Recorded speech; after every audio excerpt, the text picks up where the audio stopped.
Kyle Draper on your radio at 1140 a.m. Streaming audio at SacktownSports.com and the Sacktown Sports app. You can also watch the show on YouTube at Sacktown Sports 1140. Here are the Drive Guys with Kevin Gleason and Kyle Draper. Oh, it's a big day around here. Every day is a big day, of course. But it's a big day because today we find out the players who will be selected to Jay's NFL Olympic flag football team. Looking forward to that. Jay today wearing his, how about that? He's got his A's gear on, his Oakland Athletics shirt. Things not going well for the Athletics these days. Jay, how are you today? I'm good, my brother. How about yourself? I'm doing fine, doing better than the ATH of West Sacramento. Man, I It's told going you. on hard times, brother. I don't pay attention to standings to July, so I don't even know what's going on. 7-game losing streaks, a 7-game losing streak. Yeah, I mean nothing. Whether it's July, August, Means nothing. April, May. Man, we've seen guys come back from 20 down, 20 Last place games now, back, Jay. 20 games back. Last place. Not only that, but now they're not even given the real attendance numbers. Don't get me started on that. 10K, what was it? 10K Yeah. Monday. What was last night? I didn't see. Another 10 according to the box score. Looked like 10 to me. It looked like 10 to me, too. Yeah. So it's funny because you asked a couple days ago, it's a fair question, when are we going to stop talking about the attendance? Well, it looks like the A's figured out a way to get people to stop talking about the attendance. They just don't give the right number. So that way you don't know how many people are actually there, and it's nothing to talk about. Smart. It is smart. It's a lot of people who do it. Talk about the tickets that sold them rather than the people that pull up. Sure. Yeah. By the way, Jacob Wilson got plunked last night. A pitch, had to leave the game, but x-rays were negative, just a bruise. Jay, what's the worst hit by pitch you ever got? I think I've told the story before. It was after my freshman year in college, and it was a scout team, which basically means the pro teams have scout teams. They have feeder teams, and these are the teams that people go on. You know, Reds, Braves, all these different teams have scout teams, and it's more or less it's a showcase team to try to make sure they stay up on, and guys they've drafted for junior college, things like that. And so I played on the team, and I faced DeJuan Brazelton. Oh, yeah, the number 3 pick. Yeah, and it was he was the 3rd pick, and I believe it was by Tampa, if I'm not mistaken, that year when he got drafted. And he threw super hard, just like the guys now, high 90s. And I was hitting lead off, and they were like, "Good luck." My coach was like, "Good luck." He didn't have great command at that point. I think he did. It was just one of those things. He didn't have good command when he faced me, and it was the beginning of the game. Literally, I see him throwing in. I've told this story before, Whitey. 90 to 95, that's regular. When you start to play college and things like that, that becomes the normal. And then when you start to see 97, 98, 99, 100 plus, get your attention. Just a little bit of zip. You can see it. You can smell it. You can smell it a little different. 97 is what did Charles Haley tell us? That's Chuck, not Charles and Charlie. Exactly. Right? Yes, 100%. So I said, ooh, he's humming it. He throwing his thing. So I look back at one of the scouts and one of our guys for the team, and I'm, throw up a couple little hand signs, and he goes back and basically just shows one hand. He's like 3. So that let me know it's 98. Then he's like 4, like 99, 2, 97. So I'm like, all right, he's 97 to 99 all day about it. Yeah. Second pitch. Look out! Straight to the spinal cord. Oh. Yeah, straight to the spinal cord. Midway through the back. Yeah, okay. Halfway. Maybe a half of a foot under the bone on your back, your wing, and right under the scapula there. Yes, sir. Okay. Because I turned on pitches. I was one of those guys. I got taught early. I turned on pitches, and man, that the threads, the bruise was there for easy a week and a half. It's like, oh man, why me?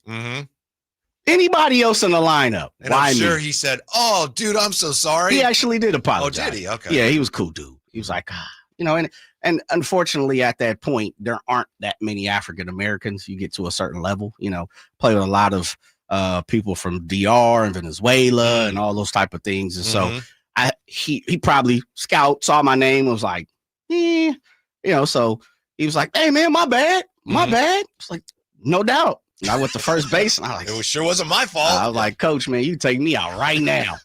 I'm done for the day. Yeah, it was the worst pitch. That's probably the worst. That's what happened to Jacob Wilson last night. He didn't get hit in the back. He got hit in the hand, I think. Yeah. And he made a play, and then he said he had trouble like squeezing his glove, I think. And so after he got hit, he stayed in the game, but then he had to leave. But the x-rays, negative. So that's the good news for the Athletics, who got to get a win here, Jay. They got to snap that losing streak. Oh, that happened. You got your head in the sand about, it's only May. It's last May. place. Closer to the beginning of the season in the middle. Mm-hmm.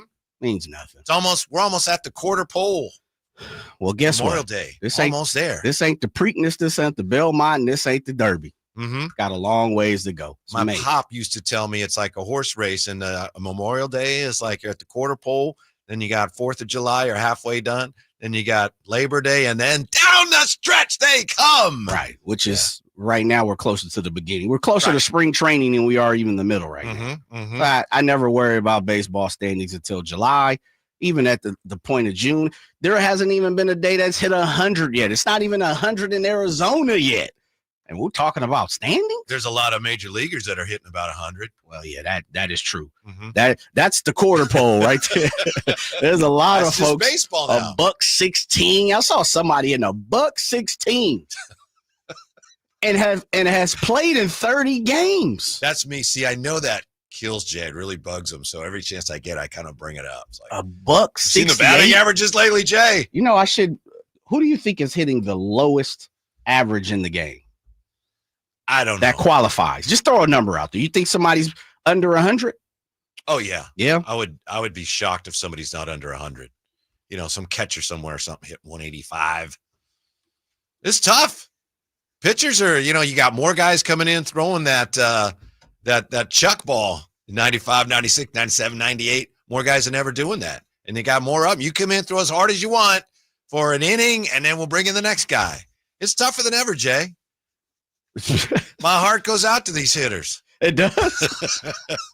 It goes out to, so as of right now, and this is if you qualify, the lowest, that's like 3.1 plate appearances, something like that nature. Basically, yeah, and basically you would have to pay the lowest would be around about 39 games at the moment. Mm-hmm. The lowest average in the game as of right now is Josh Bell, the big lefty, for Washington, hitting $155. Mm-hmm. Dang. He'll get it going. There is 12 guys who qualify who have played 40 plus games. Everybody's played 40 plus games right now, Whitey. Uh-huh. A couple of names you would probably be surprised. I would be, who are hitting under 200. The Mendoza line. Mm-hmm. Josh Bell, Michael Conforto for the Dodgers, Joey Ortiz, Milwaukee, Matt McClain for the Reds, Marcus Semien hitting $1.75. Slow start. 48 games. He's pretty much played in every single game. Luis Robert Jr., which is surprising, 178. This is the main one. Luis Robert used to be like, this guy's going to be the greatest player ever. And then he's like, what's wrong with him? This is the one that got me. Christian Yelich. $1.84. I mean, these dudes are buying candy bars. Anthony Santander of Toronto, Andrew Vaughn of the White Sox, Michael Massey of the Royals, Dylan Cruz of the Nationals hitting under 200, $1.96. It's all big Christian swing now. Walker. Launch angle. Don't worry about your batting average, That is Jay. terrible. Don't worry about your batting average. I promise you. I don't care if nobody out there is listening and hearing and understanding. If you gave me a spring training, I'm not hitting under $1. Was he hitting $1.55? You wouldn't be hitting under $2? Nah, man. Nah. You're going to at least be able to buy a soda for me, man. A king-size candy bar. These guys right now, they're on the penny candy aisle. Mm-hmm. This ain't it. Mm-hmm. Meanwhile, last night, of course, the NBA conference finals got underway. Here's the 3D plan that's propelling the Oklahoma City Thunder. The 3Ds. One, draft well, which they have done, and obviously they've stockpiled draft picks.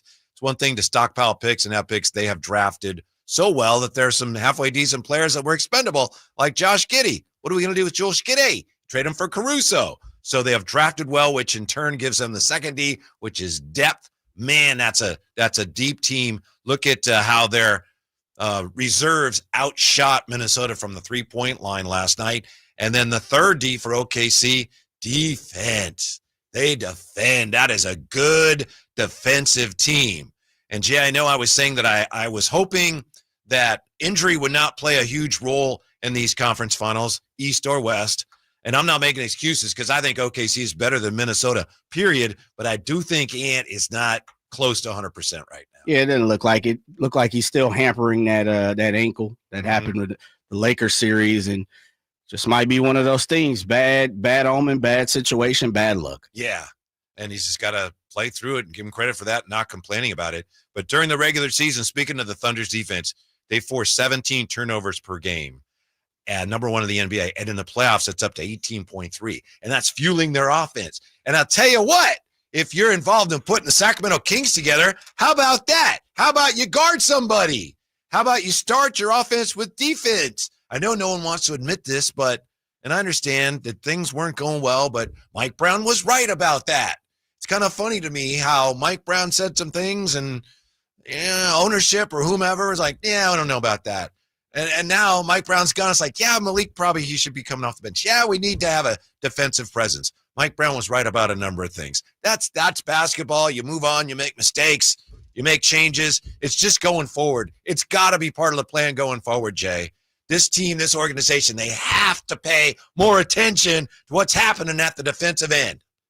Or you're going to be, getting your lunch money taken from you on a regular basis again. Yeah, I mean, it definitely needs to be on their radar, no doubt about it. I'm not champion, as the old saying goes, defense wins championships, no doubt about it. You need to have some defensive prowess when it comes to the Sacramento Kings. I will say this: I get you've been pushing it and impressing it and pushing and impressing it. We know, Coach, as you talked about, Coach Brown has been pushing and impressing it. We'll see how Coach Christie and his staff is going to push and press the situation. As we know, his prowess is definitely on the defensive side. Yeah, he's focused on the defensive side, and he's definitely talked about it. I don't know if it's been so much as what Coach Brown has talked about. Maybe I think the situation is a little different because Coach Christie came into a whole heap of things. But you definitely need to get better on the defensive side, and that's no secret. I'm pretty sure there's about 25 other teams that would say the same situation. So, it's not one of those things where it's like, I don't think they know they don't realize it. I'm not sure if, some of the Monty and Wes really paid attention to it enough, but I know they know it for sure. Yeah.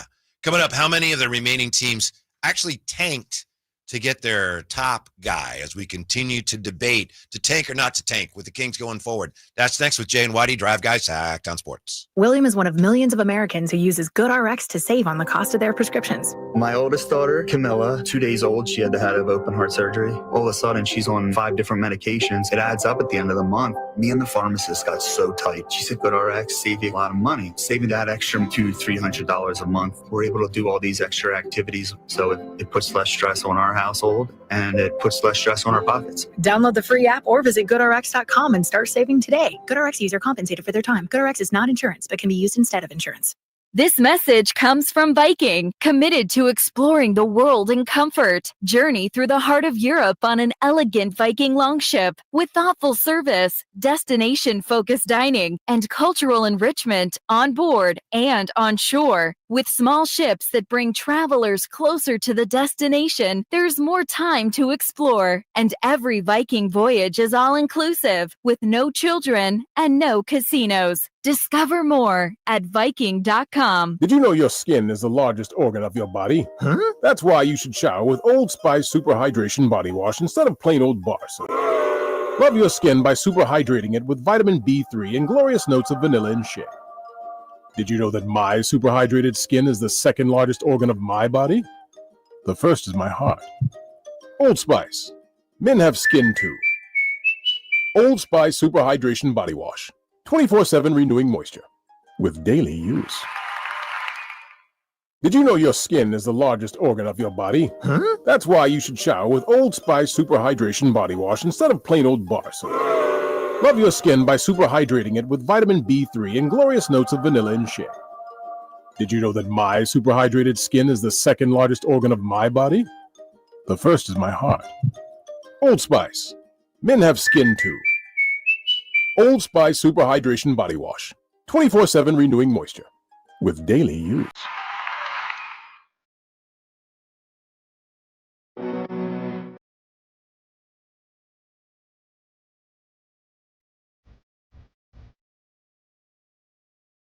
Live and local, it's the Drive Guys. Watch the show on youtube.com/Sacktown Sports 1140. Or listen on the Sacktown Sports app. Hasn't been officially announced yet. It'll be announced this afternoon, but it has been reported that Shai Gilgeous-Alexander will be named the NBA's most valuable player. Last night, you had Jokic's former coach, Michael Malone, doing some things on TV, and I think after the game he was on, might have been on SportsCenter, and he said that Shai Gilgeous-Alexander showed why he's the MVP in the league this year. And some people went, whoa, he's taking a shot at Jokic, because back in March or so, before a game, Michael Malone had told reporters, look, Shai's great. I love Shai, nothing against Shai, but Jokic has done all this stuff, and man, 10 times out of 10, he wins the MVP. So now some people, Jay, are saying, oh, he's taking a shot at Jokic. I don't know whether he is or not. The bottom line is he's right. I mean, he was just right. When he was a coach of Denver, sure, he's sticking up for his guy. What he said last night as a reporter, or whatever you want to call him, contributor, he was right, and he was proven right today. So I'm sure Michael Malone has a little bit of a against Denver and Jokic too. But as far as what he said about Shai, I don't have an issue with that because he was proven to be correct today. Yeah, definitely. I didn't see a big deal. And of course, media has to twist it and turn it, and you read through words, and absolutely it's something that people are going to take, and the talking heads are going to have to talk about it, which we're talking head, but no big deal. Right. As I said, SGA should win it. Jokic just won it a couple of times, and then it's someone that he's stealing it from. Mm-hmm. SGA's the guy. I thought he should have won it last year, but that's just me. Mm-hmm. Mm-hmm. Yeah. So that'll be interesting when it's official. Shai Gilgeous-Alexander, that'll be 7 straight years now, Jay, where the MVP has not been from the United States of America, which I think is tremendous and speaks to the tremendous growth around the globe of pro basketball. And of course, the NBA and guys like Kobe and players that played when these guys were watching basketball as they grew up. It speaks to how impactful they were. I think it's a tremendous thing. Yeah. Oh yeah. I'm with you. It's a global situation, and it's a global sensation. Yeah. We got a lot of talented fellas out there hooping. So shouts out to, SGA, and shouts out to him winning his first MVP, if it is correct, as it has been reported. Mm-hmm. I think he's worked his way up from the Clippers all the way to this point. As I go back to the summer league, and I remember sitting next to Coach Doug Christie, and we were sitting next to Coach Mike Dunleavy. At the time, I think he was coaching Tulsa, if I'm not mistaken. And I was like, man, I like this. This dude's gonna be legit. Now, I wasn't thinking he would be MVP legit, but I thought he would be super legit. And so I got an opportunity to see him young, and I think he's just kind of progressed. To say that it's been now 7 straight years that the MVP has not been from this country, that's true, but it's a little misleading because, as you said, Jokic has won 3 times, and you also had Giannis winning a couple times. So we got Shai from Canada, Jokic, Serbia, Embiid, Cameroon, Jokic again, Giannis in 2020, Giannis in 2019. So, yeah, it's been 7 years, but it's actually only been 1, 2, 3, 4 different players. But it's interesting to look at the teams that are still left, how they got their main guy. I know we've been talking about this. We'll continue to talk about it as we wait for the Kings to start doing something. And I know they have to be patient, see how things play out around the league, and wait for the draft and everything. Shai is, without question, OKC's main guy. They got him in a trade. Now, they had a couple years where they won 20-something games, but they didn't get their main guy by tanking. So, again, we're talking about, should the Kings tank or not tank? Who's left here? OKC, main guy, the MVP, Shai. Did they get him by tanking? No, they got him in a trade with the Clippers. All right. How about Minnesota? Yeah, they got Ant, and they did do some tanking, which helped them get that high pick, which they converted into Ant. How about the Knicks? Jalen Brunson's their number 1 guy. Did they tank to get him? No, they signed him as a free agent. In fact, Scott Perry was involved in that. And then I know this is painful, but, get over it. Indiana's number 1 guy is Tyrese. Did they tank to get him? No, they traded for him. So as you look at the Kings and those who are saying, oh, you got to tank, tank. Jay, 3 of the 4 teams still playing got their number one guy by means other than tanking. Tanking does not guarantee the results it used to. No, I would venture to say Minnesota didn't tank either. But yeah, you know what you need to do, and you know what you need to be, and this is it's easier said than done. You have to be a great talent evaluator. Yep. And you have to be someone, and we talked about scouting yesterday, you have to be someone who really has all your irons in the fire and really determine if you like a guy or not. And once you can put an X, X marks the spot with that player, then go get it. And that's why I'm a huge proponent. No one wins in this league without a guy, a top 10 guy. And then beyond that, I'm a huge proponent. Shouts out to all the players that's in the league. Shouts out to everybody that's over on the Sacramento Kings. I think we can all be, I'm choosing my words correctly, but I think we can all be honest. Mm-hmm. The Sacramento Kings don't have a guy. They don't have a top 10, top 15 guy. Yeah. So when you talk about, and we have these conversations, and even with you and Draper, sometimes I try to figure out, I don't give a damn who they trade. Trade them all till you get a guy.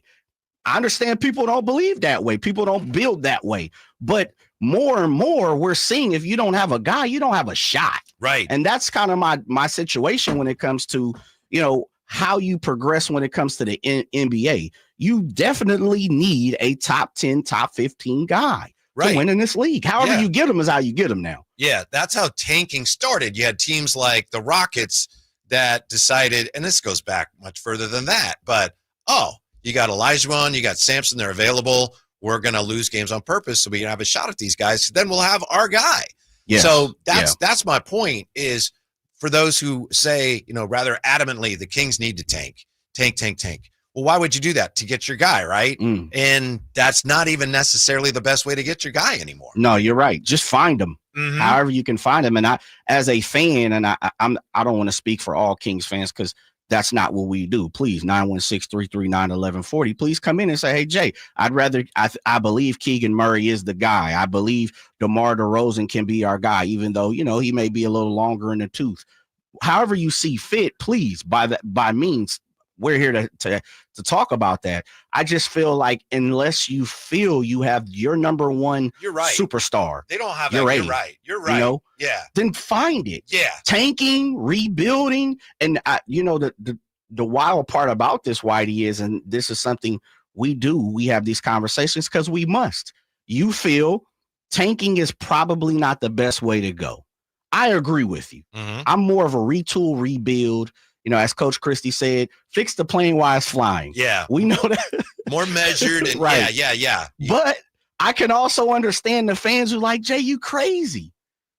Because they're using what I'm saying or what we're saying is, Jay, you don't have the guy. Right. You don't have the guy. Do 2 or 3 different, give 2 or 3 different avenues to get the guy. And that I can't argue. Yes. I can't argue, how a person gets to the process of getting to your guy. But the thing is, the way they've watered down the lottery now, and they did this to try to discourage tanking, the best shot you have, the best chance you have is a 14% chance at getting the number one guy. Yeah. And even then, sometimes the number one guy ends up not being who you thought. Right. But that's your best shot. 3 teams get that, and then the 4th team has a 12.5% chance. So it's just not close to it. The percentages are not in your favor even as much as they used to be. That's why I say, tanking, which is my definition of tanking, Jay, is we are committing to not winning for at least 2 years. We're getting young players. We'll develop them. We don't want them to win a lot of games. They want to win games. The coach wants to win games. Sure. But we as an organization are putting players on the court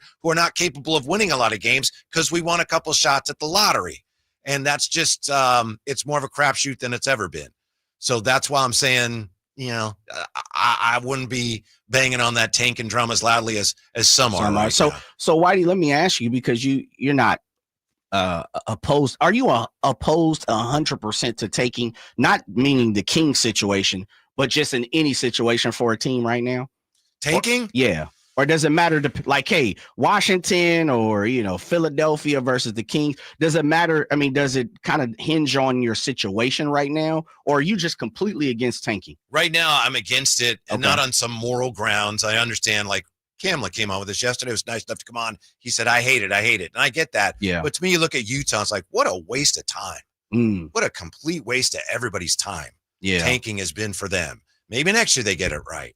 I just think there's better, more efficient ways to accomplish your goal now. I think the NBA has succeeded in tamping down the lottery odds to the point where you really don't want to do this. Maybe I'm wrong. And I understand, like you said, I'm with you. I understand fans are frustrated. Let's do this. Let's get rid of everybody. Then you're just guaranteeing you're going to be terrible for at least a couple of years. Man. But speaking of the lottery, Jay, we've also been talking a lot about the lottery. Is it fixed? And just looking over this stuff today, I ran across a few things that I'd forgotten. And, I'm saying it's not fixed. I don't think you're with me on that. I don't think most people are. But I'd forgotten about this, in all fairness. This is from Wiki. In 2016, the Philadelphia 76ers received the first pick in the lottery. Dikembe Mutombo, actually on Twitter, he congratulated them on winning the first pick. Problem was, he congratulated them hours before the lottery was actually held. I remember that. Yeah.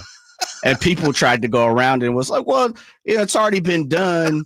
He just knew he was in the room, or, he got the information because he was executive, whatever, an ambassador for the squad. I don't know, Whitey. Conspiracy theory, right? Yeah. But I'm with it. I think there's always something to it. Mm-hmm.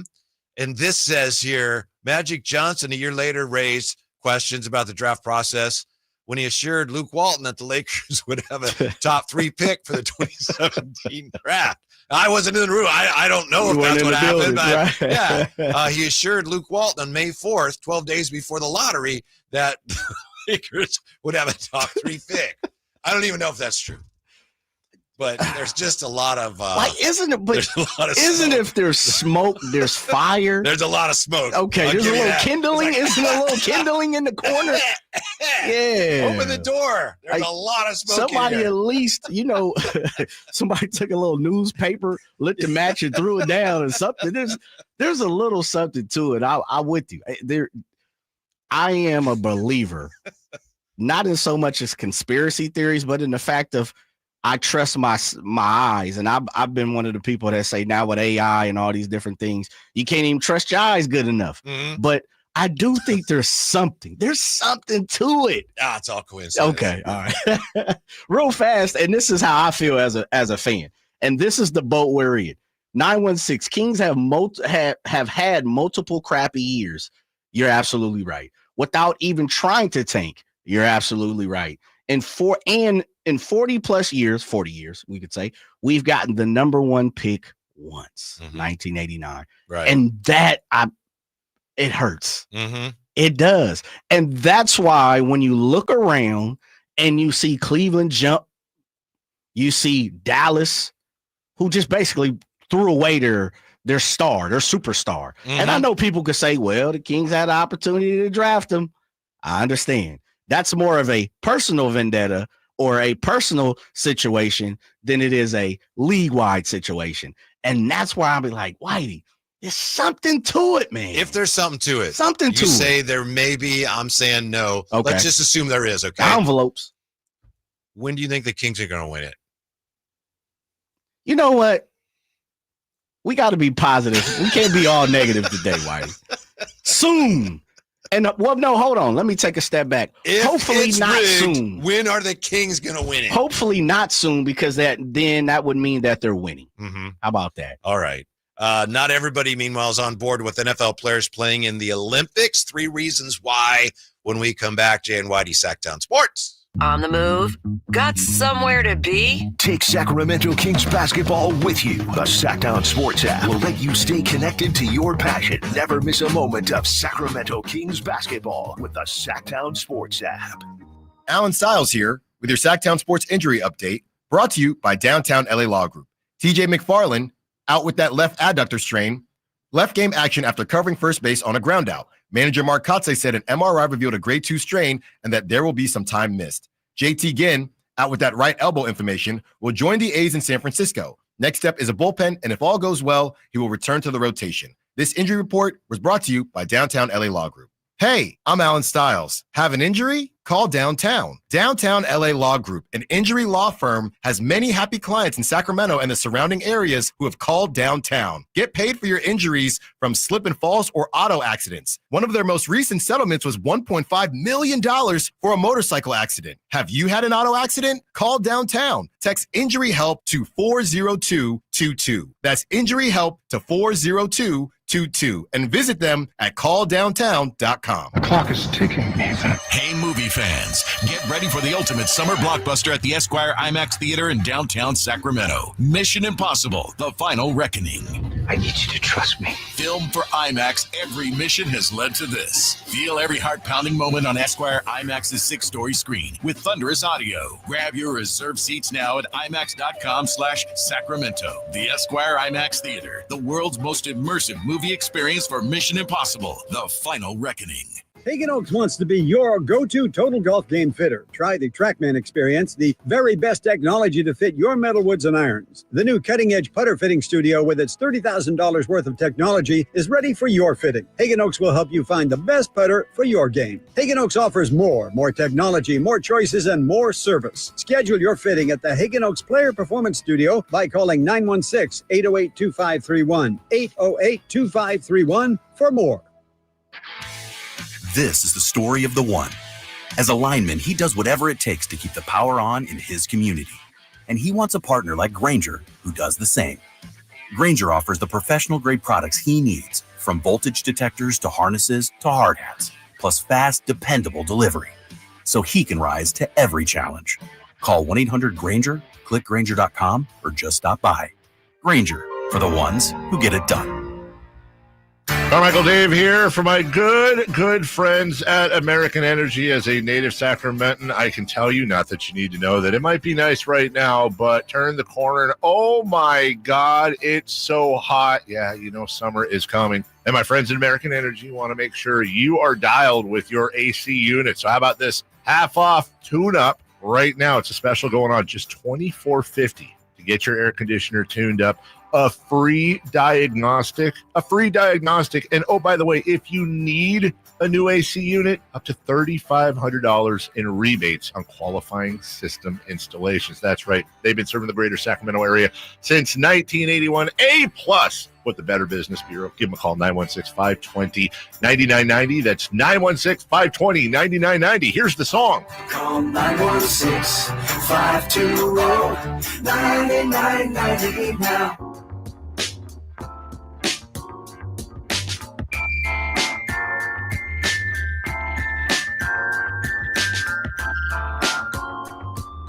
Your afternoon home for Kings talk and so much more. The Drive Guys on Sacktown Sports. I don't want to be one of those, hey, did you hear the latest on Giannis people, but have you heard the latest on Giannis? Now, Eric Pincus is a friend of the show? Yes, he is. Okay. On Bleacher Report, see, this gets confusing because he reported something and then, was it Sittery or somebody else picked it up, kind of aggregated it. According to Eric Pincus, several NBA agents believe Giannis will request a trade. Okay, so nothing has actually happened. Yeah. Obviously, nothing has happened. But a reporter says there are some people in the NBA that think Giannis is going to ask for a trade. So you know that it's, I don't want to say it's interesting. That's not the proper word that I'm looking for, but it does raise my antennas in the form of this. Bobby Marks and Eric Pincus they teach classes to the next agents of the NBA. So in the summer, went to summer league, had an opportunity to sit down with some of the first year agents. They have to go through a course and of course get licensed. And of course you have to be a lawyer and you have your law degree and all these different things. Bobby Marks and Eric Pincus are the ones who teach that class for the NBA. Bobby Marks, Eric Pincus, a couple other people that are around. Nate Duncan is one of those guys. Mm-hmm. They're super connected to a lot of agents because, of course, they're the ones that are creating and teaching these agents. And so, no doubt, Eric's probably had a conversation with one of 30 at this point. And a lot of news, just if you don't know in the NBA, a lot of news comes from agents and they give it to the reporter. Right. Absolutely. Right. Yeah. And so, to his credit, he is saying here, this is from agents. This is what agents he's putting it out there. Look, I've had some conversations, and who's to say I don't know who Giannis's agent is at the moment off the top of my head, but I just say it piques my interest in the form of, okay, my antennas are up. At least somebody's talking about it. Jay, did you see where Giannis has been? Yes, Yeah. at the Google IE Forum, which is in the Bay Area. San Francisco, California. Okay, I mean, come on, Whitey, you don't have to get these people's hopes up. Now, unless you want to get them up to make sure it comes all crashing down, and I'm with you. By the way, I believe Alex Saratzis is the agent for Giannis. Okay. Or he was. All right. I'll have to check and see if that's he's moved still on. correct. Yeah. So anyway, that's what's going on with Giannis. And basically part of it is there's so much of an appetite for any Giannis news that it creates a vacuum and you start to hear things that aren't necessarily news. What's going on with Giannis? He was at a hotel in San Francisco. Well, that's not family, anything, right? Yeah, but with the vacuum, it's like, oh my goodness, did you see this? And if you've paid attention, the Google Pixel, which I have over here, one of these phones are a Google Pixel. He's been a Google Pixel guy, ambassador. He's been signed for the last 3 or 4 years. Thank you, Jay. Yeah. Remember the commercials? He was walking around like the playground, and Google Pixel has where you can remove things from the background. And he was playing like on a blacktop and stuff. So he's been one of their guys. Yeah. He's just pulling up, man. Yeah. That's part with of the game. guy from the movie who was on the step, and then he said, "We gotta play one-on-one," right? The Asian guy. Then he got off. And he goes, hey, we gotta play one-on-one. That's it. Yeah, Exactly. Right. That was the one. Jay, not everybody's on board with the NFL players playing in the Olympics. And I know yesterday I was kind of like, but I'm not talking about anything like that. Right. You've got a lot of people, some people anyway, are concerned about injuries in the field conditions and insurance. Like, well, what happens? What kind of compensation does the team get if our guy goes out there and gets hurt? You got some coaches who are concerned and clubs are concerned about camp availability. Obviously, the clubs aren't too concerned because they voted to approve this. Right. But they would be in the Olympics and getting ready for the Olympics around the time camps get started. And then you've also got some people saying that NFL players might not be the best flag players. I don't know about that. You've got the NFLPA here. They will have a say, the Players Association. And I believe that they have approved it, but at the same time, there's some things to work out. For example, let's say you want to play flag football, Jay, and let's say you're on my team. Okay. And I don't want you to because I don't want you getting hurt.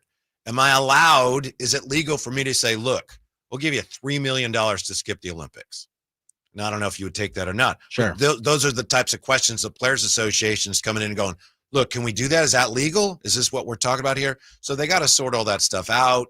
But it sounds like there are just too many players that want to do it to actually prevent it from happening. Yeah. So if I'm hearing you correctly, Whitey, there are a few ramifications that needs to be sorted out in the form of, it probably starts with, and it sounds like most of those issues revolve around money. Yeah. The owners want to know, do I have some insurance if player A gets hurt? I need to make sure I'm insured on that. Do I have to pay? Is the IOC who's paying this? Who's paying that salary? And it really revolves around money. I think the Players Association, the Players Union, NFLPA, and the NFL, the league, and the IOC probably need to have a conversation. And I would imagine Team USA, Flag Football Association, which is what the IAFA, if I'm not mistaken, they probably need to be involved in that as well. They'll figure it out. I think they will. It really just boils down to, if this guy is hurt, how am I getting compensated? If we don't want this guy to play, how is he getting compensated? If this guy is playing, how are we going to get compensated for the time he missed? Yeah. This is really all about the money. Yeah. Brian Gutekunst is the GM of the Green Bay Packers, of course. He said, I think overall flag football in the Olympics is a good thing. I'd love it if we kept the NFL players out of it. Of course. Now that's done. That ship has sailed. The NFL has approved it. But he cited the risk of injury. GMs and coaches are like, I don't want to lose guys playing pull a hamstring, miss the first 4 weeks. So I believe it's the Players Association that is making sure and has insisted that, look, the field conditions has to be like NFL standard. Well, be out there guess what, NFL? Yeah. If you want to be involved in it, go ahead and put your money on the table. If you're that worried about it. So it really boils around monetary solution. I think when you're really talking about all these different avenues and ramifications and tidbits, that people are really trying to figure out. And it just happened. It just started yesterday. And I'm not saying the conversations haven't been going on for months yet, let alone years, because I remember having this conversation months ago and or even last football season, could have been last year, calendar year. So these are some things that they've discussed. I think now they just have to hash out a few different avenues. And once they do, let's turn it up, put the flags on, fellas. Yeah. I'm excited. You know how coaches are. If my receiver, whoever, is going to miss a week and a half, even a camp. Yeah. And it's like, well, I'd really rather not. Of course. It's only a week and a half of camp, but to a coach, it's like, I would have 6 months of camp if I could. But it's all going to get done. When are you going to share with us your flag football NFL team? You don't have to do it now. Yeah. Well, anytime you want me to, I'm good to go. Up to you. It's up to you. And I did 2. I think we'll do one today and I will do one tomorrow. Oh, okay. Because I did with the news of the NFL and allowing the players to play, you got to do it with current players, right? And so I put a caveat, as we talked about yesterday, just so you know, I didn't go for stars because I thought that was too easy. Like, we know Justin Jefferson and Michael Parsons and Tyreek Hill. Of course, we want those guys to play. But I figured just what is happening right now with the NFL, I think there's going to be a certain caliber of a player that's going to be allowed to play. I really find that super interesting that you threw out those 3 reasons, because that's kind of how I approached it with current NFL players. And then I did a second team just for fun because I was messing around with random players, retired guys that aren't into the league and or college guys. So just kind of a hodgepodge type team, so we'll go NFL today and I get a hodgepodge tomorrow. All right. You said random. That reminds me. I have a great idea for how to select players for the Olympic flag football team. Is there lottery involved or what? We're back with that. Frozen envelopes. Also, the tush push has survived, but just barely. Details on that coming up with Jay and Whitey next. Stick around. With 25 award-winning years in Northern California, Ashton & Price is your local injury law firm. Pro attorney tip: if a firm presents as local, but they're in LA, red flag. If your first consultation is not with a lawyer, big red flag. At Ashton & Price, your first consult is with a local attorney, and if serious injury prevents travel, a lawyer will come to you. Still not enough? George Washington's my uncle. At Ashton & Price, no red flags, just red, white, and blue. Remember, for the best advice, don't think twice. Call Ashton & Price. There are so many benefits of working with the Overhead Door Company of Sacramento. Now, we chose them to get our new garage doors, and we're so thrilled that we did. They look absolutely amazing. Jason Ross here. And for us, well, we just flat out needed new garage doors. But maybe you do as well, or maybe it's just repairs to your existing doors. Well, the Overhead Door Company of Sacramento can help you with that. It is also a great time of year because this is when homes go on the market. So is yours ready? Well, one thing, don't forget about that garage door, because a new garage door can increase the value of your home. First off, with Curb Appeal, a new modern or stylish garage door can improve the overall appearance of your house. Also, the return on investment. It is one of the most cost-effective upgrades to increase your home value. You can see for yourself. Just visit the showroom off Franklin Boulevard and ask about the Sacktown Sports Special. Overhead Door Company of Sacramento, the genuine, the original overhead door. Always look for the red ribbon logo. Golf to Go is brought to you by the Hagen Oaks Golf Super Shop. Here's Frank LaRosa. With so many ways to warm up before golf, a group of university researchers tried to cut through the clutter. 24 low handicap players were split in 2 groups. The first group was instructed to hit 9 shots in a row with 4 different clubs that set targets. The second group also hit 36 shots, but in a random order. Maybe 1 shot with a driver, 1 with a 7-iron, another with a wedge, and so on. Then all the golfers from both groups hit 9 test shots that simulated the kind of shots they'd hit on the course. Results found that the group who practiced with randomized shots performed better than the first group. Well, that's one study, but it's probably important to note that rather than hit a bunch of shots with 3 clubs, you might be better off hitting different clubs to different distances. You'll have practice shots to different targets with different clubs, presumably just like you'll do on the golf course. Give it a try. What do you have to lose except a few shots on your scorecard? That's your Golf to Go. I'm Frank LaRosa. Skeeter here. Got a question. What's small and dark with white bands on its legs and bites during the day? Mosquitoes. Hi, I'm Luz Maria Robles, but these are 2 new types of day-biting mosquitoes. They're invading our area and becoming a big problem. And they can be dangerous. But we're on it, so when you see them, report it at fightthebite.net. In the meantime, use insect repellent and drain stagnant water around your yard. We're here to help with these day-biting mosquitoes. Visit us at fightthebite.net. Sacramento Chrysler Dodge Jeep Ram has the biggest selection, the best prices, and unbeatable customer service. Check them out online, sacsuperstore.com, for the guaranteed lowest price on Chrysler, Dodge, Jeep, and Ram. Open until 10 o'clock and right across from Hagen Oaks Golf Course. sacsuperstore.com. The Memorial Day Race to Savings is on. Get the best deals of the season at Folsom Lake Honda, your one-stop Honda shop. Looking to own or lease? During the Memorial Day Race to Savings, drive a brand new Accord or Civic. Visit us today at folsomlakehonda.com, your one-stop Honda shop. As a family-owned and operated dealership since 2009, customer service is our number one priority. Our customers love doing business with us, and you will too. Folsom Lake Honda, yeah, your one-stop Honda shop.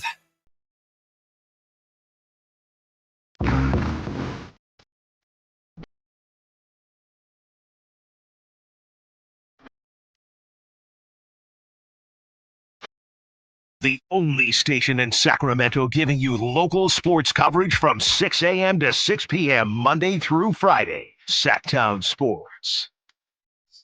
The push tush is here to stay. So apparently our NFL players in the Olympics playing flag football. We'll get back to that in just a moment. Just want to check what's going on here on the text line, 339-1140, 1-800-920-1140 from the 916. Just a hunch. But Giannis would either want to team up with Steph or Wemby? Question mark. Hopefully neither. Here are the other players that are clients of Alex Saratzis, and that's Giannis's agent. Steph Curry, Bam, Precious Achiuwa, Taylor Hendricks, Ochai Agbaji, Cam Thomas, Paul Reed, Jose Alvarado, Harrison Ingram, Oscar Tshiebwe. So, I mean, if that has anything to do with it, it'd be Steph or Bam. But I don't know that it has anything to do with it. And Jay just blew this fake story out of the water today. A lot of people have been saying, "Oh, Giannis is in San Francisco. That means he's coming to the Warriors." Jay says, "No, he's doing stuff with Google. He's an endorser for Google." Yeah, he is. Come on. Got to pay attention. Keep your eyes on the prize, White. Mm-hmm. Sometimes we can get lost a little bit, lost in the sauce. Mm-hmm. From the 916, talking about the Kings and the guy. What if Devin Carter is that guy, though? Maybe. I don't think they're in any hurry to get rid of him. No, absolutely not. Mm-hmm. And we have this here from Chris the Mom. Wasn't Scott Pollard talented in identifying stars and role players? Maybe he should be our scout. Is he well? I pray that his health is in a good place. Chris the Mom. As far as we know, Chris, it is. But I'll tell you what, in honor of your text here, and this is nothing against Bobby. We love Bobby. But how about a changing of the bobblehead? Oh, boy, a little bench mob action? Yeah. Okay. And just we'll go with Scott Pollard. No doubt. Yeah. No doubt. Bobby will move him. Again, nothing against Bobby. No. But Scott Pollard will take that spot. Well, Bobby is assistant coach, so you just move him over to the left side of the bench a little more. You know? Right. Second assistant. Yeah. So there you go. As far as we know, Scott Pollard's doing well. Yeah. We should get him on the show sometimes. I see him traveling quite a bit, doing a few different things. So it's from the outside looking in, as you said, to second that. It looks like his health has regained to a certain level. Yeah, he's doing very well. Yeah.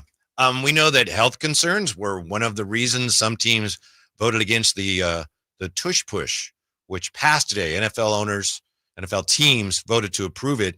It was close, Jay. You needed 24 votes to outlaw the tush push. 22 teams voted against it, so there were 2 votes shy. Right. But it's here, and now that it's here, and, I'm not the biggest fan of it, but now that it's here, it's clear that any teams that don't like it need to shut up and start practicing it. Yeah, they're stuck. Yeah, practice how to stop it and also practice how to do it because it works. Yeah, it does. The success rate is amazing, compared to it not being successful on the field.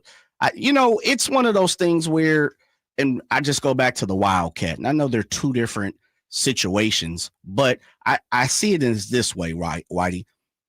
It took a while for people to catch on to the Wildcat. And then once they did, they figured out pretty much kind of how to stop it to a certain extent. I think it's the same thing with the tush push. Now, again, there's some things that aren't the same. You aren't hiking the bar as far. And as you said, it's just a initial scrum. There's things to it. And that's why I'm just going to continue to keep jumping on the other side. Not only do you need to know how to stop it, but I think we need people to start petitioning let me play defense in another way as well. If you're going to allow this to happen, then you need to allow me to do certain things to stop it. I don't know if defensive coordinators, head coaches, people around the league, owners, people, I don't know, GMs, but I would start the petition and say, hey, if now it's legal and we know, I want to do something a little different. See if you agree with this. There's one of the things you said that really stuck out to me. You talked about the Wildcat. You go back to the Wildcat, which was, guys that were not necessarily quarterbacks running like a read option. And I remember Coach Tomlin saying, that's flavor of the month. That's going away. And eventually it did kind of go away. But to me, Jay, talking about the evolution of the game, it kind of evolved into the point where now a lot of teams they're embracing more than they used to, just having a quarterback who can run. 100%. So I don't need a Wildcat. I got Lamar Jackson. He can do it if I need him to. Absolutely. Yeah. And we've seen guys on the offensive side, coordinators do a little more, read and react. Read option type offense. Absolutely. On top of, hey, look, I got Josh Allen. I got Lamar. I got Jordan Love. I got Pat Mahomes. I got guys I got Brock Purdy. And when they need to take off, they can just take off. Or we can do a designated quarterback run. We're seeing that a lot more as well. Brock ran for just under 400 yards. Man, my guy is scrambling and gambling, baby. Yeah. They say he's not athletic. Yeah, the haters. Real life. Did you haters. happen to hear the Schefter report on him today? No, I didn't. I think it's in there, and Alan and Kyle Ledbetter. Pull that up. Yeah. Did he say something crazy? Well, no, I didn't think so. Okay. I am curious to know what you thought, because he maybe we'll play it here in a minute. But Schefter said that initially Brock Purdy was asking for north of 60 million. Oh, I did see that. Okay. Yeah, I did see that. Now, I did see that. When I heard that, I was like, okay, yeah, they're negotiating. Big deal. Yeah, okay, here's Adam Schefter on Brock Purdy's contract negotiations. In 3, 2. I think there's a lot of ways to come to this number, and a lot of ways that they did come to this number. There were multiple meetings between the two sides, and I think Brock Purdy's initial asking price was north of $60 million, and he was not going to get $60 million. He was not going to become the highest paid quarterback in football. It didn't fit into the 49ers salary structure. And I think also there was the idea that, at one point in time, like, oh, well, maybe the 49ers would have listened for Brock Purdy trade offers. There were no trade offers that came in. There were no teams that really expressed interest.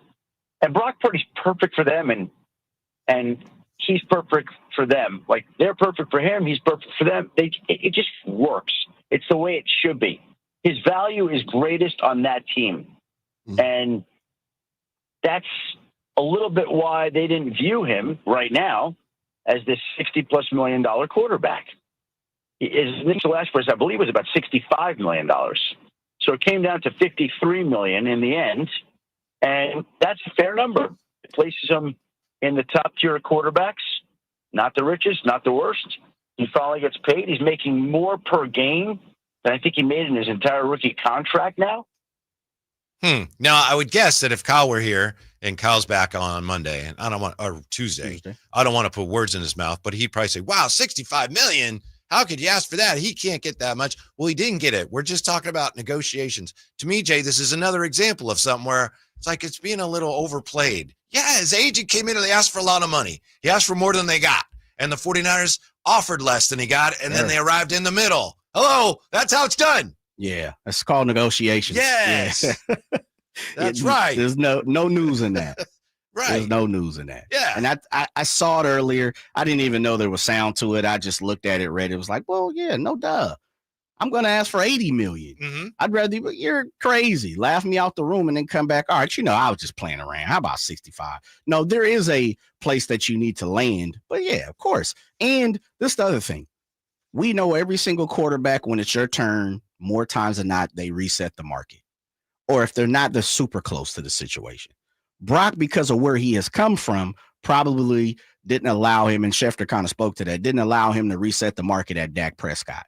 But remember, just a couple years ago, we were like, Deshaun Watson getting guaranteed money. This is crazy. And the next thing you know, it's like, oh my goodness, Dak Prescott getting 60 million. This is crazy. It's just always a reset of the market. Brock Purdy isn't a top 3, top 5 guy to reset that. As Schefter said, it's a perfect landing spot. It's called negotiations. That's right. Yeah. Vic Tafur is going to join us today at 4:30. Vic Tafur, he made the switch, right, Jay? To the good guys. From the Raiders to covering the 49ers for the Athletic. To the good guys. He knows what's up, man. Well, why would you want to keep covering the average ball club like the Las Vegas Raiders? That's got to be just like life-changing for him, huh? Of course. It's got to be like in The Wizard of Oz where Dorothy goes into Oz and everything's in color. when it had been in black and white. Oh, my goodness. This is terrific. I'm a real boy. No, I mean, shouts out to Vic. Vic been doing this for a long time here, for good reason. He's one of the best to do it. But I did see that not too long ago, a couple weeks ago. I felt like, and I was like, he's done with the black and silver. You know, at least for now. Yeah, no silver and black, the black and silver. Speaking of Las Vegas, and I know we still got to get to Jay's team. Anxiously awaiting Jay's team. His NFL flag football team. Oh, I was going to say, what squad are we talking here? Team 1 today, right? Team 1. 2 tomorrow? Yeah, team 2 tomorrow. Okay. I'll give you both if you want them today.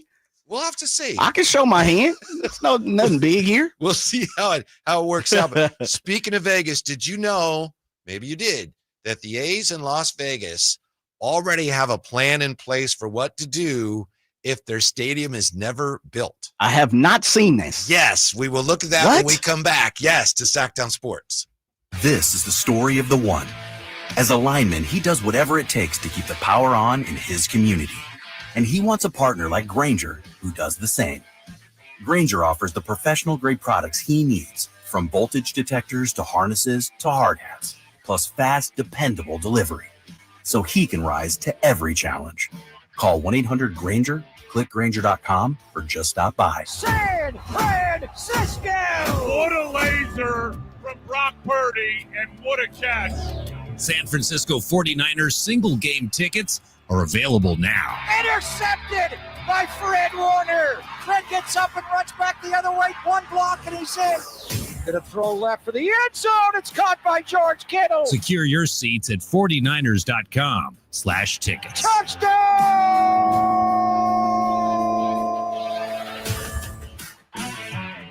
If your passion is bass fishing, only one radio show has the action, information, and excitement of your favorite outdoor sport. Ultimate Bass, hosted by Tournament Bass Pro and California Outdoor Hall of Famer Kip Brown, takes you live to where the fish are biting every Saturday morning. Only Ultimate Bass feeds your passion with the latest news, products, tips, and advice from the pros. Ultimate Bass with Kip Brown, Saturday mornings at 5 a.m. on Sacktown Sports 1140, part of SEP's Saturday Morning Outdoors.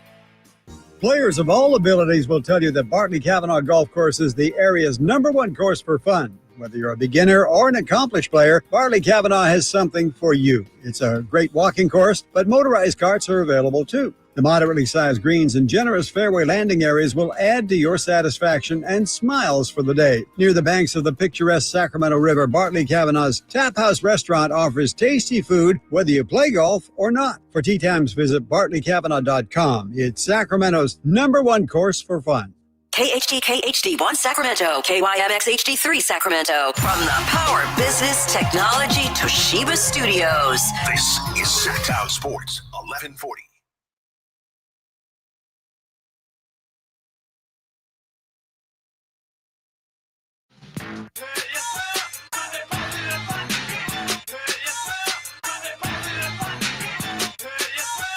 Live and local, it's the Drive Guys. Watch the show on youtube.com/Sacktown Sports 1140. Or listen on the Sacktown Sports app. I have to say that going back to the day we found out that the A's could be coming to Sacramento, Jay was pretty much from day one, as I recall, he was saying, oh, they're going to stay here. I don't know if they're going to, and maybe some of that was just wishful thinking, but you said you think they belong in Oakland, but you also said, if I recall correctly, that you thought they would stay here. Jay in his Oakland A's t-shirt today. Yeah, you said, my apologies, I was putting my headphones on. If they don't stay in Oakland, they're still here. And then what was the last thing you said? I think you said they belong in Oakland, but you also said they're going to stay in Sacramento. Yeah, they're going to stay Sacramento. That's where I think they're going to be. And a lot of it, as you said, is wishful thinking. But we talked about money when it comes in NFL. We know what makes the world go round in many different ways. Unfortunately, a lot of it is based upon money. And I just don't, not counting John Fisher and his family's pockets, I just need to see it to believe it. And that was a lot of my resignation of, I don't know if they're going to put $1 billion of their own money on the table. I'm going to look at a story here that actually was posted yesterday. So I know a lot of people that are interested in this story, they've already seen this. But if you look at the Las Vegas Review-Journal today, okay, they got their top 5 stories. Number 5, A's Las Vegas ballpark project receives another key approval. Now, when you see that, I assume that, like me, you say, oh, man, they got good news for this thing. It's proceeding. But here's the approval they got. The key approval they got. Who wrote this, by the way? This is my boy Scott. There's this Nick Akers. Nick Akers. This is my guy. This is the approval. The Athletics plan detailing. Pardon me, got a pop-up here. My apologies. The Athletics plan detailing what would occur if they don't finish their Las Vegas ballpark project was unanimously approved Wednesday by Clark County commissioners. The approval was someone said, all right, we're approving the plan of what we're doing if they don't finish the park. What are we going to replace it with, basically? What's going to be in place if it doesn't happen? The A's would be required to submit a security bond of $3.7 million as part of the performance agreement that was approved today. The bond held by Clark County. Boy, they sure want me to buy a subscription. Would be used to decommission the stadium project should the team cease work on the $1.75 billion project. Now, in all fairness, this is it's prudent. There was a project in Vegas a few years ago, apparently, where Vegas was left with some construction that was done on a project and it was abandoned and the towers left are hanging, standing there by Mandalay Bay. So they had something similar, apparently, when Allegiant was being built. But still, I mean, when you look at how this thing has gone, you have to think there's a chance this thing doesn't get built. The decommissioning work, this is what the A's would be required to pay for if they don't finish the stadium. Okay. It would include removing materials from the site, ensuring the structural stability of any portion of the structure built on the site, maintaining fire hydrants, things like that. There would also be a 5% contingency for up to an additional $185,400 to offset unforeseen additional costs tied to decommissioning the project. So how about that? You know what it sounds like? Whitey, you've been to Vegas, correct? Mm-hmm. All right. You know, when you book a hotel, book a resort, you book something that can't. That's what it sounds like, White. Vegas doing Vegas things. Yeah. Listen, you don't want to pay that $52 resort fee every single night. Yeah. No problem. The county, again, this is just prudent. Right. As I said, county began emphasizing decommissioning plans for major projects following the failed, maybe you know about this, Jay, it doesn't ring a bell with me, the Skyview Observation Wheel project. Yes, sir. That was planned for Las Vegas Boulevard near Mandalay Bay. After the project failed to reach completion, a pair of 247-foot-tall concrete towers have remained there since 2012. Yeah, no decommissioning plans. So it's like, they're just going to stay there. It's eyesore for Vegas. And we have some things that's up in the air and we don't know what to do with. And now I've actually seen the Skyview buildings and all that, but it really just sounds like the city of Las Vegas, the county, Clark County. Yeah. They're just covering their rear end. Sure. They're making sure they're putting in provisions that we know this guy's a little shaky. Mm-hmm. These folks are a little shaky. So if they pull out, we're going to tax that tail. Next time you better be on your up and up. If no work occurs on the project for 180 days or longer, the project will be determined to be abandoned. Ooh. By the county. The county will say, yeah, all right, you gotta clean this up now. Work towards decommissioning the project could proceed thereafter, barring any extensions. So basically 6 months goes by. King of extensions. Oh yeah. 6 months go by. You haven't lifted up a crane. You haven't put a screwdriver into the side of the building. There's just tumbleweeds. It's over. Yeah. Okay. I like it. I don't know. It gives me a little more hope that they're not going to Vegas. Telling you, Whitey. Maybe we're all better off if they go and to get that finished and we just somehow, somewhere get a new team here. Whitey, it's coming down to this, and this is what I truly believe when it comes to the A's. One of three things are going to happen. Baseball is going to save the ass of the A's, meaning they're going to save face. And because they want to get into the Las Vegas market, they'll take the financial burden and push it through. I know Casey Pratt was on with Jose when he was filling in for Allen recently. Jose. Who's that? The Jose Gonzalez. Oh, the boss man. Yeah. We call him boss man. Boss right? man. No, Yeah. But Casey Pratt said, I don't like it, but I think it's going to get done there. Right. Which is, to me, that's baseball. The way I see it is MLB will push it through. Yeah. Second thing is this. The city of Las Vegas will say, no way, Jose. There you go. Hey. No way, Jose. And we've seen the teachers union in Las Vegas continuously talk about, if you're going to shoot that 300, 400 million, which I believe the figure is 250 to 350, you're going to give up 350 million. It better come right here to the teachers union and to the students before anything. That's one of the major unions that's fighting the A's coming when it comes to the Clark County giving money, the city of Las Vegas. I think, which means they'll turn it away and the A's won't go to Vegas. And this is my third thing. If they don't move to Las Vegas, John Fisher will sell the team. Now, who that goes to? Probably the highest bidder. And then we will have a discussion on where the A's go next. And I hope, wink, wink, hopefully Vivek did a wink, wink combination with John Fisher and the family, that he will have first dibs and he will choose to keep it here. But we just saw it with Ryan Smith in Salt Lake City, Utah. A lot of people say he overbid for the hockey team to make sure that he got him there. I believe John Fisher and family will sell to the highest bidder, and then we'll restart all this discussion again. Those are my three ways. I really think baseball saves the A's, push them to Vegas. Some kind of way they'll say, Vegas, we don't want you. And, they won't go to Vegas and Vivek will buy, or the highest bidder will buy it and we'll hit the reset discussion. And it could be Nashville, Portland, they'll buy it and say, okay, we want to take it here and we have this ready to go. I think it's pretty safe to say that contingencies are already being made around here, as they should, in case something happens where the A's are available.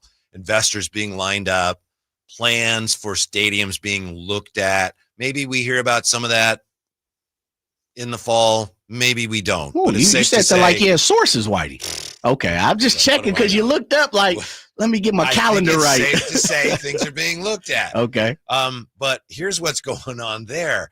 To me, it's just so comical. What have they done there at the site in Vegas? Nothing. The Las Vegas Review-Journal says early work on the ballpark site got underway last month with early grading work and drills on the site. Grading work means you're like, everyone does, you like your driveway. Right. You have a gravel driveway and you're smoothing it out, right. and drills on the site. Come on, man. Little Black and Deckers to help begin early foundation work. So, I'm sure everything going on economically has cast some shadows over all of this. But I don't know. Sacramento has a shot. Everything that we're going through now and everything that Sacramento's doing for the A's, will that count? Will baseball care about that? Who knows? They want us to think so. We'll see. Just comes down to, like you say, all right, yeah, how much are you offering? And, that's from Fisher. And then baseball's like, what's your plan? Right. Yeah, and I think we did all this for you. Yeah. What do you got? Right. What's your stadium look like? Yeah, I think you hit the nail on the head in the form of it. When they came here, it gives you hope as a Sacramento fan, an A's fan, however you want to call it, baseball fan, sports fan of the area. So it's like, okay, they have an opportunity. But when I really sit down and look at it and you put it in vision in front of you, it really just comes down to the debate of money. It really is. It's going to come down to it. And if John Fisher sells or the league forces him to sell, which they never will, but if he decides to sell, then he will open it up to all bidders. And I think you scratch my back, I scratch your thing will go out the window for sure. I will say, in my opinion, what Sacramento has done so far for the A's and trying to make this work, and there's a lot of people working really hard, and they've done a great job making the best of this, but it's not working. Are they going to stay for 3 years? I don't know. I hope so. And you can't fault anyone who's out there working on this, trying to get this done. The attendance has been, I know we're not supposed to talk about it apparently. The attendance has been an embarrassment. And I commend fans who've said, yeah, that's not for me. I don't like the whole thing. The ballpark, it's rough. I just read an article today about Severino. It talks about how hard it is. Players, you know how players are, Jay. They like to be twinning. Sometimes they go down into the tunnel. They go in the clubhouse. Mm-hmm. Get your mind right. You can't do that here because you have to walk out to center field. So it just hasn't really worked. The team has a terrible record at home. Maybe things will turn around, but I get it. If it helps, if it gives Sacramento a chance, any fighting chance to maybe get a team or hang on to this team, I understand it. But I think if we're being honest, we got to look at this. And despite the best efforts of some really hardworking, good people, I don't think it's working out very well. As far as on the field. Just the whole thing, it's just trying to, hey, it's intimate. I know it's not major league, but, I appreciate the effort. But clearly, fans have spoken with their dollars. It's not a very coveted ticket right now. Yeah. It's just not. I'm trying to get it better, and I don't want you to say, well, elaborate it, because you did a good job on elaborating. But help me out a little more here, Whitey, when you say not working when it comes to just remove the baseball part, meaning the field, the players, the clubhouse, the media hut, all those different things, the turf, having so many games, times, parking, like remove that, the actual physical baseball situation. What part isn't working beyond that? I'll come back with that. Also tell you about some shirts that are now available at the team shop that a lot of people didn't think would be available. That's next with the Drive Guys on Sacktown Sports. Visit SacktownSports.com and join the Sacktown Sports 1140 newsletter. Confidence is knowing you're ready to handle whatever comes your way. That's what it feels like to take on your workday with Cintas. They make sure your AEDs are up to date, your fire extinguishers are tested and inspected, your floor mats are cleaned and delivered, and your workwear looks good, feels good, and is freshly laundered with the Cintas Apparel Plus program. So are you ready to take on today? Visit Cintas.com. Oh, I'm ready! And get ready for the workday. Hey, Green Gobbler here. So you've got a clogged drain in your bathroom. Water in the sink's overstaying its welcome. You're spitting today's toothpaste on top of yesterday's toothpaste. You hope that it go away. Yeah, clogs don't just go away. I make them go away. I'm Green Gobbler, the only clog dissolver you need. I'm bleach-free, safe for your pipes, and I work.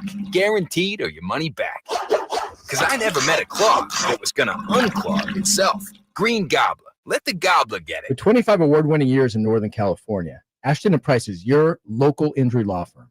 Pro attorney tip, if a firm presents as local, but they're in LA, red flag. If your first consultation is not with a lawyer, big red flag. At Ashton & Price, your first consult is with a local attorney, and if serious injury prevents travel, a lawyer will come to you. Still not enough? George Washington's my uncle. At Ashton & Price, no red flags, just red, white, and blue.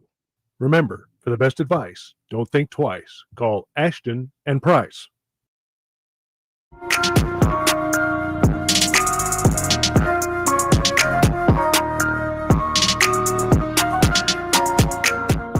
Your afternoon home for Kings talk and so much more. The Drive Guys on Sacktown Sports. Looks like the A's are actually selling at the team shop now. They're selling Sacramento A's shirts, kind of, Jay. I'll show you a picture. You know, the baseball undershirt, there's probably a name for this, and I apologize. But, it's white, and then you have the sleeves that are the color you wear under your jersey. So they have those, and they say Sacramento, like in green and gold, Sacramento, in kind of a 70s font. And then at the very bottom of the shirt, there's like an A's logo. So it's kind of a Sacramento A's shirt. And I think a lot of people thought those would not be sold. I don't know if this is an adjustment. Maybe these were always going to be sold, and they've just now are becoming available. Or if the A's, someone has decided we got to do more to try to make Sacramento build that connection, I should say. We've got to establish that connection between the Athletics and Sacramento. Maybe it's an effort to do that. But we were just talking about the plans in Vegas. Las Vegas now has a plan in place as far as what they will do if the ballpark's never built. And I know on the one hand, because I fell for this, like, oh, that means they're not going to build the park. Well, they do this in Las Vegas now whenever there's a major project, because they got burned a few years ago on something that had nothing to do with sports. Construction began and then they didn't finish it, and now you have an eyesore. So part of it is just that's what they do now. They did it with the Raiders Stadium, and of course they finished that. But Jay, I feel like it's not working here in Sacramento. Just the main reason is because just fans are not, the attendance is way below what the A's and what baseball thought it would be. It's way below. The numbers say one thing. The numbers now are tickets sold. So it's not as well attended. The tickets are not as coveted, and it hasn't gotten hot yet. The biggest teams have already come through, and it just doesn't have a major league feel to it. I keep saying this. I know I've been there twice. It's fun. It's enjoyable, but it's not a major league experience. It's a really, really nice minor league park, but it's not a major league stadium. And so it's just not a major league experience. And in that regard, I don't think it's working. You asked me to separate the baseball from everything else, but if I may, I don't know that we can when you look at the fact that the A's are overall, they're 22-27. They've lost 7 in a row. They're 8-15 at home. I don't think it's a great park for them to play in. Now I'm making some assumptions there, but I think, sometimes they'd probably rather be on the road in a major league stadium. So if I'm hearing you correctly, the fact that they're losing right now, they're not a top flight ball club, that means it hasn't worked. The fans aren't coming, so that means it hasn't worked. And there's no plan, which means that hasn't worked. So in all facets of the game, you feel as if now you put them all together like Voltron, Optimus Prime. Yeah, it's just nothing's worked. Yeah, well, there has been some upside, and you see the people sitting on the berm out there, and I know they've had a good time, and I've had a good time, but I just think it's not what was expected, and it's still early, so maybe they figure some of this out. And again, I just want to stress this. I know I'm repeating myself, but I don't for one second fall to any of the people that are out there trying to make it work. The people that have tried to figure this out and are trying to make that product the best it can be, because they're good people and they're working really, really hard. Right. And it's not, if it doesn't work, maybe they figured out, but it's not the fault of those people. No. It's just somebody had this vision of, let's face it, there's a pretty out there vision of, we'll play Major League Baseball in this park for 3 years. That's proven to be tougher, easier said than done. So it was just a bold plan. So far, not quite what they thought. I got you.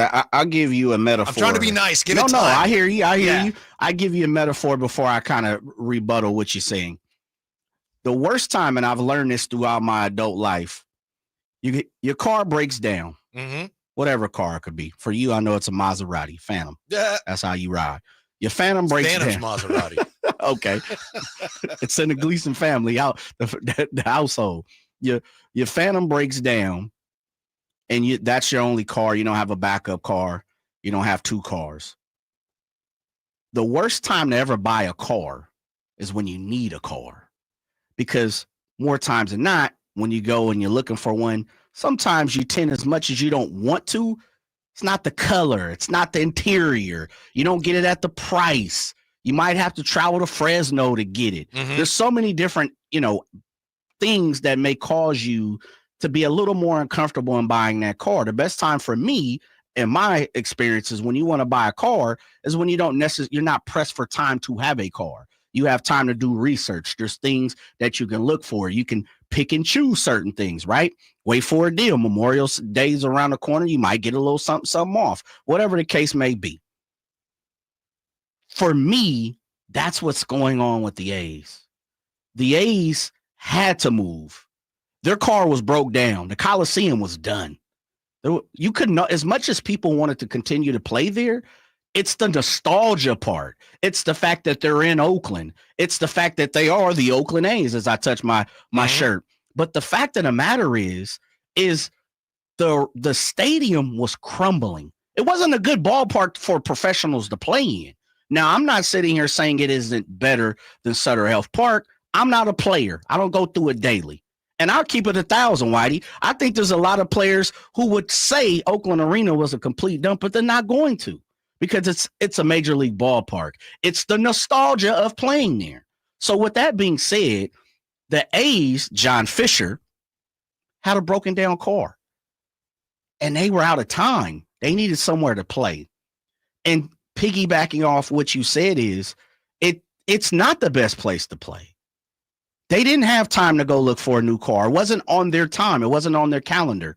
They were forced to do it. Yeah. And that's the tough part about it. And so with you gotta that, take your car to the shop though, too. When you have a nice car, you got to maintain it. Absolutely. And that's a whole nother discussion. Get them oil changes, all that, get that maintenance up 100%. I'm with you on that. That's a different discussion from John Fisher. They definitely could have did some rehab, but that's where it's like, man, when you say it's not working, I agree with you 99% of the way.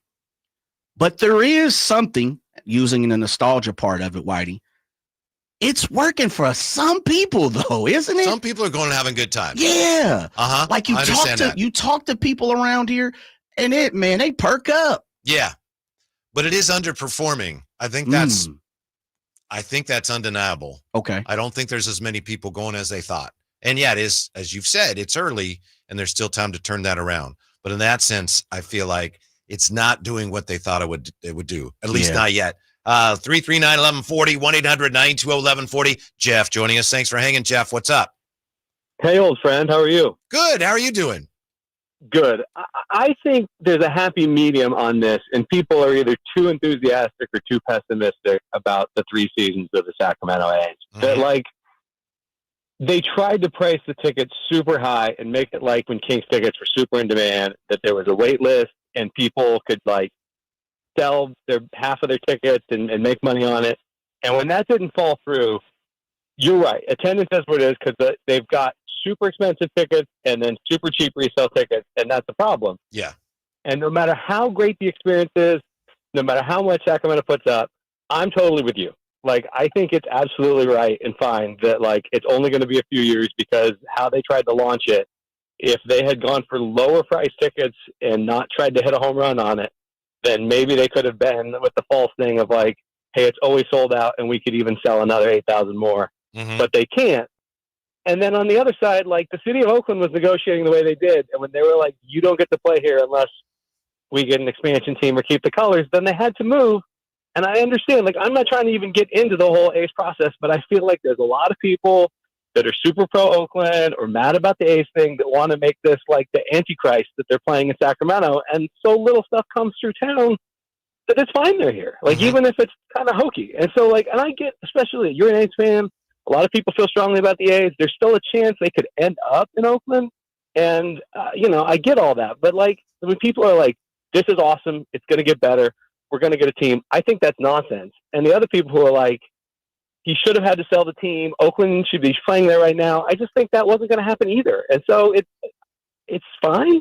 Jeff, can I ask, and I'm not trying to pin you down or anything, we've done this a long time. I'm just curious, have you been out there yet? And what you thought if you have? That's the point. I have not. And okay.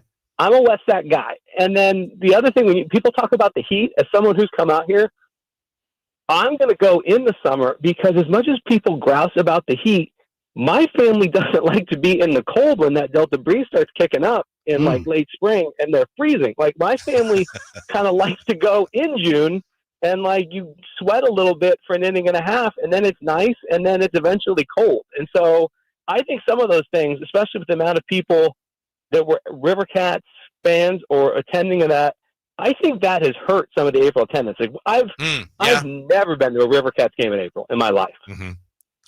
So but you're right. I don't watch a ton of these games, and I think it's the other thing. I think to the large people in town I might catch 4 or 5 of those at some point over the year, and they'll really go to 2, and eventually they'll hit a few more, because it is allegedly going to be here for 3 years. And so I think it's just a lot of people love it a lot. People generally enjoy it's in town. And it's kind of falls into that yeah, it's cool. It's going to randomly be here, and then it's not. And that was the thing. And put a pennant up next to your Sacramento Surge pennant and call it a day. Well, listen, I appreciate that. And when you have more time, call back and tell us how the Kings can get Andrew Nembhard, would you? We'll work on that. Okay, thank you. Yeah, appreciate Jeff calling. that's far too reasoned a view for us in the discussion we're having here. People are having a good time with it. That's good. It's something that's fun to do. That's good. I feel that we were in some ways misled on it, but that's sports and that's marketing. And I hope it improves. But you know what, Whitey? Yeah, what's that? Jeff had a great call. Well, he does. He had a great call. He does that. That was a great call, Jeff. Shouts out to you, because I thought he hit a lot of the points that we've talked about. You know, there's some people that are too high, some people are too low. He came right there in the reasonable middle. He's shooting right down the gut. There's no room for that in sports talk. I know, and that's why it's a great call, because you know what? It's well thought out, no doubt about it. And the other part is, and maybe it's a great call to me, because that's kind of where I'm at. I've kind of been the person that said, I'm in the middle. I'm with Jeff. Like, it ain't with everybody who's like, oh, it's fantastic, it's great, I go to cover the team, or I'm going to every game, I'm getting season. Like, I get it. But there are some people who are like, I'm not doing any of that, because the A's they left Oakland, and I don't want to be the person that supports Jeff Fisher. You know, I'm a little bit of that too. I think there's something about what Jeff said to me that's very zen, which is, don't worry so much about what happened before in Oakland. Just don't focus on that. Don't worry about what's going to happen in a couple of years and whether they're going to Vegas. They're here now. If you care to, enjoy it. Take advantage. Yeah. Yep. And if you don't. Then don't. Yeah. And I've kind of been that way. You know, I've been internally fighting it. But I recognize what Jeff is saying. It's a good thing for the city, in the form of, you have entertainment, you go catch a ballpark, you know, go watch a big league game, albeit if it's in Williamson Park, wherever it's at. And that's what gets me is if I'm a huge baseball guy, or I want to go see the Yankees come in town, I'm going to go watch them at Williamson Park. And I don't give a damn if they playing at Sutter Health or they playing in Oracle. It doesn't matter to me. I'm going to go watch it. And what so if they're at Carmichael Park? Then I'll go watch it. Absolutely. If that's what I want to do. Yeah. And that's kind of what I'm taking it from, you know, when it comes to Jeff, is like, for what it's worth, it's a dope situation.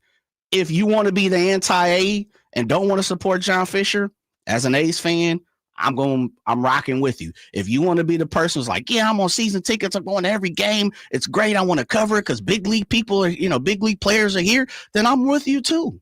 100%. Shouts out to Jeff. Yes. Thank you, Jeff. We don't hear from you enough. 339-1140, 1-800-920-1140.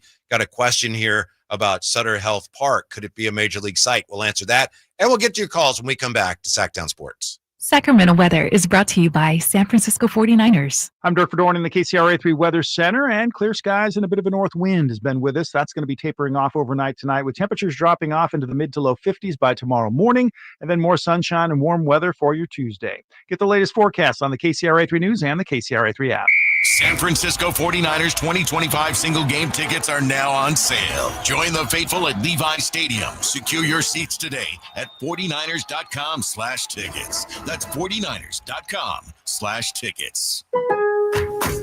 Now more than ever, Lowe's knows you don't just want a low price, you want the lowest price. And with our lowest price guarantee, you can count on us for competitive prices on all your home improvement projects. If you find a qualifying lower price somewhere else on the same item, we'll match it. Lowe's, we help, you save. Price match applies the same item, current price at qualifying retailers. Exclusions and terms apply. Learn how we'll match price at Lowe's.com/lowest price guarantee. Hey, Green Gobbler here. So you've got a clogged drain in your bathroom. Water in the sink's overstaying its welcome. You're spitting today's toothpaste on top of yesterday's toothpaste. You hope that it go away. Yeah, clogs don't just go away. I make them go away. I'm Green Gobbler, the only clog dissolver you need. I'm bleach-free, safe for your pipes, and I work. Guaranteed or your money back. Because I never met a clog that was going to unclog itself. Green Gobbler. Let the gobbler get it. The Hagen Oaks Cutting Edge Putter Fitting Studio offers you more technology, more choices, and more service. Hagen Oaks wants to be your go-to total golf game fitter. With $30,000 worth of state-of-the-art technology ready for your fitting, Hagen Oaks will help you make your best putting stroke while finding the best putter design, shape, hosel, length, and loft for your game. Schedule your fitting at the Hagen Oaks Player Performance Studio by calling 916-808-2531. That's 808-2531 for more. Bring the whole family to Sutter Health Park for Sacramento River Cats baseball. It's more than a game.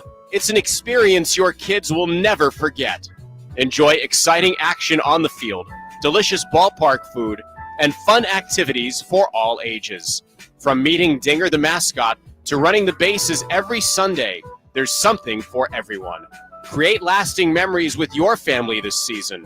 Get your tickets at rivercats.com. Memorial Day savings explode at Maida's Elk Grove Chevy. Save $12,500 off MSRP after rebates. Every new 2025 Silverado Turbo Max in stock. And Maida Chevy has similar savings on every new Silverado. One of the largest selections of new Silverado in the Sacramento area. $12,500 off new Silverado. Exclusively at the Maida Chevy Silverado Supercenter. Now that's big, huge. See them all at MaidaChevy.com. Together, let's drive. Plus 2021 renew. Not available with special financing, lease, and some other offers.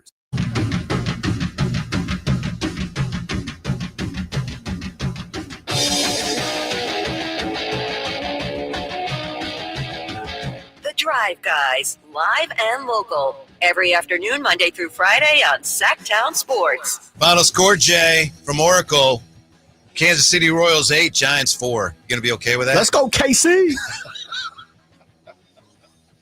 Guess who's on the post-game show on TV? I'm looking up. It's Bonte. I was watching the game. Anytime the Giants now. Yeah, anytime the Giants are getting manhandled, I'm paying attention. I'm locked in. I'm dialed in. Mm-hmm. Yeah, I looked up, saw him. One of the cool things about Bonte, he's kind of Carmichael Davey in that he grew up in San Francisco, and he's talking about all these teams now that as a kid, he loved and followed, and like Carmichael Dave with his beloved Kings. 339-1140, 1-800-920-1140. We'll get to the phones in just a moment.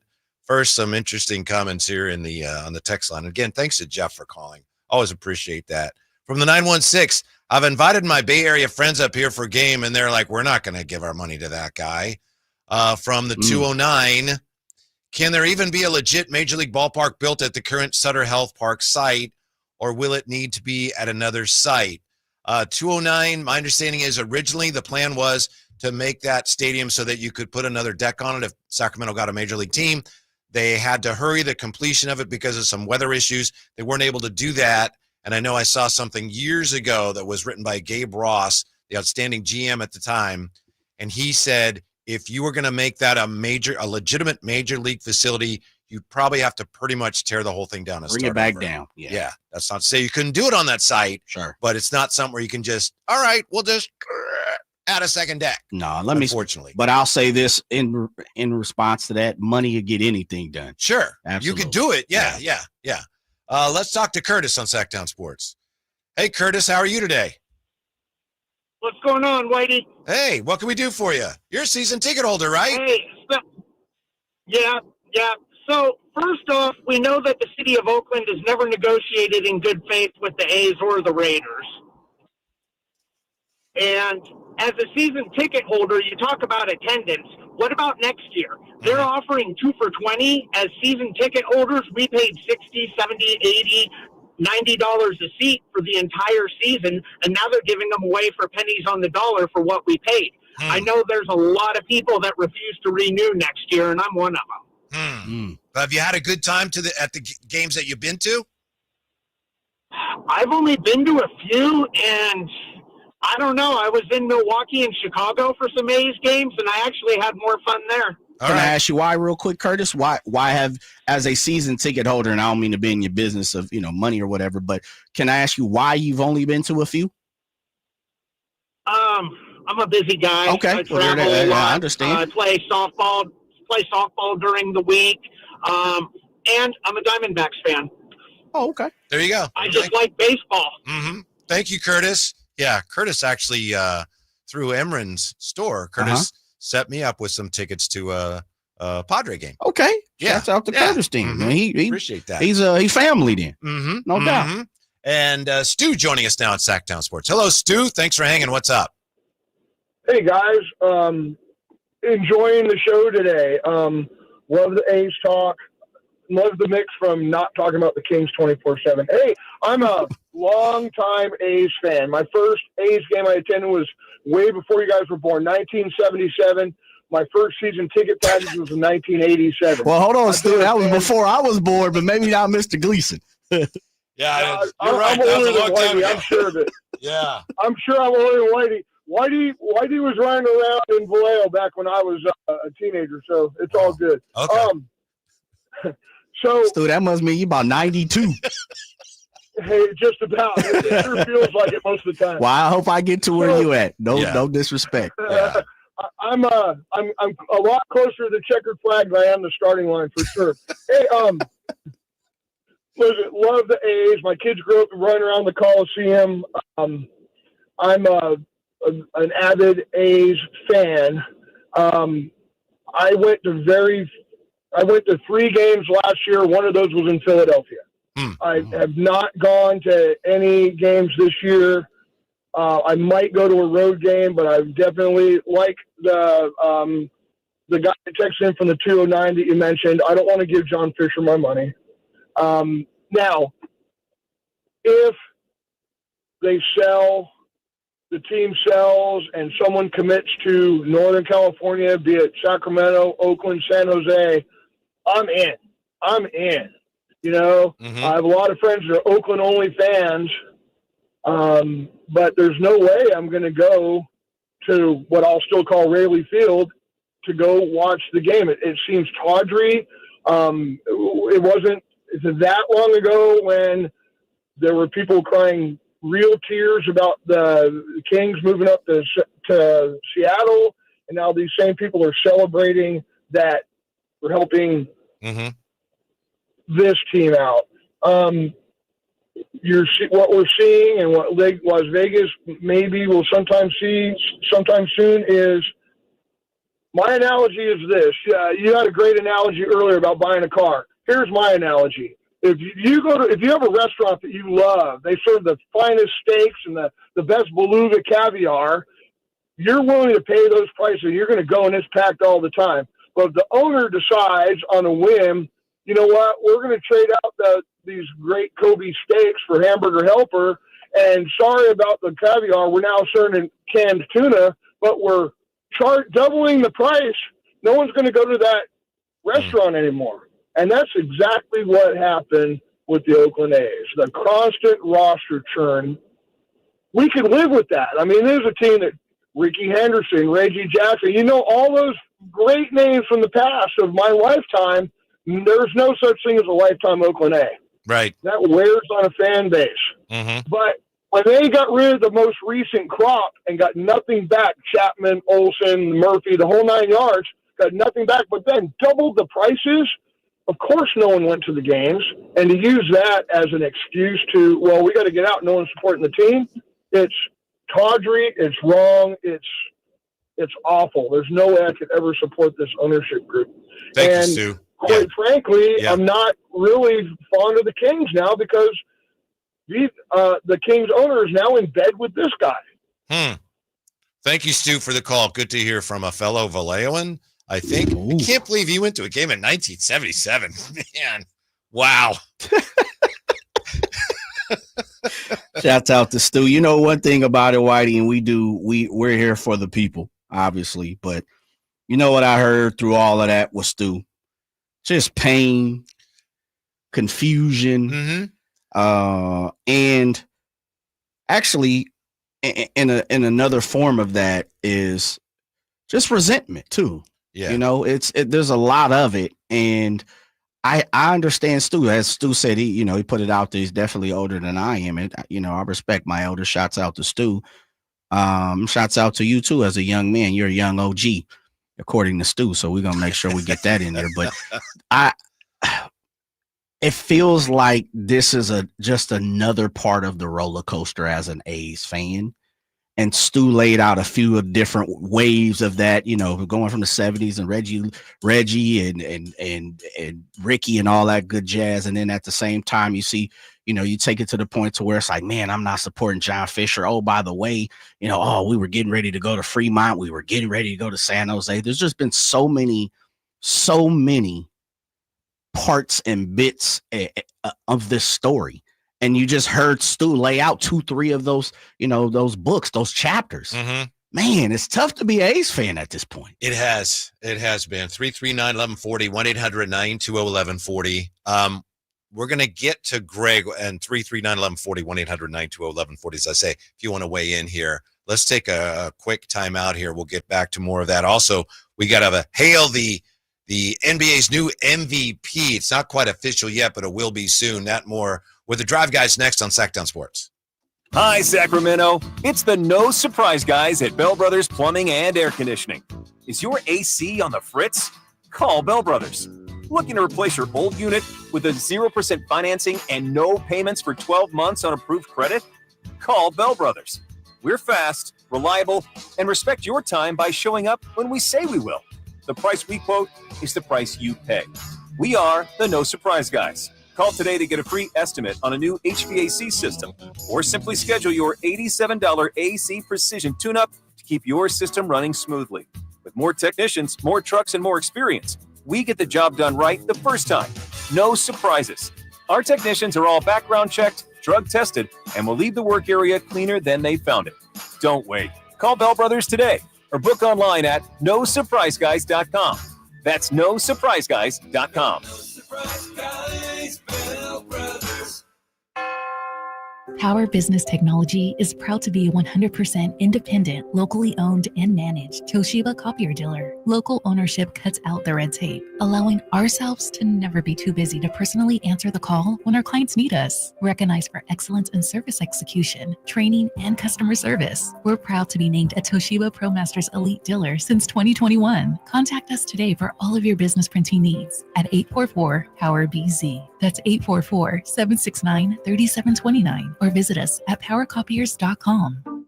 At Fisher Investments, we may seem like other money managers, but we're different. What makes you so different than the rest of us?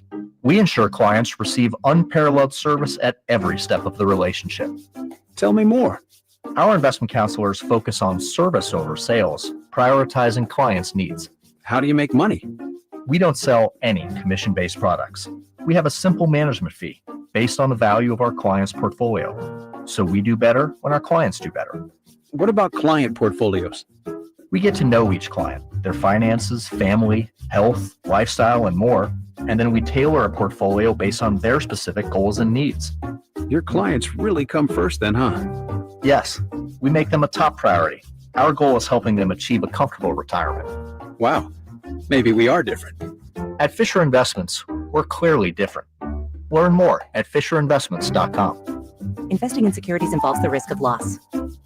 Seems everything costs more these days. Gas, groceries, and when's the last time you checked your wireless bill? Yikes. When it comes to big wireless, if you're staying, you may be overpaying. Here's how to get the same fast, reliable nationwide coverage without the big wireless bill. Switch to Consumer Cellular. Plans start at just $20 a month, and that's not a short-term promo. Our U.S.-based experts will get you switched and saving in about 20 minutes. Call 1-888-FREEDOM, visit consumercellular.com or a store near you, and start saving today. Plans include $5 credit for auto pay and e-billing. Wesley Financial Group is not a law firm. Are you a victim of the timeshare trap and think there's no way out? I'm Chuck McDowell, founder of Wesley Financial Group, the original timeshare cancellation expert. And I'm here to tell you that there is a way out. All you need to do is give my office a call. I will send you a timeshare exit information kit absolutely free, explaining how the timeshare industry works and your options for cancellation. Call Wesley now for your free info kit. 800-902-5454. 800-902-5454. Memorial Day is the unofficial beginning of summer and a time to reflect on the blessings we enjoy living in this country.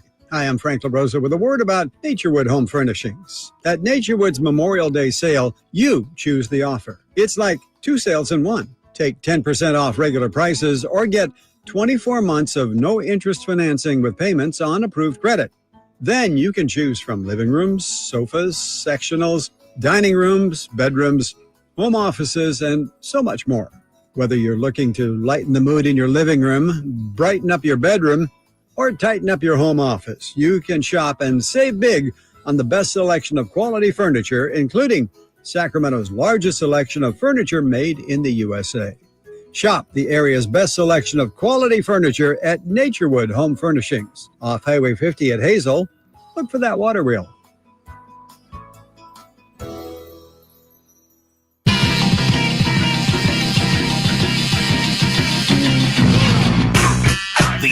only station in Sacramento giving you local sports coverage from 6 a.m. to 6 p.m. Monday through Friday. Sacktown Sports. We're talking about the athletics and the situation in Sacramento, and the conversation began when we looked at the fact that Las Vegas has approved a plan now as far as what would happen if their stadium isn't finished in Las Vegas. And that doesn't necessarily mean we should believe it won't be built. Las Vegas has learned. Clark County does this now when there are major construction projects because they've been burned in the past by projects that fell apart and it's partially constructed and then it's an eyesore, which is a situation near Mandalay Bay. There's a couple of towers there. So anyway, that's how we started talking about it. And we're just talking about how, in my opinion, it really hasn't worked at this point. The ticket prices were way out of whack. Attendance has not been what it was expected to be. Then on the other hand, you have people that say that may be true, but you have a good time when you go out there. We have this from Campy, and we'll get to the phones in just a second here. Campy in the Chateau says, I like baseball. To me, if the A's played the Yankees in Land Park, I would like it. He says, baseball is played in small parks by 90% of all professional players. He says, only the MLB players play in the big parks. A big park, 60% empty, is a sad sight. And I get that. I was watching a couple nights ago, I think with the first Giants-Royals game. There wasn't a huge crowd there. But to me, going to those games, and if you've been a baseball fan in Northern California for a long time, you've been to games where there's not a lot of people there. To me, Jay, there's something about the facility. If I go to Oracle or went to the Oakland Coliseum when there was a small crowd, to me, it's like going to a museum on a day when it's not that crowded.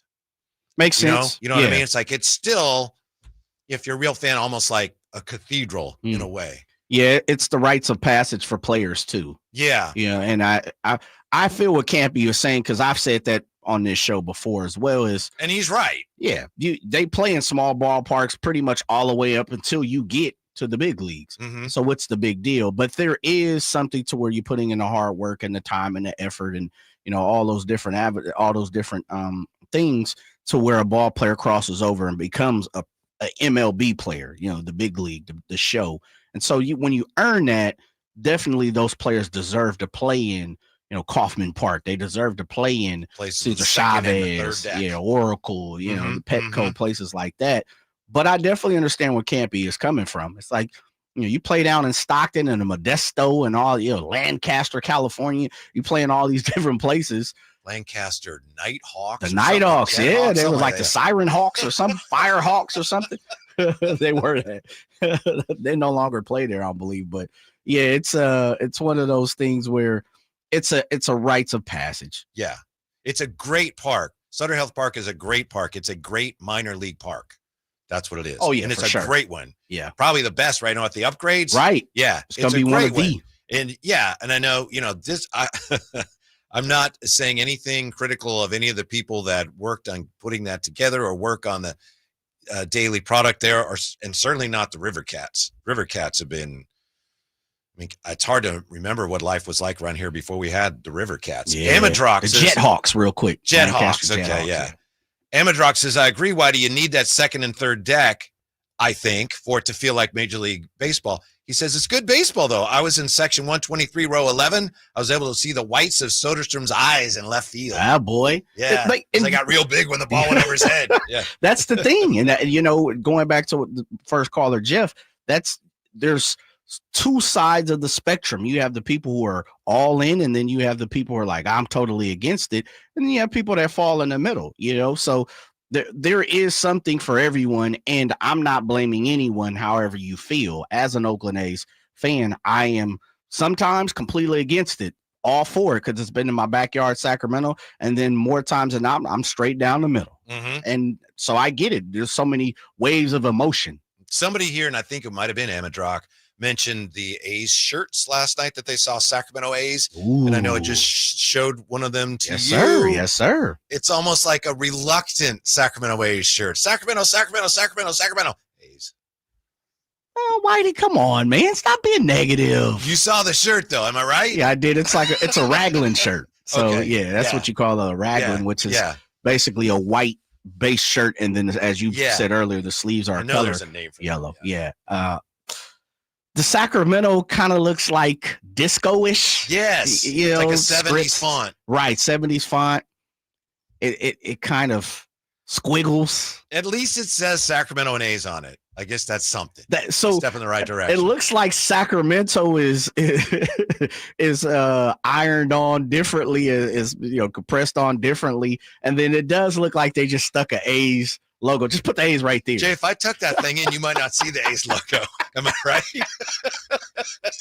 If you go Steve Urkel on us, you might be right. You go pocket protector, you might be right. Step in the right direction. Greg's been hanging on. Let's talk to Greg. Hey, Greg, you're on the drive, guys. How are you? Hey, good. How you guys doing? Good. What's up? Good. Not much. Just want to call in. Stereotypical, long-time listener, first-time caller. First-time caller. Love the show. Wow. We'll send that first-time caller basket out to you. It's on its way. Oh, thanks. Derek Jeter style. Just want to tell you guys, love the show. Makes me look forward to the traffic on the way into work sometimes. And just want to get to the A's. I've been a long-time A's fan my whole life. And first year we got season passes and season tickets and split it with a group of us. So I've been to about 7-8 games now. And I think people are forgetting what baseball really means to a lot of people. Everyone's talking about John Fisher and not supporting John Fisher. And don't get me wrong, I'm not the biggest fan of John Fisher at all, but for the A's to be here in Sacramento and for me to be able to take my son to a game right down the road and have enjoy a daytime game there and actually enjoy baseball for what it is. I mean, it's a business to them, but it's a passion for us, and it's just nice to be able to go do that. And I agreed with Jeff where people need to be a little bit more in the middle when it comes to the A's. I mean, a lot of the people calling in haven't even been to a game yet, and it shows. I wish more people would go out and just enjoy the day. I mean, we might have them for 3 years, we might have them for longer, but for now, let's just, I think we should just enjoy some baseball. All right, Greg. Thank you for sharing that. Appreciate that. Take it easy. And thank you for the kind words. I mean, that's huge praise. Yeah. I don't even mind the traffic so much. Listen to you guys. That shouts out to Greg. Traffic stinks. It does, man. But Sacramento traffic ain't bad at all. I know. This is the tip of the iceberg. But when people, and I'm from here, born and raised in Sacramento, but I've been blessed to live in other places. When people talk about traffic, I'm like, stop. Well, you lived in LA, right? Yeah, it was the worst, right? Yeah. So, but one thing that I took from Greg's call was, did you catch where he said the A's are going to be here for 3 years, but they could be here a little longer? He never said they could be here shorter. I know. I almost shouts out to Greg. Added that, but I like that. No, I don't need to. I don't need to do that. Don't bring down the spirits, Whitey. Come on, man. Shouts out to Greg. Greg has got his eyes on the prize, man. He half glass full, not half glass empty. Well, it's like we have been saying, that can all be true. People go to the stadium or they don't with different ideas and, about what it all means and whether they're supporting it or not. And if you're having a good time, don't worry about the rest of it. Yeah. But I do wonder, we had a couple callers ago that said, it was Stu. He said, I'm from, I've been a long time A's fan and I'm in Sacramento. And this reminds me of what happened when the Kings almost left. And I don't think we can forget that. And you can, or you can't look at it that way. I'm not suggesting that you should, but I am wondering how many people here look at it that way, if that's a factor. I didn't think it would be a factor at all, but I wonder if for any fans, it's like, I'm not supporting that because of what almost happened to our basketball team. I would be surprised if it's a big factor, but it might be. That's all I'm saying. Oh, yeah, I definitely think there's a few people, and they may come from, and I think Jeff said, Stu was, I know he said he lives in Vacaville, but I do think he said he was from Vallejo. I could be wrong, but I do think you get more of those A's fans from the Bay who are kind of like pointing that out to people that's from Sacramento. And then on the opposite side, I do think there are a few people from Sacramento like, you know what? I'm not going to be a hypocrite. I don't want to feel that way. internally and say, well, I'm gonna shoot out here to an A's game, but at the same time, I was one of those guys who were crying about the guys or a gal who were crying about the Sacramento Kings leaving. So it's a twofold. And we've had a couple callers call in. It's like, yeah, and I think Stu was he said this as well. I have friends who are Oakland A's fans who are Oakland fans, meaning they're only going to support the squad if they're in Oakland, versus Stu is like, hey, and I've said this before. If the A's leave Northern California and they move out of state, I'm done. And then we talked about it last week. I hadn't even thought about, let's just say they move to somewhere else. I don't know, Fresno, or that could be Central Bakersfield or something. How would I feel?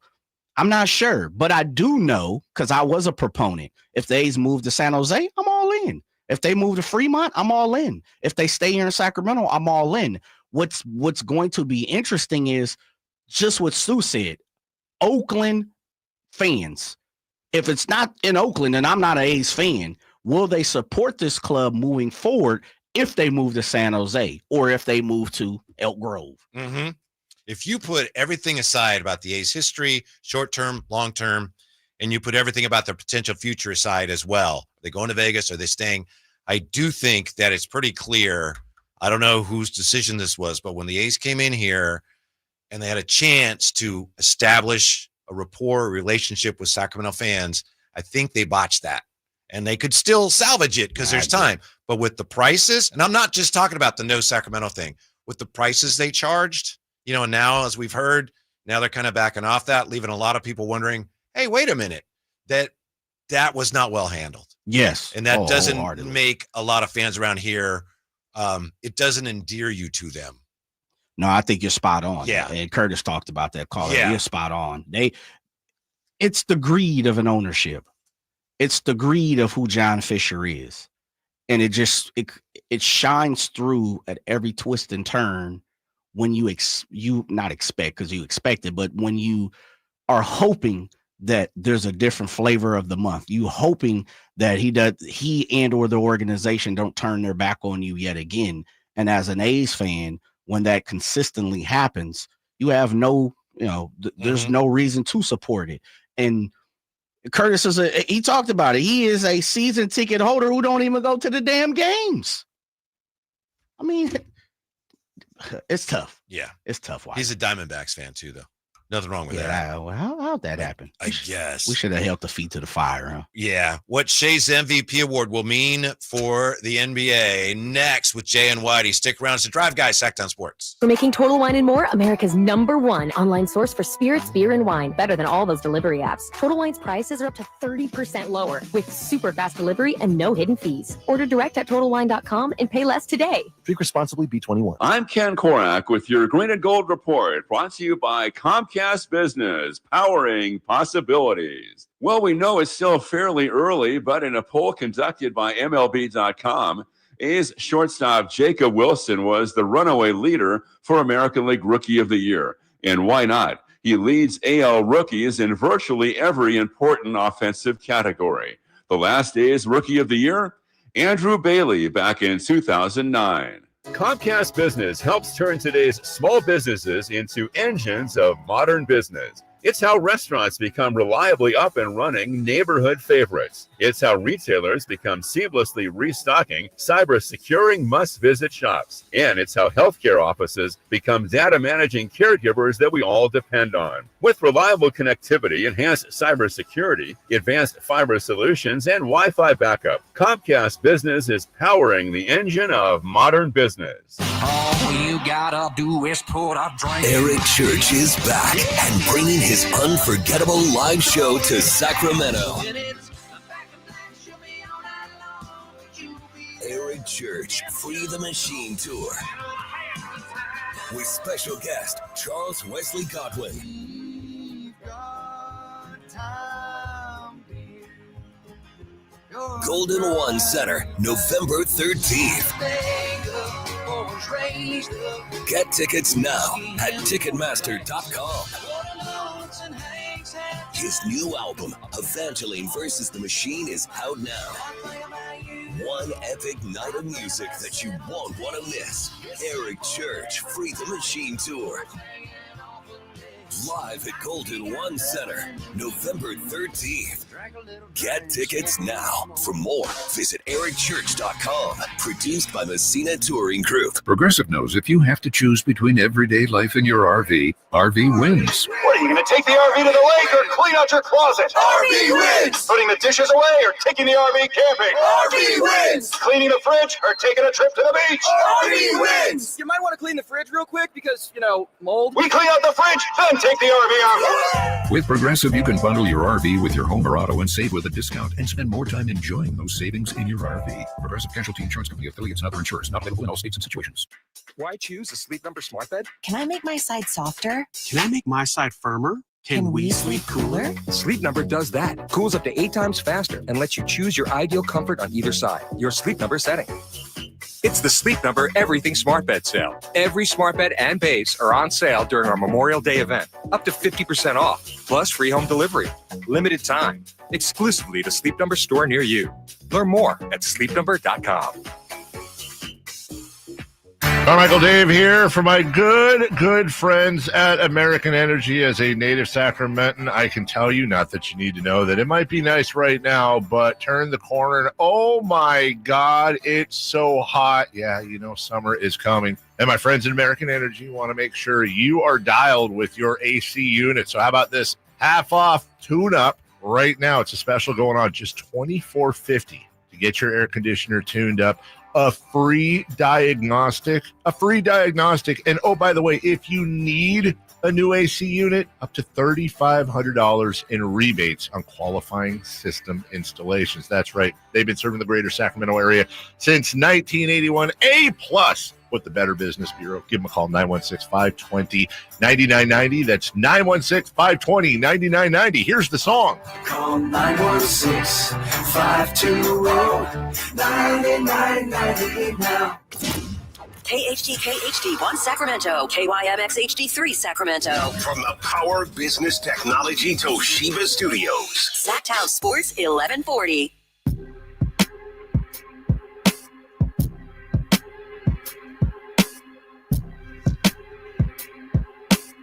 Your afternoon home for Kings talk and so much more. The Drive Guys on Sacktown Sports. I'm going to level with you. That's what we do. We always level with you. There's just not a lot of Kings talk right now. There's just not much going on. I'm anticipating news here soon of something. I don't know how long it'll be. My feeling is it's not based on anything I've been told. Just an educated guess. I think the Kings are working on a number of things. Some of them are big, but I don't know if they're going to get anything done. And if they do get some done, I don't know when. So we will get to that when it happens, and we'll continue to speculate here and there. But today, Jay, just being honest, there's not a lot of Kings talk today. As Stu said, I'm glad you guys aren't talking about the Kings. We would be if there was something to talk about, and we will find things about the Kings to talk about soon enough. But right now, there's some other things going on. Absolutely. Yeah. There's other sports being played. There's other topics to be talked about. There's other things to discuss. Yes. No need to force anything if it's not there. In due time. Yes. Kings. Yes, we're all waiting. And once we have things, I have a feeling it's going to be juicy.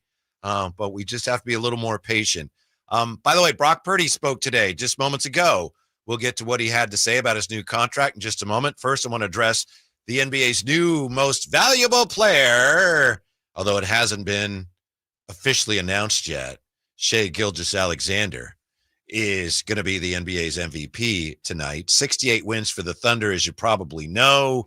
He won his first scoring title, and that's a thing. Shai Gilgeous-Alexander led the league 32.7 points per game. He shot 52%, hyper efficient, hyper effective for a team that won 68 games. The only other player in NBA history to average at least 30 points on 50% shooting, 5 rebounds, 5 assists, 1.5 steals, and 1 block per game in a season, Michael Jordan.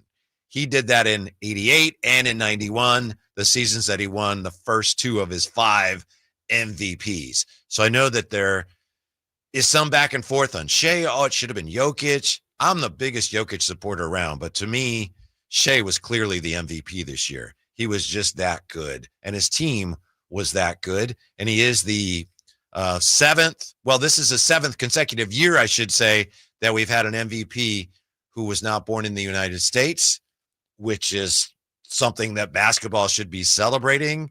I can remember when basketball, for years and years, there was talk of basketball. Oh, pretty soon it's going to be played around the globe. It's going to be a great international sport. And it took a long time for that to actually happen.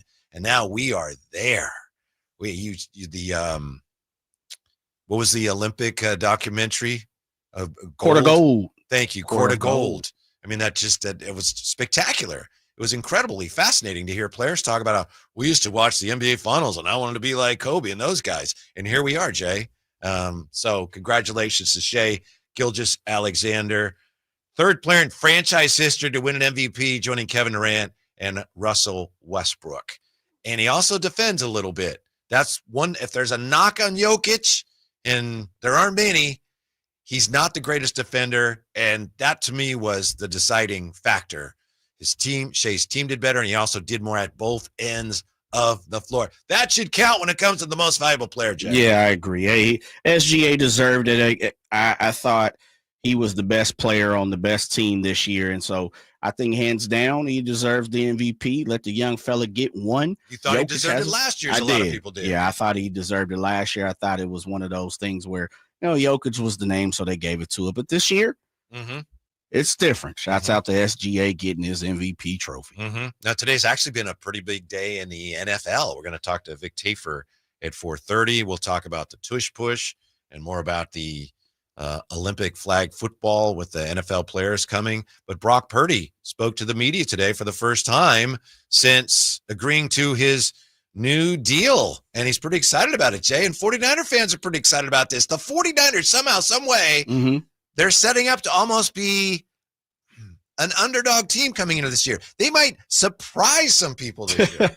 Yeah, I guess so.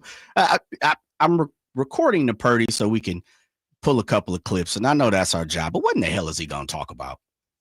What else? What could he talk about? I've seen a couple of little clips, and people are like, oh, his first big purchase. And do people really care about that?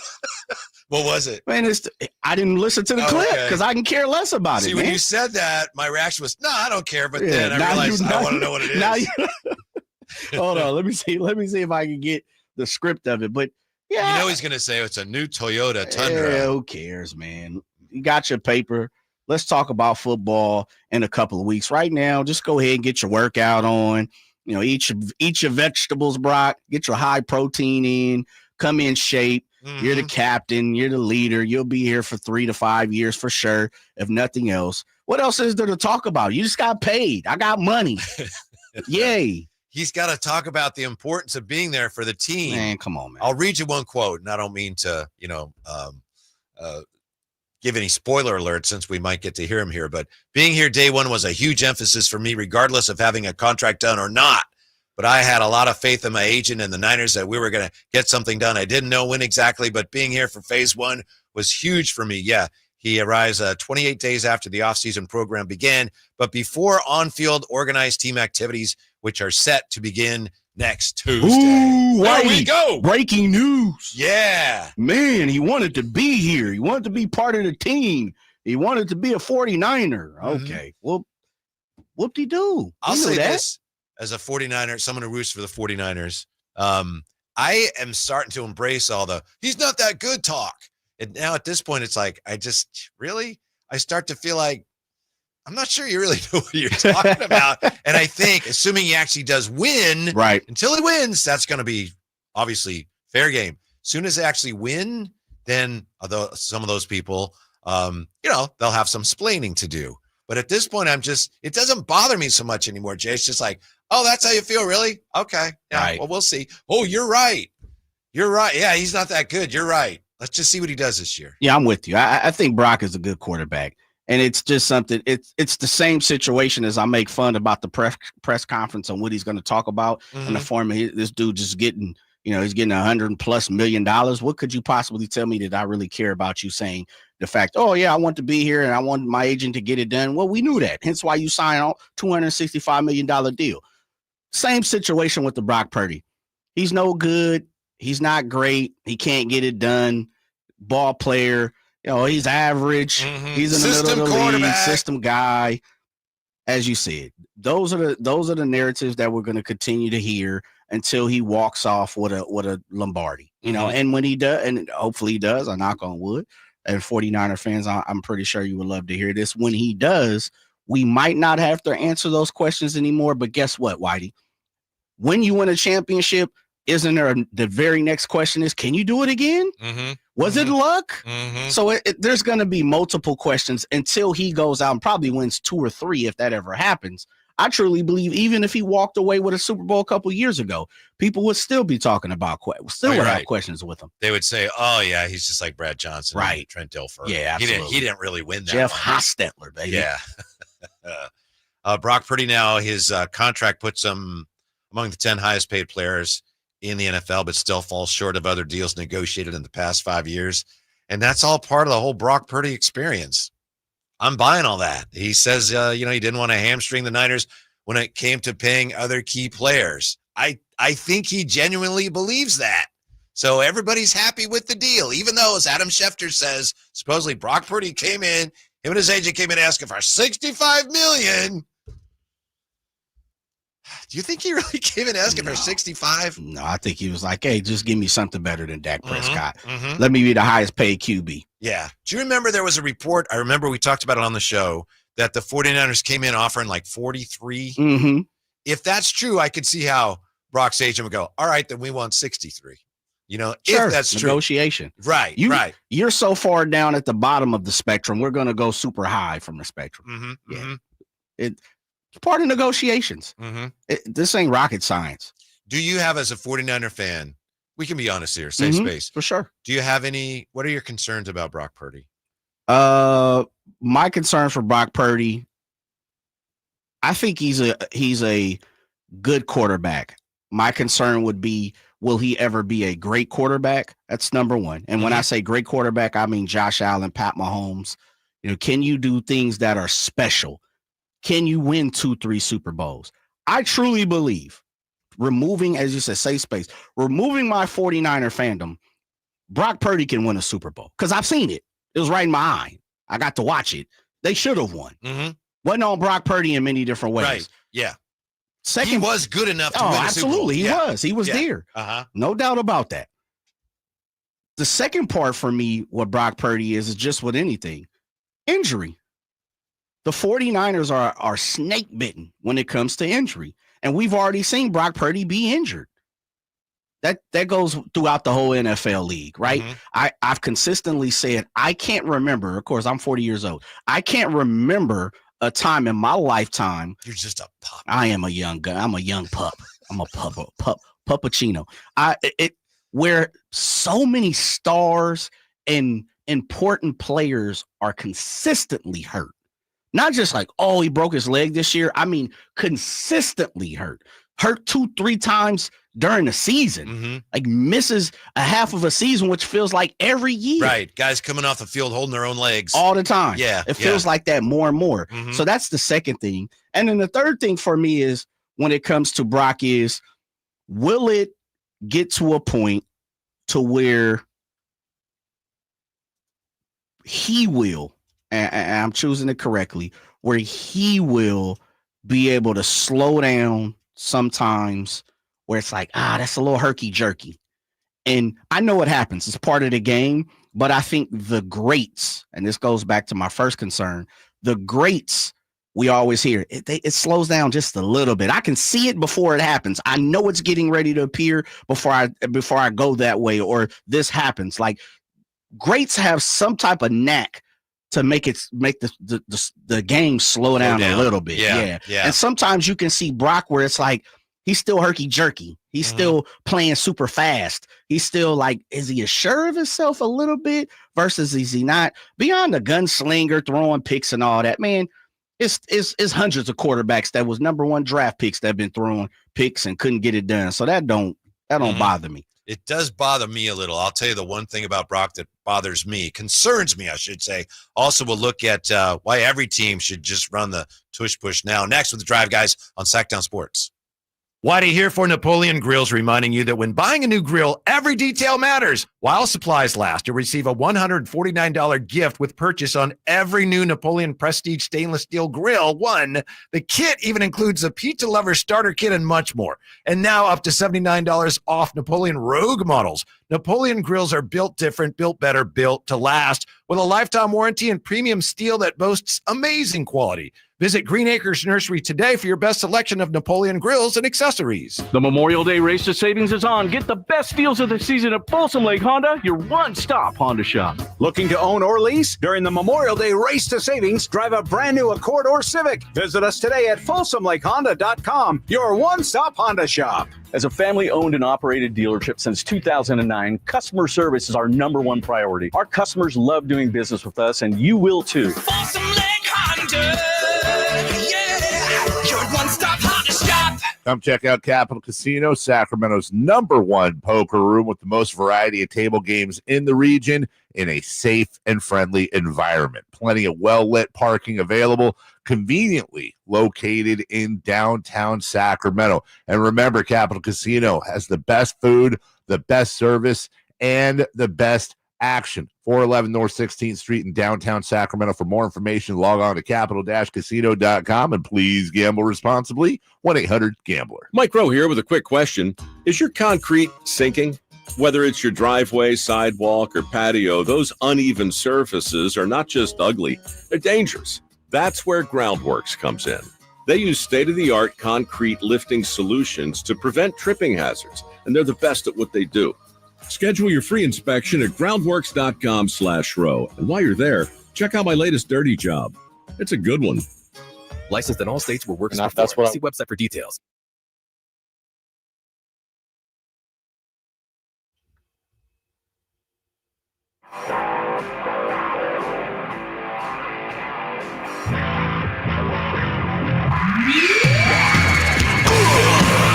The only station in Sacramento giving you local sports coverage from 6 a.m. to 6 p.m. Monday through Friday. Sacktown Sports.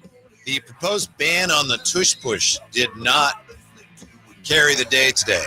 The proposed ban on the tush push did not get enough votes. But there are reports now that things in the meetings got a little contentious, Jay. And there are reports that your owner, Jed York, may have had a hand in things getting a little contentious. Boy, Jed, stand up, baby. I'll tell you about that in just a second. First, I want to just wrap up the thought on Brock Purdy. The one concern I have with Brock Purdy, as you said, Jay, he doesn't have the strongest arm. Maybe you didn't say that, but he doesn't have the strongest arm. But, I mean, we've seen him play the last couple of years. I don't think that's been a problem. He does get a little loose with the football sometimes. You know, his interception percentages have they've gone up each year. I think at his worst, he takes chances that he probably shouldn't take. I think we've seen this. There's times when he, maybe more than other quarterbacks, he will throw the ball to where he thinks the receiver is going to be, and sometimes there's nobody there. And those don't look like great interceptions. You know, it depends on the timing when that happens.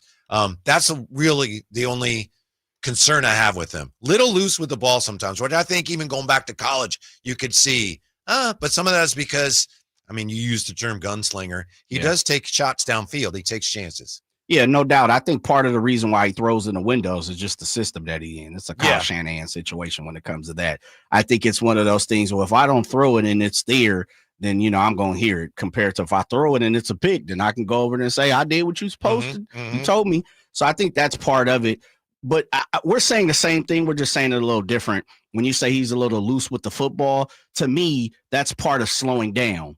You got to slow, you know, it's not there. Take off, take the two-yard run and move on, you know, as they say, have a fight for another day. And so he does get loose. That's why I said he gets herky-jerky sometime versus, okay, man, just throw the ball away. I think he's done, as far as we can tell, we're not privy to all this. I think he's done a really good job dealing with the instruction he gets from his coach. I think so, too. There's a story that he told that was in the preview of Mike Silver's upcoming book, where I think it was his first preseason, and he gets in, and, you know, he's trying to prove that he can play in this league, and he's supposed to throw like a square out, and the guy's open, but instead he tucks it under and runs like for 10 yards, and he comes back feeling like he made a pretty good play. And guess who's just screaming at him in the headset? Like, Right. what are you doing? That's not the way I taught that play. Right. So Jimmy, I think at times really struggled with that. Brock Purdy seems like he's okay with it. And that, you know, unfortunately, that's why you continuously hear he's a system guy. He's a system guy. Really, if you're playing for Kyle Shanahan, you are a system guy. Even if Matt Ryan came over, even if Josh Allen, like people would say, oh, well, no, that's not, because they're more improvising. You know, they're going to do something a little different, but you're still going to play within a system. Every quarterback plays within a system. Mm-hmm. Pat Mahomes plays within a system. A great system. West Coast offense. Yeah, but he plays within a system. Mm-hmm. So that's the tough part with Brock Purdy is shaking the label of a system guy, shaking the label of all you're playing with the quarterback whisperer, the guru. And unfortunately, because he was drafted here in the spot and where he was drafted, he's not going to be able to shake that until you win a few, a la Tom Brady. Yeah. It seems like that talk doesn't bother him either. I think if they're winning, he doesn't care necessarily what pundits are saying. Nah. And I think he also, as the last guy drafted, does feel like, man, I'm playing quarterback on the 49ers. I got it pretty good. So a lot of the noise doesn't affect him. And you know There's what? not as much of his ego involved in all that. And I'll say this. I don't know Brock Purdy. I'm pretty sure. Get him on the show. We're going to try. I'm pretty sure there might be some people that we have, you know, mutual friends or whatever, but I've never heard anyone talk in the form of, you know, personally knowing Brock Purdy. But I say that to say, if he was to take a step back and had closed doors and we had an opportunity to have a conversation with Brock, I bet you he would say to me, because he's a competitor, bet you he'd say, it gets under my skin. Yeah. And I'm going to forever, as we've seen Tom Brady, and I know I'm talking about the GOAT, but I'm going to forever keep that chip on my shoulder. They passed on me, all these teams, even my own team. I'm a system guy. I can't win it. If it's me, I'm fired up every single time I go out there. Now, I'm not sure if he's that way, but I would say that. Yeah. And maybe he's one of those guys that I'm not going to say anything about it, but maybe that's how he plays. Yeah. But I'm with you on some level. Yeah, he'd want to shut those people up. Seth Wickersham wrote this story about the general session today that the NFL held for the future of the tush push.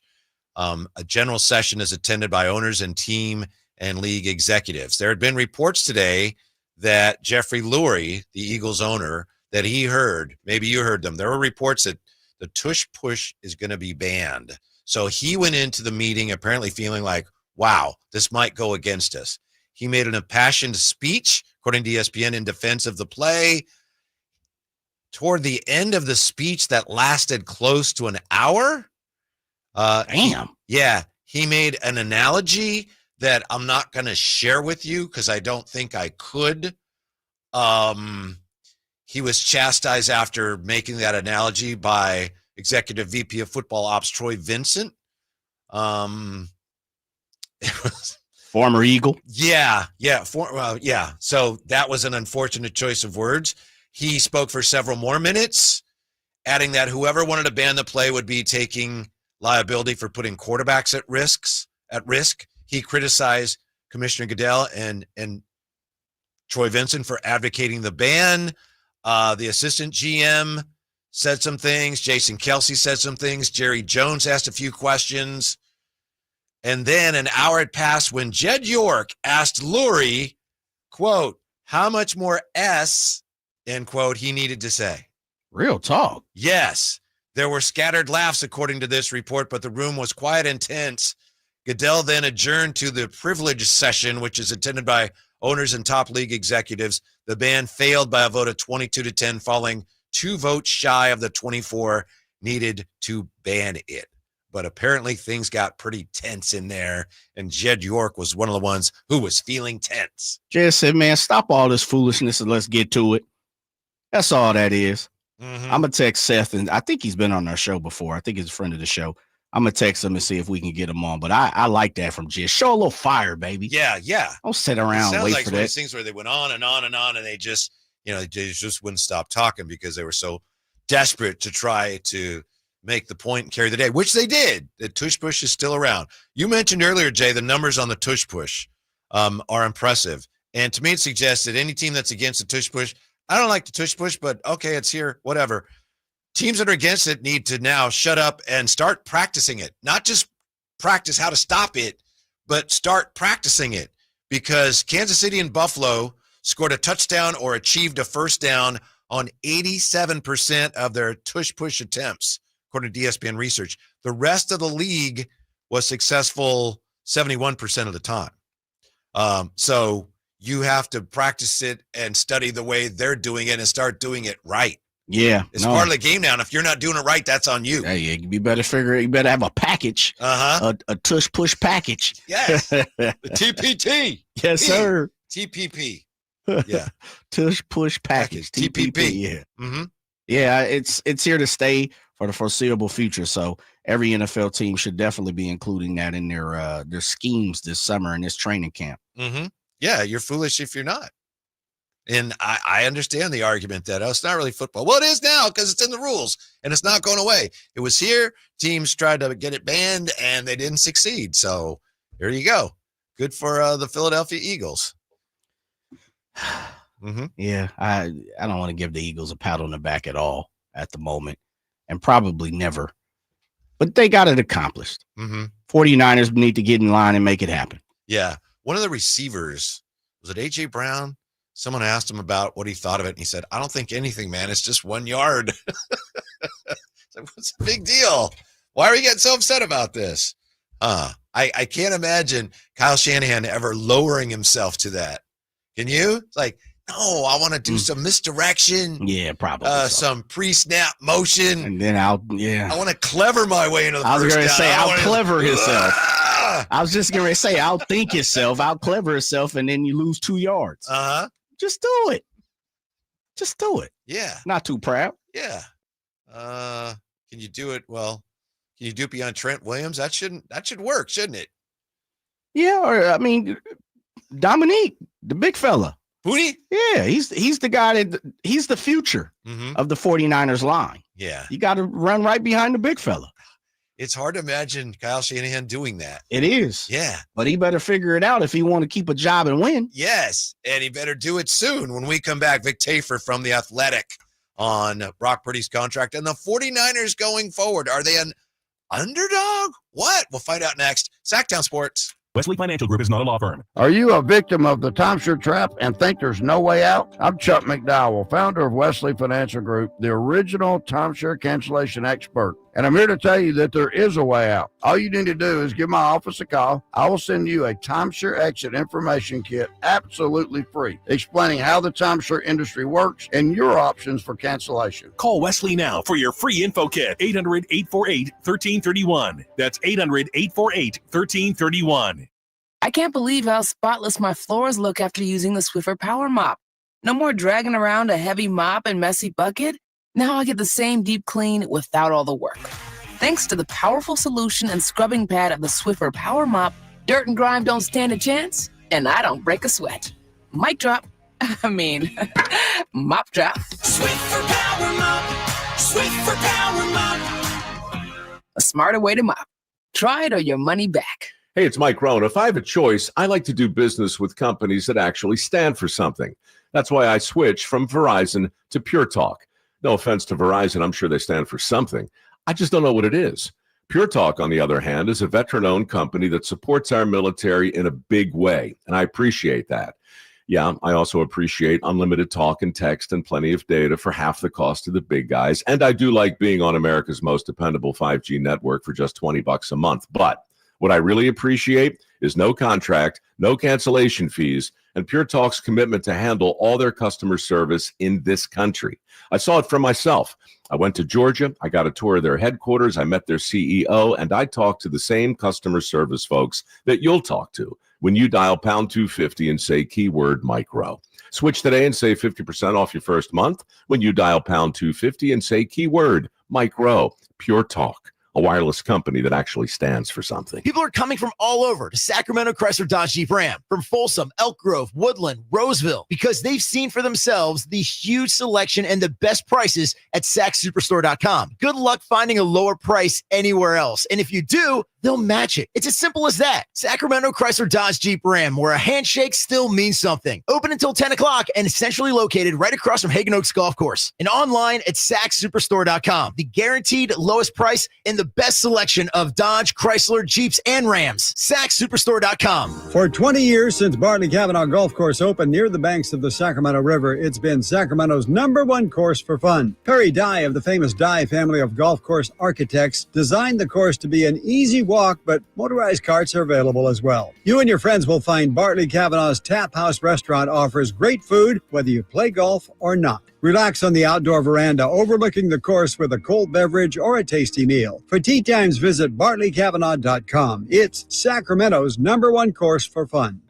Hey everyone, it's Kyle Draper here. If you're in the market for a new car, let me tell you about my experience with Mercedes-Benz of Stockton. From the moment I walked into their state-of-the-art showroom, I knew I was making the right choice. There was no pressure from the sales staff, and if I'm being honest, I felt like a kid in a candy store. I settled on the all-electric EQS SUV, and let me tell you why. First of all, the comfort. After a long day at work, I actually look forward to being in my car. It has several different massage settings, including my favorite, hot relaxing back. Plus, the seat heating and cooling features are perfect for the hot summer or those chilly mornings. Mercedes-Benz has the reputation of making the finest cars in the world. Now it's your turn to experience what I already know. Mercedes-Benz of Stockton is the best car buying experience you'll ever have. They're just a short drive down I-5, or you can shop online anytime at mbofstockton.com. That's mbofstockton.com, and tell them Drape sent you.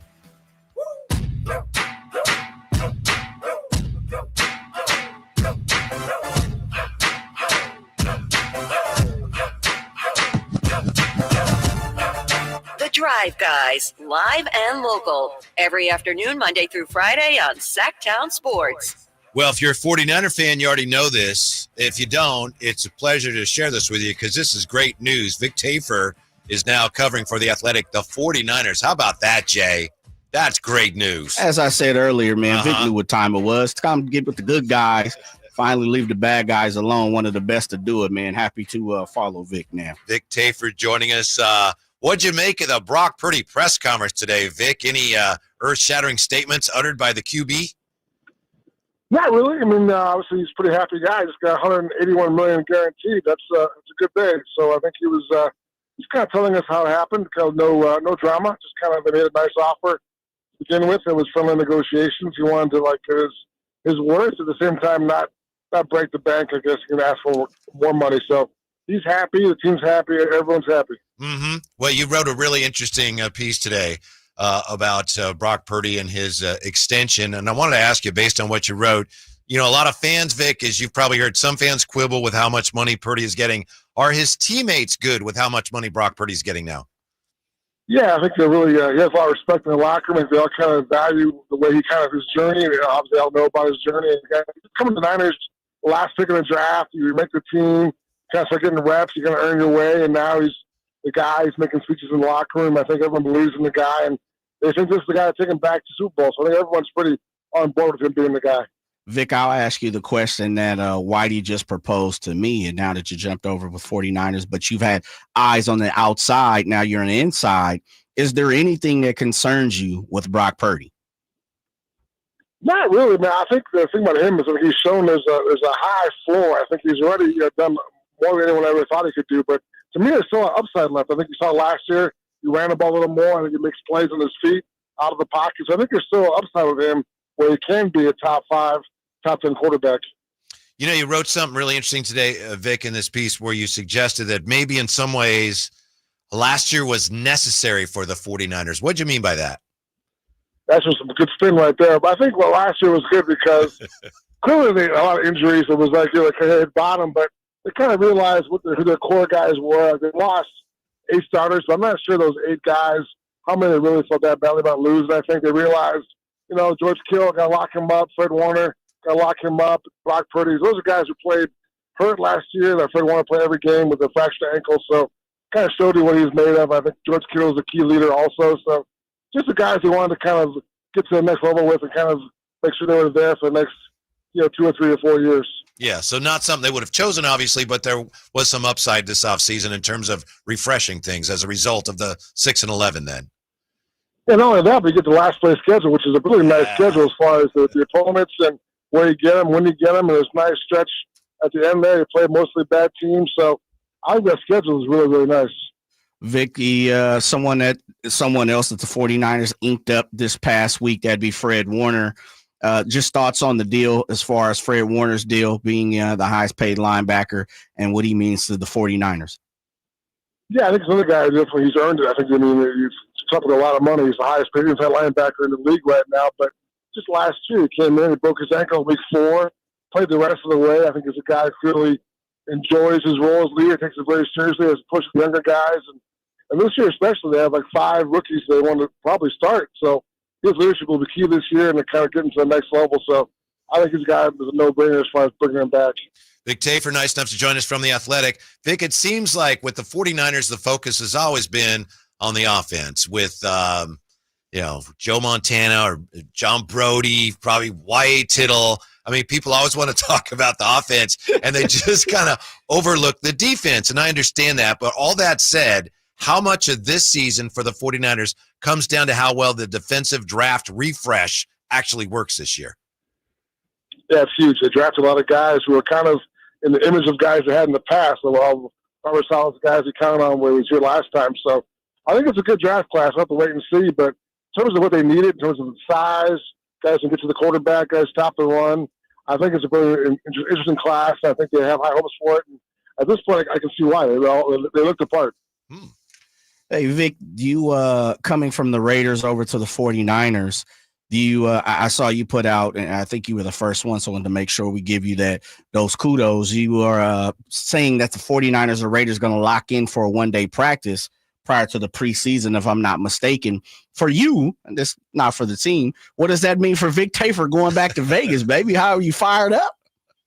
I am fired up to see some old friendly faces. I get to kind of go into my old grounds as an enemy. Kind of, I'm sure I'll be probably about 3 fields away. I need my binoculars to see what's going on. But that's how it works, so I can respect that. But, yeah, it's kind of cool, I think. And plus, those joint things are always a good deal. It's kind of like an unofficial preseason game. The guys can go against each other and to run plays and kind of see what you want to do. So those are always very worthwhile for both players and for media members like myself. Vic, has anybody over this, T. Reed, has anybody talked a little mess that you jumped over to the 49ers now?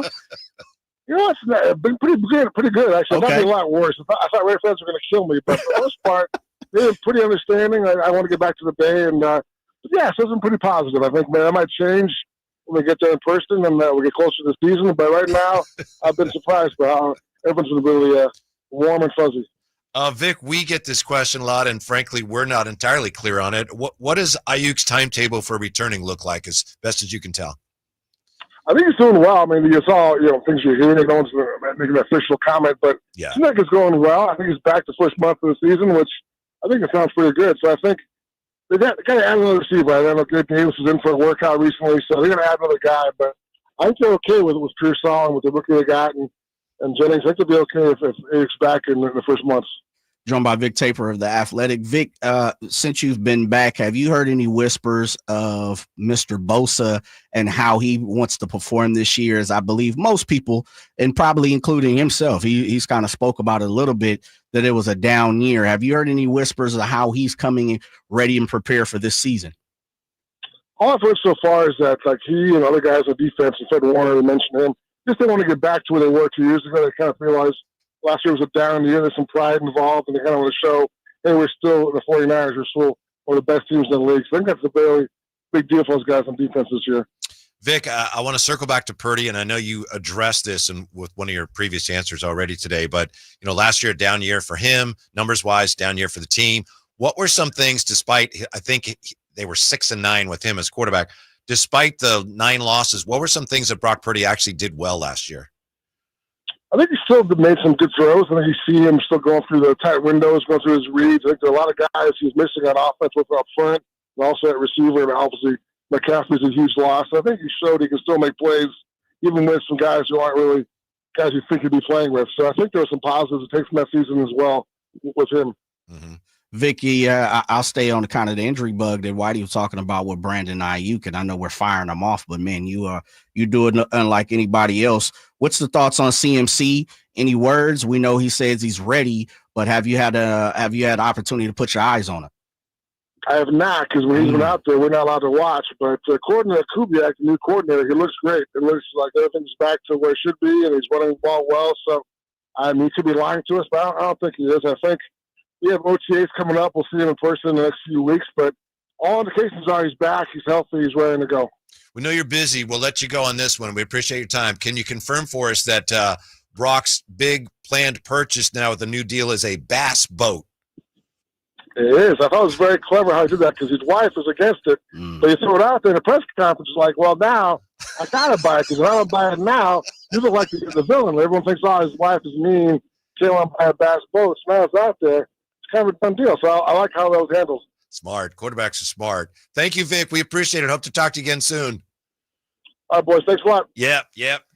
Vic Tafur back with the 49ers. A bass boat, huh? Yeah. He thanked his parents, wife, members of the 49er organization, said he plans to buy a bass boat, Jay. Maybe he'll come up this way. Folsom Lake or something. Great bass fishing up in this region. Yeah, I think I have that sound because it was literally like the last question. Hold on, give me 5 seconds. Let me make sure that's right. All right. Yeah. Great to have the great Vic Tafur now, he's an old school reporter, excellent reporter, boxing reporter, football writer. It's great to have him on the 49er side. Sorry, Raider fans, but don't blame, Vic for wanting to be back in Northern California. And absolutely. Let me just say this, Raider fans, you don't deserve a quality person like Vic Tafur. Someone who's been putting in all the time and effort and all the spoils, over, and I don't know how long Vic's been in it, but easily a good 7-8 years Vic's been covering the Raiders. And he's never going to the playoffs. He never has an extended period of time past the regular season. He's always looking ahead to the draft. How about you come over here and get with a winning program, Vic? And that's what he's doing. Yeah, I think when I first started talking to him was about 2011. I think he was covering the Raiders then. I think it's been a while. I feel like it's been about 10 years, but I took the under just in case. Because you know how people are. Oh no, Jay, he covered them since 2015, and you're wrong. And so you just never know. Yeah, I took the under. So Jay was saying at the press conference today, he's like, "Oh, they asked Brock Purdy what he's going to spend his money on." And I admit, I really wanted to know. Vic just confirmed it for us, but here's Brock Purdy today's press conference.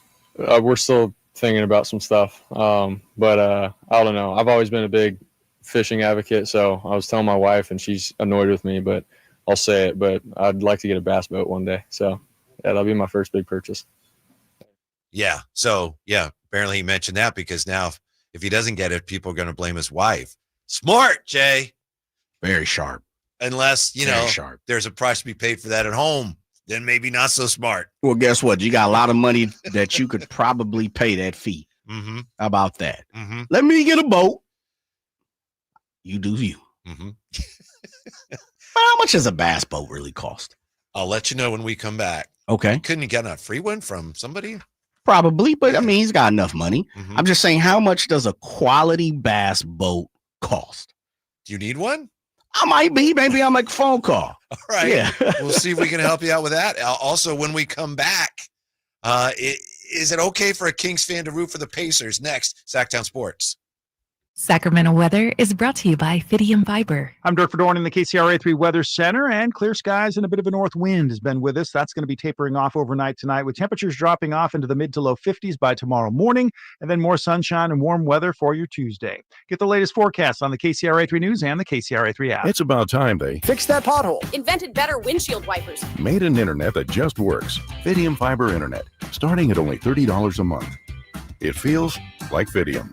Offer available to residential customers only. Terms and conditions apply. See Fidium.com for details.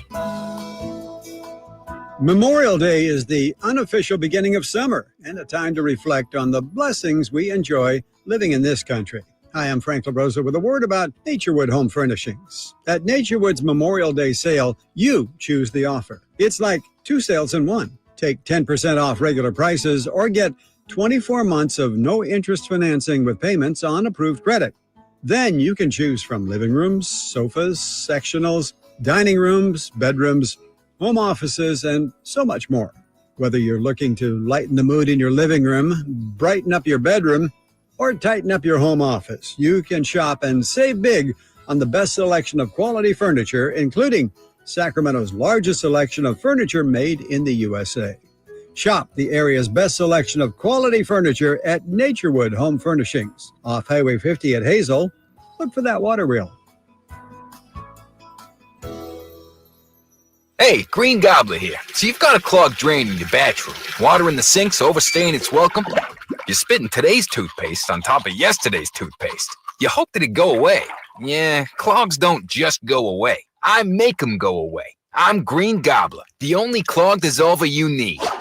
I'm bleach-free, safe for your pipes, and I work. Guaranteed or your money back. Because I never met a clog that was going to unclog itself.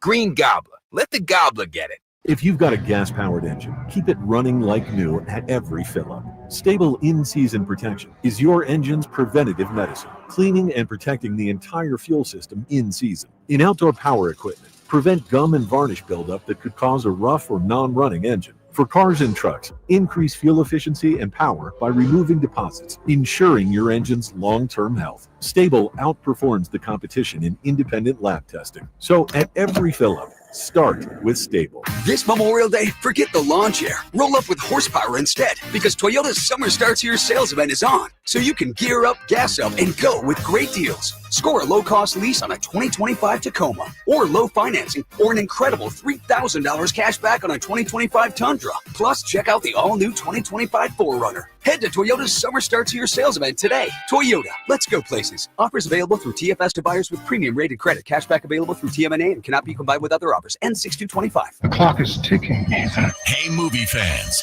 get ready for the ultimate summer blockbuster at the Esquire IMAX Theater in downtown Sacramento. Mission Impossible, The Final Reckoning. I need you to trust me. Film for IMAX, every mission has led to this. Feel every heart-pounding moment on Esquire IMAX's 6-story screen with thunderous audio. Grab your reserved seats now at IMAX.com/Sacramento. The Esquire IMAX Theater, the world's most immersive movie experience for Mission Impossible, The Final Reckoning. Hey, it's Carmichael Dave here reminding you to gear up for Memorial Day and summer barbecue parties at Amy's Outdoor Living, your grilling headquarters. Now, while others have raised prices, Amy's is keeping their low prices through May 26th. Weber, Traeger, Rectech, Blackstone. New Traeger Woodridge, $200 off at $699. The popular Weber Genesis starts at $799. $799. Rectech pellet grills, my brother's favorite, lowest price of the year. And Gosney pizza ovens, I've had mine for a year. I love it. Starts at $399 plus no sales tax on in-stock patio furniture through May 26th. You need umbrellas or cushions? Amy's has a great supply in many colors. Memorial Day is the perfect time to get that new barbecue grill you want. Amy's Outdoor Living in 2 locations. In Sacramento on El Camino near Watt, and in the El Dorado Town Center.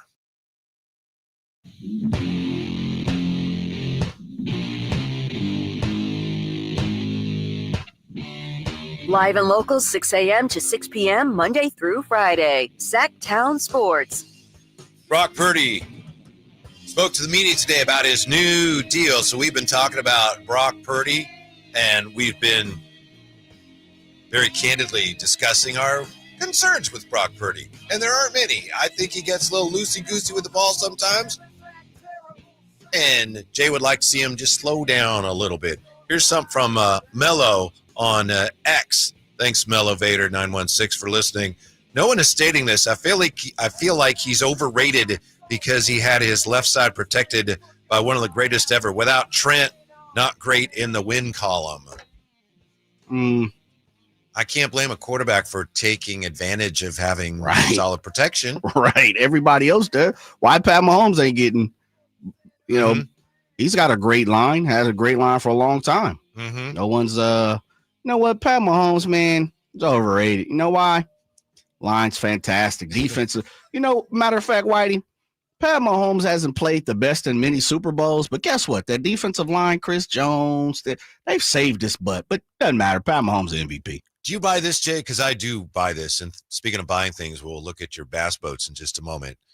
The official word out of 49er camp is when Brock Purdy was a rookie, and they had signed Sudfeld, and they gave him guaranteed money. Mm-hmm. And usually when you give a third-string quarterback backup money, it's like he's going to make the team. And Brock beat him out. And there are reports, again, this is from Mike Silver's upcoming book. There was an excerpt in The Athletic. Apparently during camp, you had Kyle Shanahan telling the owner, by the way, our third-string guy, and this was Brock at this point, he's going to be the best quarterback on the team. And I think I believe that. It's easy to say that now, but whatever it is he has, they saw it very early on. He made the team, and he ends up, of course, saving their season. I believe that Shanahan saw that early on. Maybe. Yeah, not arguing that. Mm-hmm. I don't really feel it either way when it comes to that. I will say we talked about this last hour as far as, the detractors, and you saw one of the detractors, Melo, shouts out to Melo, saying that. And I think it's always going to be that. And so it's always going to be a detraction. So when you have Shanahan saying, hey, I think he's going to be the best guy down the road, it's tough for people like Melo to believe that. It's tough for people to really sit down and think like this dude who got drafted dead ass last, probably shouldn't have got drafted. Now he's supposed to be a guy that can lead the 49ers to a Super Bowl. It's hard for people to fathom that. Mm-hmm. I don't think he gets credit from his detractors that he deserves for let's just call them the intangibles. Sure. I mean, there's stories, you've heard the stories of before actually played an NFL game of Fred Warner saying, man, I can't wait to see this guy play. Yeah. So whatever that is, the other players saw it. True. Oh no, and that's what I think we're talking about. He's a good football player. Yeah. He's a good quarterback. Mm-hmm. Can he be great? I think he can be. Is he great? Me personally, I don't think he's great. I think he's good. And I think there is a different ends of the spectrum. And it's kind of like we talked about the A's. It's how we talk about many different things. He's probably closer to being great. I want to say he's down the middle, but in reality, he can win a Super Bowl. And for me, that's all that matters. Now, because he's the talking story on the 4-letter network, or, he is, or someone's going to write a short film, or because he's getting, a lot of publicity, you're always going to have people who's like, I hate that. I don't like that because he was drafted so late. He is an interesting profile when it comes to a quarterback. How did Vic put it? I think he said he has a very high floor. High floor. Yeah. Right. Mm-hmm. It's an easy way of putting it. Mm-hmm. But some people don't understand that. Someone I believe it was a 916, and this kind of is like the opposite of that. It's someone said, where is it at? They're talking about 49er fans. And they were talking about Brock Purdy, and I'm trying to find it. The problem with Brock Purdy, this is from the 916, the problem with Brock Purdy is too many Niner fans are still waiting for the second coming of Montana and Young. Purdy set franchise records on a team that had Young and Montana? Absolutely not. So what will it take to get respect? Yeah, right. There you go. You have 49er fans who are, they're going to say he's the greatest thing since sliced bread. You're going to have 49er fans probably like me and you. It's like, yeah, he's good. He can do it. He can be a guy that could take this team to the Super Bowl. And then you're going to have people like Melo who's like, man, this dude's protected by Trent Williams. And Trent's been hurt a lot, definitely. And that's part of what Melo said. And the other part about this is too, and I don't want to be a 49er fan talking bad about the squad. Trent gets beat too, man. It ain't like this dude ain't getting worked over there on the left. This dude is almost 40. Right, the mileage is showing. It is. Does on everybody. It is. And that's where it kills me when you are not a 49er fan and you're not paying attention that much, and you shouldn't. But if you're a football fan, and I say Melo, Trent ain't keeping Brock Purdy upright every single time. Right. People are beating Trent too. That is the funny thing about the 49er philosophy of the offensive line. Like, we don't draft high. We bring in guys and we find guys that fit our system, and then we make we mold them into offensive linemen that are sufficient and capable of doing what we want to do. But their offensive line is anchored by one of the best offensive linemen of all time. Very true. Yeah. Definitely. They didn't do that. They brought him in. Right. Yeah. Very true. And By the way, and Dominique Puni is right behind him. I think he's going to be one of the better offensive linemen, especially guards in the league. Brock Purdy says one of the things he wants to do with all his money is buy a bass boat. Jay said he may want to buy a bass boat as well. So I looked it up here.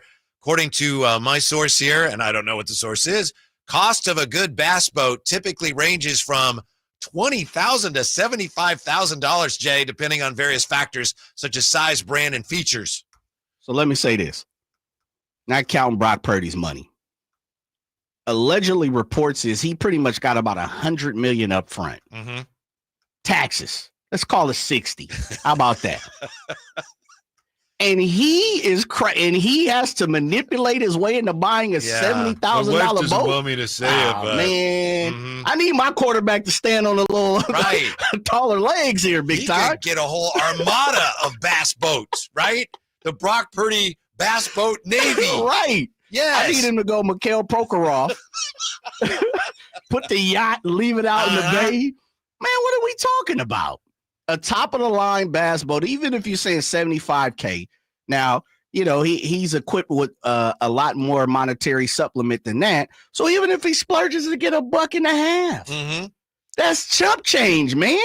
Hey, have you ever heard of that ship, this huge ocean liner? It's like a cruise ship. Okay. Called The World, and people live on it. I've seen YouTube parts of bits and parts of it. You reminded me of it because I saw it once in Monterey, and I thought it was Prokhorov's thing, and it turned out no. The interesting thing to me is, you know, they have a grocery store in there, and they have movie theater and bowling alley and everything. But the people vote. The people who live on the boat vote on where they're going to go. Really? So, like I said, when we saw them there in Monterey, and then you see people coming off the boat and going on little excursions. But they go, obviously they sail all over the world. But can you imagine how heated those meetings get? Man, I hadn't thought about that. On where they're going to take the ship. Where that ship is sliding to next. Yeah. Dang. And I wonder, I mean, obviously those people are very well off. Maybe they're like, well, if they're going to Spain, I'm just going to depart here in Tokyo, and I'll just wait for them to come back around. I'll check with them when they come back to the Orient. Take a helicopter in. When they're, I had not heard of that. Yeah. Yeah. Wow. I thought that was very interesting. That is interesting. That probably is a heated discussion. That is, yeah. We want to go where? Nah, we're not going there. Someone from the 916. If Trent's so good, why is Purdy hurt so much? Dang. Well, that suggests that the only guy that ever gets to Purdy is the right end on the right. Yeah. And I don't think that's dang. Yeah. I don't think you can blame all that on Trent, can you? Nah, you can't. It's tough. And also tough like sledding out in these streets. If Purdy tucks it under and runs and he he hurts his ribs or something, I don't know that you can blame the left tackle necessarily. Very true. Unless it's the right end who chased him out from his spot. Right. And you did say, yeah. Actually, you said of Trent, Williamson said he's not what he used to be. No. Yeah. He's great, but he's definitely not, 28-year-old Washington Trent Williams. Like, hey, I'm trying to get it done. Right. And but he's definitely fantastic at what he does. One of the greatest to ever play, definite Hall of Famer. Would love to have said a Super Bowl winner, but not yet. Is it okay for a Kings fan to pull for the Pacers? We'll see what Jay thinks of that. Also, happy anniversary of one of the biggest days in Kings history. We'll tell you all about that. Celebrate that next. Drive Guys, Sacktown Sports. Not available in all states. Rates vary. Building a financial safety net for your family can be tough, but with term life insurance through Ethos, you can have peace of mind that they can pay the mortgage and other bills if something happens to you. With coverage in as little as 10 minutes, all online, Ethos finds your best rate across our multiple trusted carriers. Some policies as low as $1 a day billed monthly. And even in uncertain times, your term life insurance rates and payout don't change. Get a free quote at ethos.com/win. That's ethos.com/win. Check engine or ABS light on? Take the guesswork out of your warning lights with O'Reilly Veriscan. It's free. Ask for O'Reilly Veriscan. O'Reilly Auto Parts. Confidence is knowing you're ready to handle whatever comes your way. That's what it feels like to take on your workday with Cintas. They make sure your AEDs are up to date, Your fire extinguishers are tested and inspected. Your floor mats are cleaned and delivered. And your workwear looks good, feels good, and is freshly laundered with the Cintas Apparel Plus program. So are you ready to take on today? Visit Cintas.com. Oh, I'm ready! And get ready for the workday. How can you free your team from time-consuming office tasks? Amazon Business. Smart business buying tools enable buyers to find and purchase items fast so they can focus on strategy and growth. Free up your team and focus on your future. Learn more at AmazonBusiness.com. San Francisco! What a laser from Brock Purdy, and what a catch. San Francisco 49ers single game tickets are available now. Intercepted by Fred Warner. Fred gets up and runs back the other way. One block and he's in. Gonna throw left for the end zone. It's caught by George Kittle. Secure your seats at 49ers.com/tickets. Touchdown! The Memorial Day Race to Savings is on. Get the best deals of the season at Folsom Lake Honda, your one-stop Honda shop. Looking to own or lease? During the Memorial Day Race to Savings, drive a brand new Accord or Civic. Visit us today at FolsomLakeHonda.com, your one-stop Honda shop. As a family-owned and operated dealership since 2009, customer service is our number one priority. Our customers love doing business with us, and you will too. Folsom Lake Honda. Yeah, your one-stop Honda shop. There are so many benefits of working with the Overhead Door Company of Sacramento. Now, we chose them to get our new garage doors, and we're so thrilled that we did. They look absolutely amazing. Jason Ross here. And for us, well, we just flat out needed new garage doors. But maybe you do as well, or maybe it's just repairs to your existing doors. Well, the Overhead Door Company of Sacramento can help you with that. It is also a great time of year because this is when homes go on the market. So is yours ready? Well, one thing, don't forget about that garage door, because a new garage door can increase the value of your home. First off, with Curb Appeal, a new modern or stylish garage door can improve the overall appearance of your house. Also, the return on investment. It is one of the most cost-effective upgrades to increase your home value. You can see for yourself. Just visit the showroom off Franklin Boulevard and ask about the Sacktown Sports Special. Overhead Door Company of Sacramento, the genuine, the original overhead door. Always look for the red ribbon logo. KHDK HD1 Sacramento, KYMX HD3 Sacramento. From the Power Business Technology Toshiba Studios. This is Sacktown Sports 1140.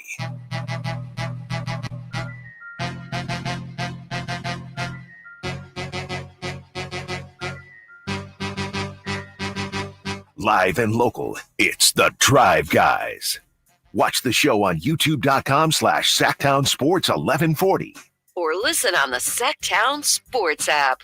We're going to observe one of the biggest days, one of the most significant days in Kings history here. Drive Guys, it's Jay and Whitey. Check in the chateau here. Steven Torres, Jay, is fired up about all this Brock Purdy bass boat talk.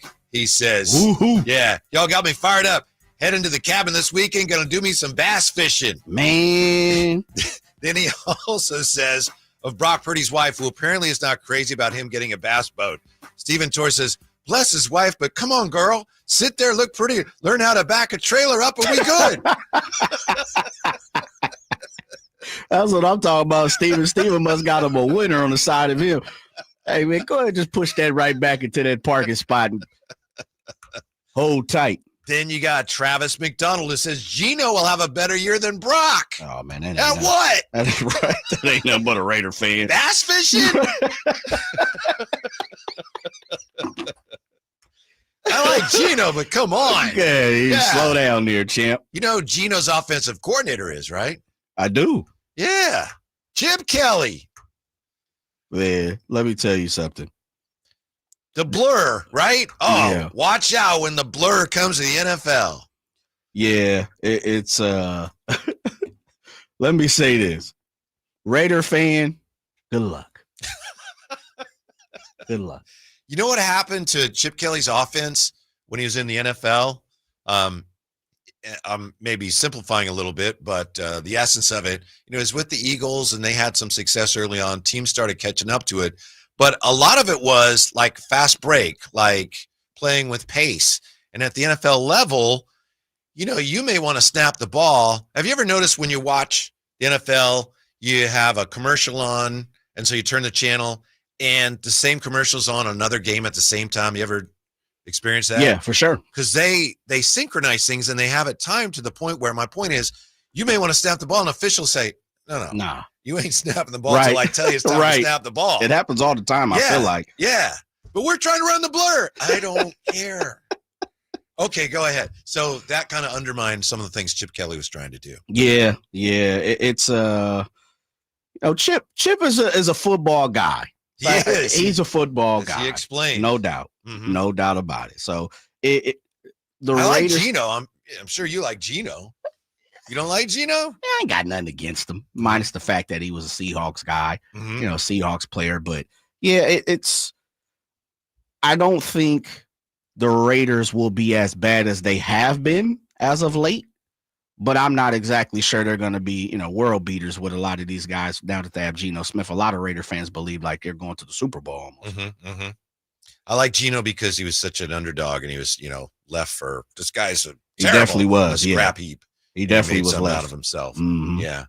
How about this here from Arthur Smith? I was asking the question, Jay, can a Kings fan root for the Pacers? Arthur Smith says, cheer for Haliburton. He was a sack king. We should wish players well down the road when they leave. Even D. Fox, D. Cousins. Why not everywhere except against us? I'm pulling for Tyrese Haliburton and the Pacers. Am I allowed to do? I'm doing it whether I am or not. Am I allowed to do that? Sure, why not?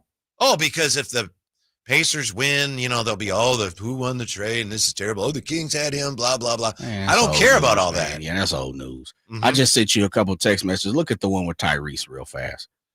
And that's from Akash Anavarathan, covers the 49ers. He just see Tyrese jumping off the plane. Whoa! What is he wearing? He's wearing a Brock Purdy jersey. Come on, man. Yeah. Got love for Tyrese, man. He gets it. He gets it. Yeah. No doubt his about college buddy, right? Yeah. Come on, man. He knows he's already signed that deal and got that check, so he's showing love for Brock P, man. Yeah. I didn't know who that was at first because I saw the football jersey. Yeah. Thank you. By the way, breaking news. Thank you, Jay, for sending this. According to Adam Schefter, the Colts have announced that legendary owner Jim Irsay has passed away. Yeah, man. Rest in peace. It's it's tough when someone loses their life and they're no longer with us. Rest in peace. Prayers up to his family. He was 65. Friends. Yeah, super young, super young. I haven't read too much into the story. Saw it when Schefter posted it, and just blessings, man. Live your life to the fullest. Hopefully, Jim Irsay did do that.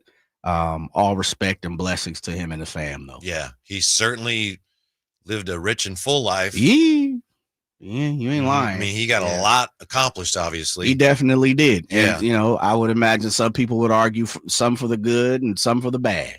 Absolutely. He definitely has. It's just tough when, you're no longer with us. And it's one of the things I always say, especially when you find out friends, family, and you're talking to someone's, man, I always say, I just don't have the words. You never really have the words when it comes to death. And I'm speaking for myself. It's just tough. It's a tough situation. Absolutely. So rest in peace, Jim Irsay. Yeah. Obviously it's difficult to segue to anything from that, but I did mention that today is the anniversary of one of the biggest days in Kings history, according to NBA.com. Jay, you go back to May 21st, 1998. Do you know why that was a big day in Kings history? Give me that date one more time. May 21st, 1998. You obviously will know the event. You just, not everybody knows the date. And I just actually want to make sure that they have the date right. But that was NBA.com. It's got to be something May to do with 21st. With trade? No, it'd be tail end May trade. 21st, 1998. Yeah, is that Jay Will and No. Sacramento Kings traded veterans Mitch Richmond and Otis Thorpe to the Washington Wizards for Chris Webber. Gotcha. I'm like, this date, 1998. Beautiful. Yeah. Now that's beautiful. Like, Whitey, I try not to dive back into the early 2000 teams too much, but that was a hell of a group. Oh, yeah. Definitely a hell of a group. Webb meant a lot to the city. He's talked about it, been on the show plenty of times. It like what he did for the squad, what he did for the city along with that team, we still talk about it here decades later. And as much as I always talk about, like, hey, we got to get over it to a certain extent. I'm not saying forget your history, don't celebrate it, but it's like the bait, it's the measuring stick to everything that happens around here. Mm-hmm. And I think that's where, and I probably need to explain that a little more, but when I talk about that during these instances of like, leave it alone, let it be. That is the measuring stick here in Sacramento. And I understand that's all we have. That's all we got. Right. I can only speak for myself, but when I think back on things like that, this game, that game, when I do it now, Jay, when I talk about it, I feel good about it. I don't feel like, oh, things were better then, or, oh, things didn't end well. I just feel like, man, that was great. That was a lot of fun. And obviously even then we weren't sure how that was going to go. And Chris Webber wasn't that excited about coming here. But it transformed the franchise. So yeah, as we look back, I think it's also an opportunity to take a look at the current situation. Again, that was an example of how a team got their best player, one of the best players in the league, and they didn't tank to get him. Yeah. They made that trade. Very true. Yeah. Very true. I say that again as a reminder to the people that are, and bless them, and I understand, but hell bent on tanking. It's like, okay, but there's other ways to do it. And it's not easy any way you choose, but you don't have to tank in order to get a guy. There's other ways to do it, especially in today's day of the weighted lottery. Oh, okay. Gotcha. Mm-hmm. Yeah, it definitely is. But you know what? One of the things Draper talks about is distressed assets. Webb was a distressed asset at the time. Yes, sir. Yes, he was. A big distressed asset. Bibby wasn't, but he was also kind of one of them guys that was an upside guy. You could see it in Vancouver. He had, the pedigree coming from Arizona and who his father was, and he was a basketball guy, and he was drafted super high.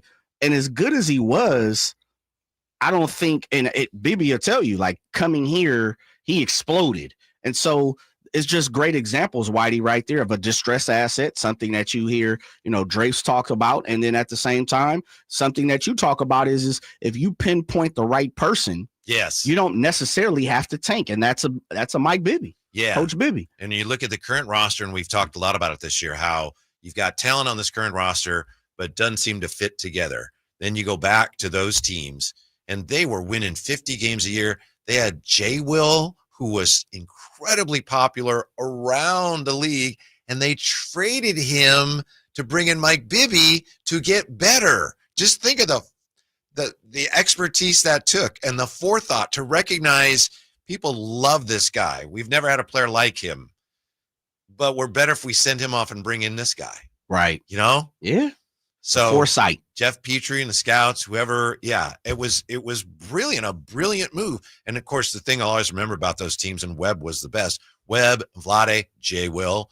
But even after Jay Will, they were such a great passing team. Oh yeah, definitely. They're definitely like a secret weapon. Oh yeah, they're one of the teams, that started transition basketball post the Lakers.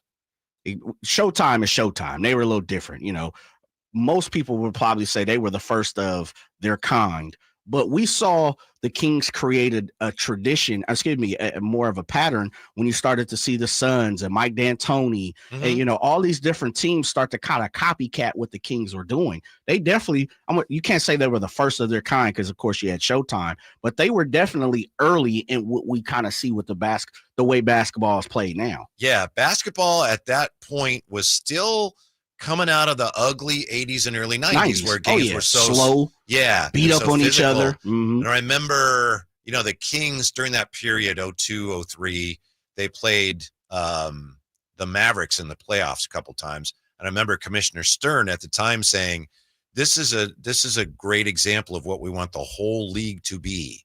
The Kings and the Mavericks, their opponents, they were held up by the league as an example of what they wanted the NBA to be. Yeah. Love it. Mm-hmm. Love it. Yeah, love that's fine. Jay, me personally, I could talk about that without feeling like, oh boy, it's not like that anymore. No, it was great. For sure. Hopefully For it'll sure. be great again. Sure. But you know Absolutely. what? That was tremendous. Yes, it was. It put Sac on the map in many different ways. Mhm. Absolutely. Now, man, what those guys did and what they accomplished, minus the ultimate feat, there's nothing else that you could possibly say as a Sacramento Kings fan or a supporter or even a supporter of basketball. Like I've seen articles, written throughout the last 10, 15 years of the best team to never win a championship. And they're always right there, 1, 2, or 3, they're always at the top of that list. So what they've done and what they did accomplish, man, it's kudos to them, and it should never be taken for granted. Mm-hmm. Yeah. So are there any players out there now who we think might be available who could be this year's Weber? I mean, if you start thinking that way, I realize you're in trouble. Because nope, that was a completely different situation. But I have seen some parallels in the talk about maybe Zion becoming available. I think that's the one. Mm-hmm. And for me, it's the easy target is Zion. He is a distressed asset, but we know, just like we've seen with Weber, obviously Rookie of the Year, with the Wizards, playing with Juwan, doing their thing. George Mirasan, shouts out to George Mirasan. And I don't know why, just popped in my mind. But thank goodness you did. Yeah. Somebody absolutely. had to. You got to give him love. I wasn't going to do it. I mean, listen, we have one thing about it is you aren't guaranteed here today. I mean, guaranteed tomorrow when you're here today, right? So you got to show him, give him love and give him the roses. And Zion, to me, it checks all those boxes, Whitey. Feels like Weber, looks like Weber, not physically, but as far as the situation in hand, he is a baller when he's playing. Weber was a baller when he was playing. Had a few injuries at Washington. Mm-hmm. Couldn't get along with coaches in Golden State, allegedly. Right. And so that's kind of what we're hearing with Zion. I'm up for it. Now, what you have to do to go get him, that's a different question. I'm not sure if Scott Perry and them believe in it, but as far as what he can present, if everything goes right, which it did with Weber, if everything goes right, despite the injuries Webb had here, if it goes that way with Zion, come on, man. Mm-hmm. Why wouldn't you want to do it? The word out of New Orleans is that, they don't want to trade him. And maybe they don't, but certainly if I'm going to trade someone, that's what I'm saying is I don't want to trade him. Of course. You don't want to tell anybody, we want to get rid of this guy. You don't want to lose any leverage there. I think Zion would be probably riskier than Chris Webber was. And I know that was a long time ago and our memories get a little fuzzy on it. But I think even those of us some people weren't around then, I think even we forget how risky that was at the time with Chris Webber. Yeah. Especially given that he did not want to come here. Right. But I think Zion would be even riskier because mainly of two things. One is the injuries, and you just can't control that. I know some people say, well, he could control, but still it's basketball. You can only control it to an extent. And then the other thing is he was supposed to be the guy there, and he hasn't been. And it's dangerous to look at a situation and say, we need a guy. That guy could be the guy. He wasn't the guy there, but he will be for us. Right. Well, why? Why will he be the guy for you if he wasn't there? I think that applies to Trey Young, too. What stopped Zion from not being the guy? Injuries. I think they're based on what we heard from Antonio Daniels. I'm not sure he was totally on board with the whole program there. Mm-hmm. And then other than that, I don't think that I could do anything other than just wildly speculate. And I don't want to do that. Going back to Webb, Webb was the guy for Washington, him and Juwan, right? Yeah. He wasn't the guy. Playoffs, they did. He wasn't there. And they got smacked by the Bulls, by matter of fact. That's right. I remember that. He wasn't the guy in Golden State because he was 1 year, but he was a baller. Yeah. So Webb was the guy. Are you saying that? Oh, no question. Yeah. He was the guy coming from Washington. Yeah. Yeah. So you didn't have that in question with him. What was the question for you when Webb came here? As I remember, there had been off-court issues. Okay. Kind of like Zion. Yeah. And wasn't it? I mean, didn't he?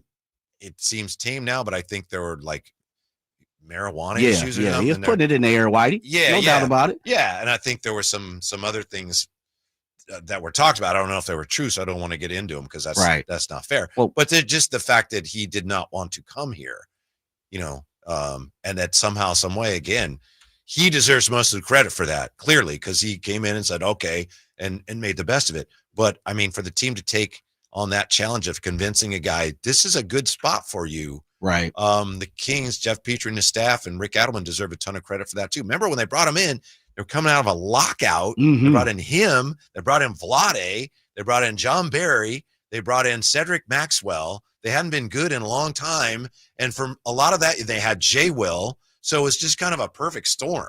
A lot of it was just, they got lucky. Yeah, they did.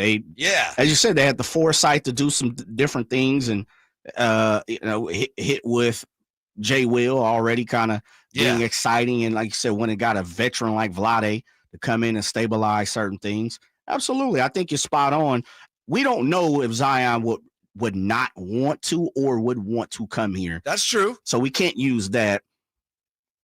We don't have to worry about the marijuana situation because it's legal to put it in the air now as an NBA player. I think Zion, if there's anything outside of the injury bug, I think people. It's about taking care of himself. Yeah, I want to see dedication. And I think that kind of plays with where I'm going is, does he want to be great? That's the other thing is, do you believe Zion wants to be great? Or is he just good in hoop and he's doing his thing versus that's a great question. Does he want to play basketball and be one of the best to do it? It's the belief, the dedication, the want to. Right. I'm not sure what that is when it comes to Zion. And then I think the other last thing for me is and he's maturing. He's growing. He came into the league super young, played 1 year in college, 19 years old, 18, 19 years old in the league. Has he matured enough? Has he grown enough to learn from what has happened in New Orleans to make a change and want to make a change? Well, you made a great point. That's a great point too. But if you're going to hitch your wagon to somebody, you're our guy. We're going to ride or die with you. And that guy is like, okay, that's fine. Rather than, yes, we need to win. Right. Then you're doomed. Sure. You're right. Sure. Yeah, and that happens all the time. Yeah. Sometimes teams guess and they guess wrong on a guy they out of college or they trade for a guy. You're going to be the guy. And if the guy's like, if we win, that's great. And if we don't, I'm okay. You're just not going to win much. Yeah, no, that's not the star that I want to hitch my wagon to. Right. The Trey Young part of it, let me slide him that way. We had Rick Campbell on yesterday, and he said he just doesn't know. He doesn't know, beside the fact of he has a reputation with not agreeing or not getting along with coaches. Yeah. Beyond that, what's Trey's issue? Well, he's small. Okay. I could not be more out on the idea of Trey Young coming here for a lot of reasons. And by the way, I also read today the Hawks say, and again, this is what teams say, sure, but maybe they mean it. They say they don't want to move him. They want to build around him. But, we've heard Scott Perry said, we need a point guard. And that was like his first press conference, literally his first press conference. Someone asked about the roster. He's got to say something. I think it's much deeper than that. I think that's almost a red herring. I think right now, when they're looking at the Kings, they're not looking at, boy, we need a point guard. Who are we going to add? If you brought in Trey Young to this team, you're just kind of moving around the deck chairs on the Titanic, in my opinion. And that's not so much a criticism of Trey Young as it is how he would fit with, you already got so many guys that need the ball all the time. And I know he's a point guard. He's going to have the ball time. And he was more of a playmaker this year, as I understand it. But I just think bringing in another veteran with my core of veterans who are a little older and they're getting a lot of money, I don't like that, Jay. I need to refresh. I need a new attitude. That's the way I look at it with Trey Young. Not excited about Trey Young. Trey Young is, how old is Trey Young? He's not 26. that old. Yeah. Yeah. But he's a veteran. Yeah, he is. He's been around for a while. Yeah. I don't know, Whitey. I like Trey Young, but I definitely understand. Man, Trey Young's been around since 2018. Goodness gracious. To his credit. Yeah, he's been doing his thing. Rick Kamla said, I'm not going to say CK, but he threw it out there. Right. Coach Killer. 24 and 11, though. 41% field goal. I mean, Trey is a baller. What'd you say his field goal percentage is? 41%. That's not good.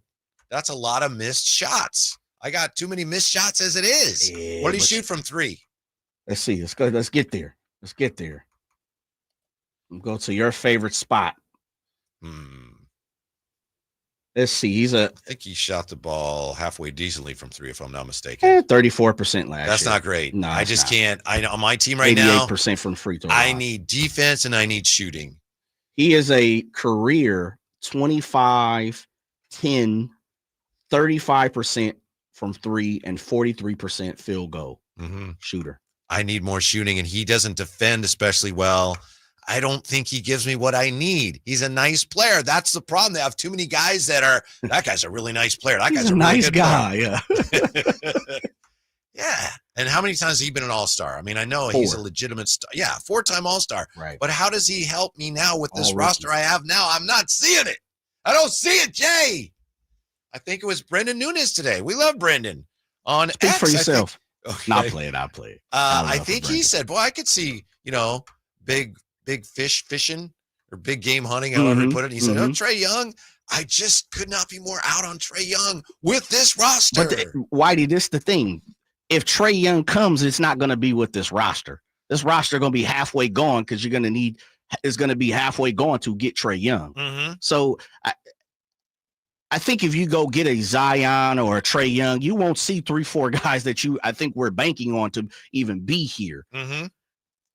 Trey Young is interesting. I really like him. I like Trey Young as a ball player, but I also understand his missteps, his mishaps. And that's why I asked Rick, because he has been closer to the situation down in Atlanta than I have ever been with Trey Young. And you look at Trey Young's numbers and you're like, man, and he's a perennial all-star, and he's a star. He's got shoes. I'm like, he's going to bring the cachet to the squad. I just could never figure out why it has never worked in Atlanta, or why it feels like he's always on the trading block. There's something to it. Yeah, it worked when they got to the conference finals, and it looked like these guys are ahead of schedule. Right. And they're young. Here they go. And they've been kind of backsliding ever since. But have they given Trey Young anything to work with? They've tried. I mean, like what? DeJounte Murray. They've drafted which pretty kind of well. doesn't work for him because they both needed the ball. They haven't brought in who's the other. I mean, they had DeAndre Collins. Yeah, like those aren't stars though. Those aren't even all stars. Have they truly given Trey Young something to work with? It's like, you know what, big time? This is a guy, a big, someone that's a stretch 4, a 3. Like, I think he's been handcuffed in many ways. He's kind of carried that organization for a while. And why is he not getting, and let me say this. We see stars cry about what's going on all the time. And they don't getting called out like Trey Young be getting called out. And that's why I said, I'm not disagreeing. I'm just saying, Trey Young has a stigma throughout the league. I think we can agree on that. He shoots a lot. He's not a great shooter. He scores a lot. He's a scorer, and he doesn't defend. And I could point I feel like 100 of them dudes in the league. Maybe so, but I can't afford, in my opinion, to have that guy like that. Any of the guys like that. There are a lot of them. A lot of them aren't as good as him, but I can't afford to bring in a guy like that and say, all right, there's my centerpiece. I feel like I'm already behind the 8 ball a little bit if I'm starting, given what we know the Kings are trying to establish in terms of, accountability and a defensive presence. Starting with a guy like that, I feel like, I'm already missing the mark. Yeah. It's interesting. Super interesting. Yeah. It's definitely going to be interesting, Whitey. When we come back, the next Steph and LeBron in the NBA. Are they in the NBA right now? What do you think next on Sacktown Sports? Hey, Green Gobbler here. So you've got a clogged drain in your bathroom. Water in the sink's overstaying its welcome. You're spitting today's toothpaste on top of yesterday's toothpaste. You hope that it go away. Yeah, clogs don't just go away. I make them go away. I'm Green Gobbler, the only clog dissolver you need. I'm bleach-free, safe for your pipes, and I work. Guaranteed or your money back. Because I never met a clog that was going to unclog itself. Green Gobbler. Let the gobbler get it. When you're hiring, have you ever felt like you're missing out on meeting great candidates? Well, they're not hard to find when you go to ZipRecruiter. ZipRecruiter helps 10 million people with their job search every day. People who are actively looking for jobs like yours. So it's easy to find the right person fast. 4 out of 5 employers who post on ZipRecruiter get a quality candidate within the first day. Try ZipRecruiter for free at ZipRecruiter.com/free. That's ZipRecruiter.com/free. When you stay in your home, what you love gets to stay too. From the gardens that grow wild to the grandkids that run wilder. From the Friday night baseball games to the Sunday morning brunches. Even the daily crosswords and weekly book clubs. There's room for it all with help from Home Instead, the largest in-home senior care network with over 30 years of trusted experience delivering the peace of mind you deserve. Visit Home Instead online for a better what's next. This is the story of the one. As a safety manager at a manufacturing plant, he does everything he can to keep his coworkers safe. From finding ways to reduce risks to keeping safety supplies in stock. And for that, he relies on Grainger. Grainger offers a broad range of quality products and next-day delivery, so he can always play it safe. Call 1-800-GRAINGER, click Grainger.com, or just stop by. Grainger, for the ones who get it done. Sacramento weather is brought to you by Roseville Auto Mall. I'm Dirk Fedorn in the KCRA3 Weather Center, and clear skies and a bit of a north wind has been with us. That's going to be tapering off overnight tonight, with temperatures dropping off into the mid to low 50s by tomorrow morning, and then more sunshine and warm weather for your Tuesday. Get the latest forecast on the KCRA3 News and the KCRA3 app. The Roseville Auto Mall is Northern California's ultimate destination when looking for your next vehicle. Find the largest selection with 20 top brands. Take advantage of huge savings during our Memorial Day sales event going on now at the Roseville Auto Mall. Driven to be the best. It's what you wait for all week. The three-pointers, the rebounds, the thrill of every shot. Win or lose, it's the hope that keeps you coming back. The dream that this time, it might be your year. And so you represent with anticipation and with pride. Because when the pressure's on, your support is everything. That's why the NBA store is here to support you. Check out the largest selection of official NBA gear at NBAstore.com. A Fanatics experience. Mike Rowe here with a quick question. Have you noticed cracks in your drywall, chimney, or exterior walls? I hope not, because if you have, they could be indications that you've got a much bigger problem with your foundation. That's where Groundworks comes in. They can honestly assess your situation and create a plan to stabilize your foundation. Schedule your free inspection at groundworks.com/row. And while you're there, check out my latest dirty job. It's a good one. Licensed in all states where work is performed. See website for details. Trey Songz, live.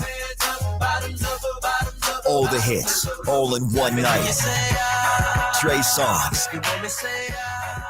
Friday, June 20th, the venue at Thunder Valley.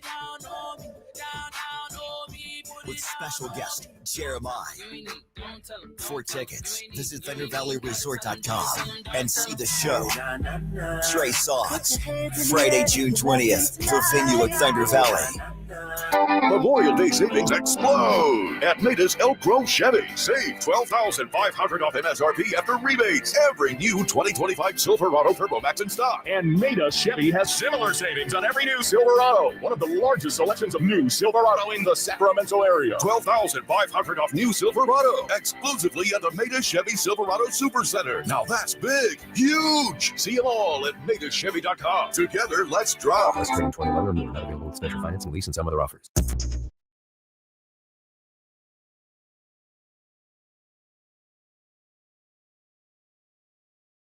The only station in Sacramento giving you local sports coverage from 6 a.m. to 6 p.m. Monday through Friday. Sacktown Sports.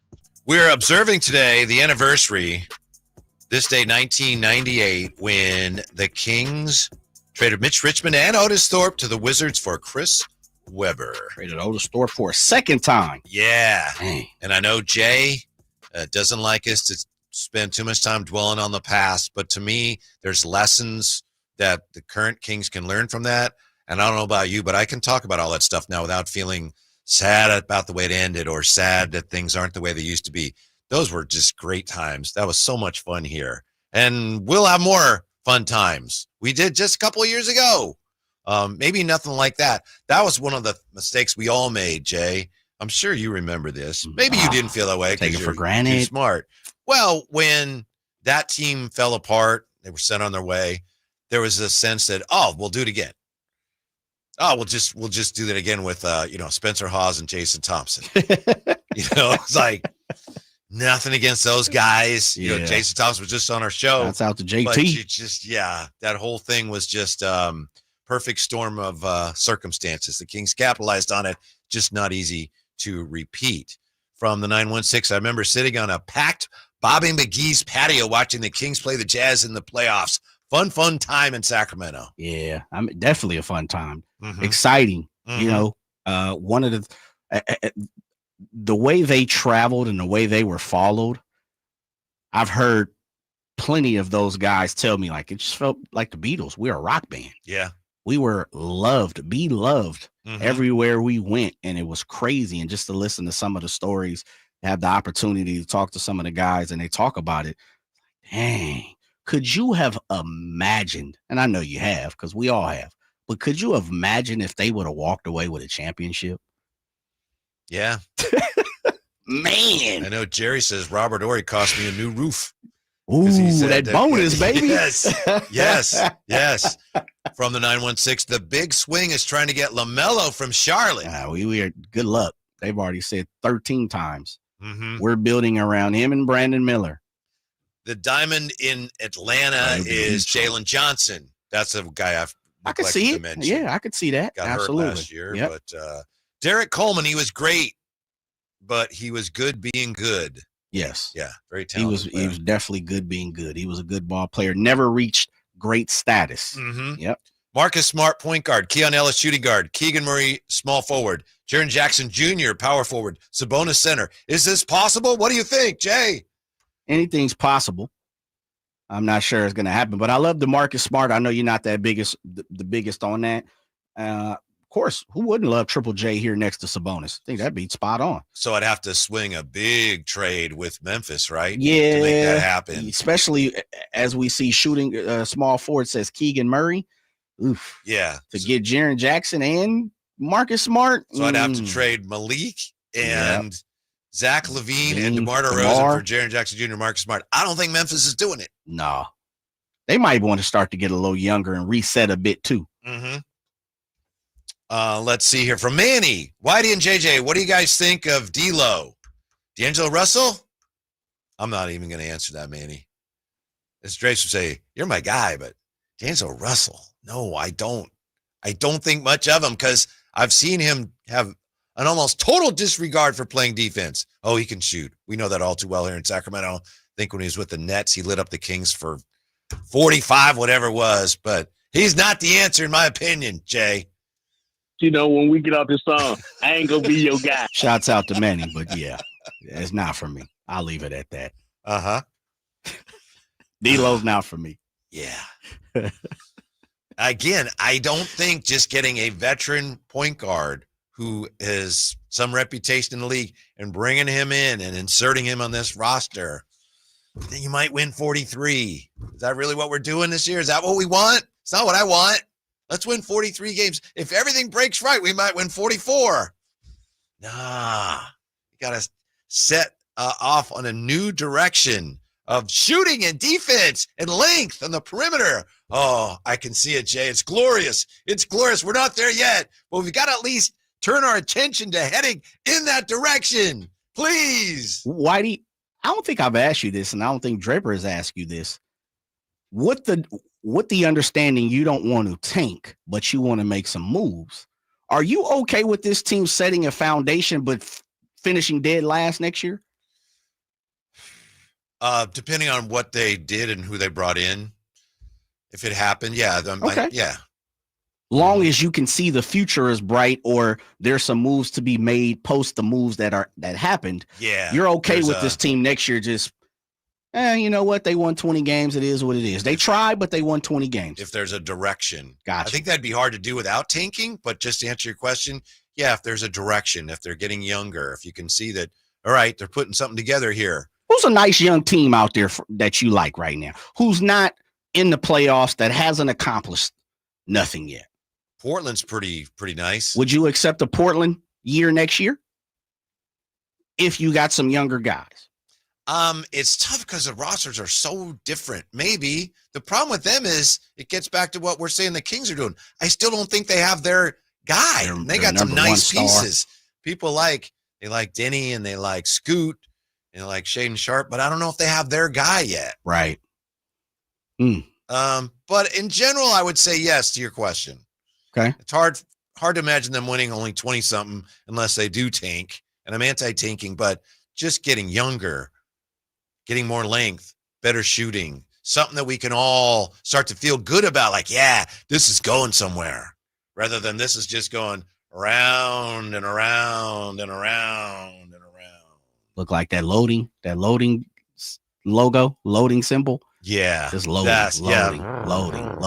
So, Jay, I just threw that question out there. Sir. You answered it already. The next Steph and LeBron, are they in the NBA right now? Before you answer again, look, you got Haliburton playing. Phenomenal player, and he's got great charisma. You got Ant. Oh, what a great player. You got Shea, won the MVP award today. Maybe should have won last year. Maybe he wins it next year. And then you got the Knicks. You got, Jalen Brunson's a good player. I don't know if anybody on the Knicks is going to be the next LeBron or Steph, but is it possible? Wemby, could the next Steph or LeBron be in the NBA right now? I'll give it to you like this. There's always someone next. Yeah. It's never not someone next. So if we're looking at it in a parallel, will there be a next star, next face of the league? Absolutely. The NBA will make sure of that. And there's talented brothers out there that can do that. But looking at it, we're talking about arguably the greatest player ever in LeBron, one of 2, 3, 4, 5. Some people are beginning to put Steph in that atmosphere. 10, yeah, the top 10. Top 10 for sure. Yeah. And then on top of that, we're talking about, and this is the one thing you got to give LeBron some love about, is he was the guy in high school. The pressure, and maybe he never felt it, but just we've seen people crumble under the pressures of having to, driving Hummers and being on Sports Illustrated and being the guy, and then to go from high school straight to college, so many different things, and really exceed what most people probably believe. Yeah. Nah, ain't nobody gonna do that in this league right now. The second part of that is Steph Curry is the greatest shooter I've ever seen in my life. And when we talk to legendary people like yourself, you talk to legendary people like Jerry Reynolds, and we have fine guests who come on here and they say Reggie Miller and all these people say that's the greatest shooter ever. Hell no. Ain't nobody in the league shooting like shooting like Steph Curry right now. So we ain't gonna never see. We not gonna see in right now, meaning players in the league. No one is Steph Curry. No one will be LeBron. I don't see anybody right now to say, I could see him 15 years down the road being the greatest. I think we might have could have had that conversation already with LeBron when he came in. But there will be a star. There will be somebody that will be the face of the league. Absolutely. Face of the league, but that doesn't mean they'll be the next Steph or LeBron. Nah, yeah, those you're two right. are tough. If you go way back in basketball history, I think you could make the case, and some of this is going back even before me, that at any point in pro basketball history, you could have made the case the best player ever is playing now. I'm assuming Mike and, Sure. And 50s, then 60s. I may be skipping ahead a little bit to, Bill Russell and then Wilt. Okay. Wilt for many years, he's the greatest player ever. Then you went in Kareem was playing, arguably the best ever. Kareem to Magic and Bird. Yep. To Michael. Yep. And then he had a little rough period there. I remember when Michael when he went away the first time and people were having this conversation. I remember you'd listen to the radio. Well, who's the next Michael Jordan? Yeah. Is it Grant Hill? Right. Is it Sean Kemp? Well, no and no. Yep. Nothing against him, but For no. sure. Absolutely. Just not. So there was that little period, but then he came back. Then you had LeBron to pick up the slack. Yeah. If I think LeBron Shaq goes, and Kobe's in there too. Yes. Yeah, Thank you. If LeBron does go away and Steph in the next couple of years, there's a good chance we're going to have a period there where we just don't have that guy. We'll have great players, like you said, faces of the league, but maybe not that lineage until maybe Wemby becomes that. He could. Right. I don't know. But yeah, I think there's going to be a few years where we have to say the best player in NBA history is probably not playing right now. You know what the tough part of it, and you laid that out fantastic, Whitey, is this. A lot of those guys that you named had early success, like championships right off the bat. Or if not, it was like, okay, 2 years, they'll win a championship. Mm-hmm. I'm not sure, and I'll just say 25 and under. I see that with anybody. And part of the problem is Steph and LeBron is still here. Mm-hmm. So it's like, man, now it may be, an 8th grader who's coming, a 9th grader once Steph and them fall, retire, maybe. But as far as right now, and I know people say Wemby, I don't see it with Wemby just yet. He's young. I don't either. Who knows? I mean, I know that it's possible, for sure, but I haven't seen it. Sure. Yeah. Exactly. Yeah, but like you said about LeBron, there have been some greats that came into the league with all of this hype, and they met it and exceeded it. Wilt did that. For sure. Bill Russell, I think, did that. Kareem did that. Magic did that. Bird did that. Shaq did that. Kobe did that. And LeBron has done it too. Yeah. It's going to be tough to beat them. And I'm pretty sure they had this conversation 20 years ago. It's like, man, Jordan, it's going to be tough to get Jordan. It's going to be tough to get Kobe. But, LeBron and Steph are right there. So I'm pretty sure someone, there's always the next big thing. Someone will step up and win 2, 3, 4 championships, and we'll start to have this conversation. But as of right now, I say no, not for me. And it's not so much a slight of the guys playing now. It's just an acknowledgement of how great LeBron and Steph Absolutely. are. Yeah. And they're still playing. Mm-hmm. Man. Mm-hmm. Mm-hmm. When we come back, we got the cherry on top of the whole thing for you. Jay's going to share with us one of his 2 hand-picked NFL Olympic flag football teams next on Sacktown Sports. Stay up to date on Sacramento sports. Join the Sacktown Sports 1140 newsletter. Visit SacktownSports.com. Welcome to Staples. Hi, I hear Staples prints it all. Oh, you bet. Posters, banners. Can you print it all for Father's Day? Oh, of course. Photo gifts like canvas prints, photo puzzles. Can you print it all for graduation? Sure can. Custom cards and invites. Can you print a huge banner with the grad's picture? Oh, definitely. Even an embarrassing baby picture? Oh, those are the best kind. I know, right? Print it all for dads and grads at Staples. And right now, get 40% off custom cards, invites, and photo gifts. N75 exclusions apply. Visit staples.com/print for details. Progressive knows if you have to choose between everyday life and your boat, boat wins. What are you going to do? Take a boat out for a spin or go mail something? Boat wins! Are we cleaning the patio or taking the boat out fishing? Boat wins! Are we skipping that eye exam to go sailing? Boat wins! Rescheduling eye exams can be a nightmare. All right, fine. Eye exam, then boat. Yeah! With Progressive, you can bundle your boat with your home or auto and save with a discount and spend more time enjoying those savings on your boat. Progressive Casualty Insurance Company, affiliates, and other insurers. Not available in all states and situations. Nice. How about your air conditioning? Your HVAC system, is it ready for the summer heat here in Sacramento? Maybe you've been putting it off. Maybe you've just been hoping it'll get better on its own. It probably won't. With so many HVAC companies out there, how to choose one to take care of you. You want to go to leesair.com. I'll make it easy for you. Lee's Air Plumbing and Heating. Lee's Air Plumbing and Heating, they helped us out when our heater collapsed in the dead of winter. From installation, from the person that answered the phone to the installation to the follow-up, we've been thrilled with the service we've gotten from Lee's Air Plumbing and Heating. They offer a 100% satisfaction guarantee. They get 4.8 stars on Google. They've won awards for their service. I can vouch for them. I've experienced it.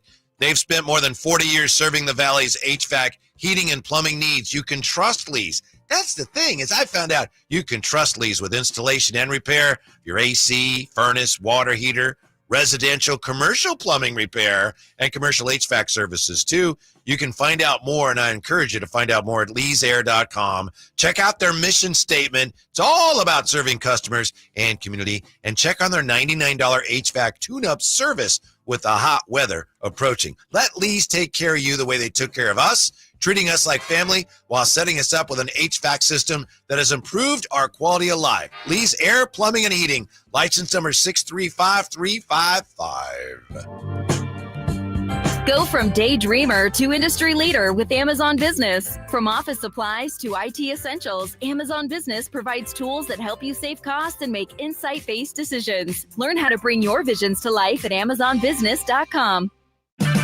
Get 5 quarts of Syntec Full Synthetic and a MicroGuard Select Oil Filter for just $32.99 at O'Reilly Auto Parts. In-store only. Limit supply. O'Reilly Auto Parts. Here at the Almond Joy Factory, where tropical vibes abound, we use soft, fresh-tasting coconut. The crunchiest almonds and delicious chocolate candy. Ah, but do you know what our most important ingredient is? Sometimes you feel like a nut. Sometimes you don't. Almond Joy's got nuts and something even way better than that. Yes, Almond Joy is made with almonds and joy. Carmichael Dave here for my good friends at American Energy. As a native Sacramentan, I can tell you, not that you need to know, that it might be nice right now, but turn the corner. Oh my God, it's so hot. Yeah, you know, summer is coming. And my friends at American Energy want to make sure you are dialed with your AC unit. So how about this half off tune-up right now? It's a special going on, just $24.50 to get your air conditioner tuned up. A free diagnostic. And oh, by the way, if you need a new AC unit, up to $3,500 in rebates on qualifying system installations. That's right. They've been serving the greater Sacramento area since 1981. A+ with the Better Business Bureau. Give them a call, 916-520-9990. That's 916-520-9990. Here's the song. Call 916-520-9990 now.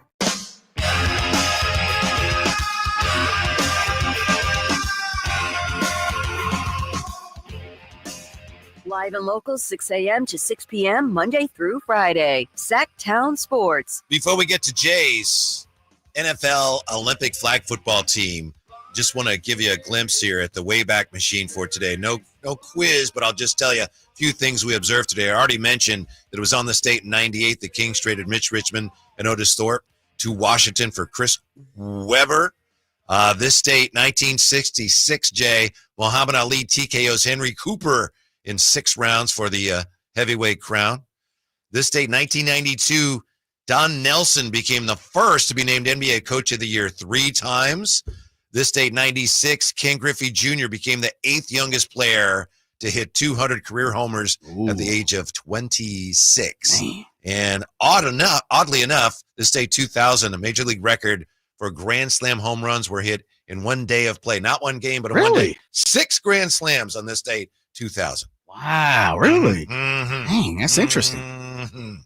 Jay, I know you've been sitting on this since yesterday. Well, actually, you said yesterday you were going to get to work on this with the word that the NFL has approved NFL players for Olympic play, the 2028 Olympics and flag football. You said you're going to put a team. Got a squad for you here, Whitey. Uh-huh. I got a squad for you right here. Let me just say this. This isn't the all-stars, the stars, the superstars of the league. We already know the Tyreek Hills, the Justin Jeffersons, the Pat Mahomes. They'll probably play. We're going to see some of these guys. But we know, as we talked about earlier, the NFL, the league, some of these teams, they don't want those guys to play. So I went at it like this, Whitey. Interesting players. Players that are 25 and under. Or aren't necessarily the superstars of their team, but their names. They play a key cog on their team. They are integral pieces to their team. This is a team of intrigue. Yes, it is. Yes, it is. So we got a 12-man roster like we talked about. We have 2 QBs, 2 center/rushers, as TC, friend of the show, talked about we need on our squad, and 8 wide receiver/DBs. Got it? All right. With that being said, I threw 2 coaches on there as well. Ooh. My 12-man roster begins like this. We'll start with the center/rusher, David Njoku from the Browns. You need somebody that looks the part, looks mean when you rush. Somebody is a little big body, also as a tight end, so they can snap that rock, run a under route that you really need. And by the way, I've checked in with a couple of my guys that play flag football, so I had to make sure that I was spot on with some of these roster guys and how the game is being played. Second center/rusher, that would be Swiss Army knife himself, Taysom Hill. Taysom Hill of the Saints. He would be my second center/rusher. Wow. How about that? That's a great start. There we already. go. David Njoku and Taysom Hill. 2 guys getting it done. How about that? We'll go to the wide receiver position. Someone that we know quite a bit around here. A scat back. Do it all. We just saw it. A rookie. New York Giant. Cam Scatterboo. Ooh. How about him? Cam would be my first guy. Number 2. Plays for the Kansas City Chiefs, is a hook 'em horn guy, probably the fastest guy in the league. We'll see. Got a race. Tyreek Hill. We've talked about it. Things like that. That would be Xavier Worthy of the Kansas City Chiefs. He needs speed in flag football. Who can keep up with him? Mm-hmm.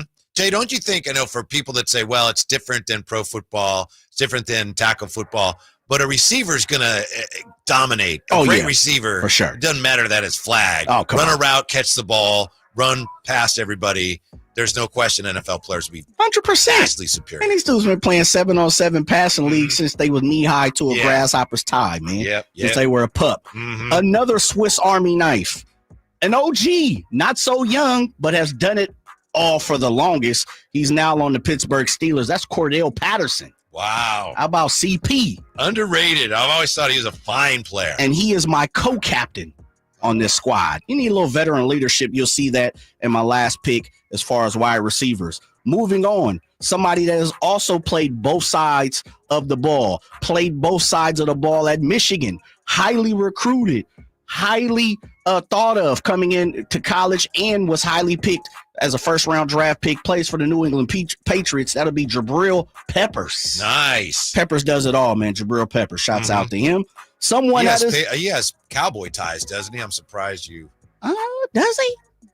I'm thinking of a different Jabril. Yeah. Because he got drafted by. Oh, I'm blanking. Who he got drafted by? The Giants? He came from the Giants. Then he went to the Patriots. I'm blanking on who he got drafted by. Next guy. I'm sorry. This would be our fifth guy. Jabril Cox. Yeah. This will be our fifth guy here. You know, I don't really got too much love for the black and silver, but I got to give love to the law firm. Jacoby Myers. I need a possession guy on the squad, baby. Give me Jacoby Myers, a little veteran. A young gun, but he carries a high entertaining name.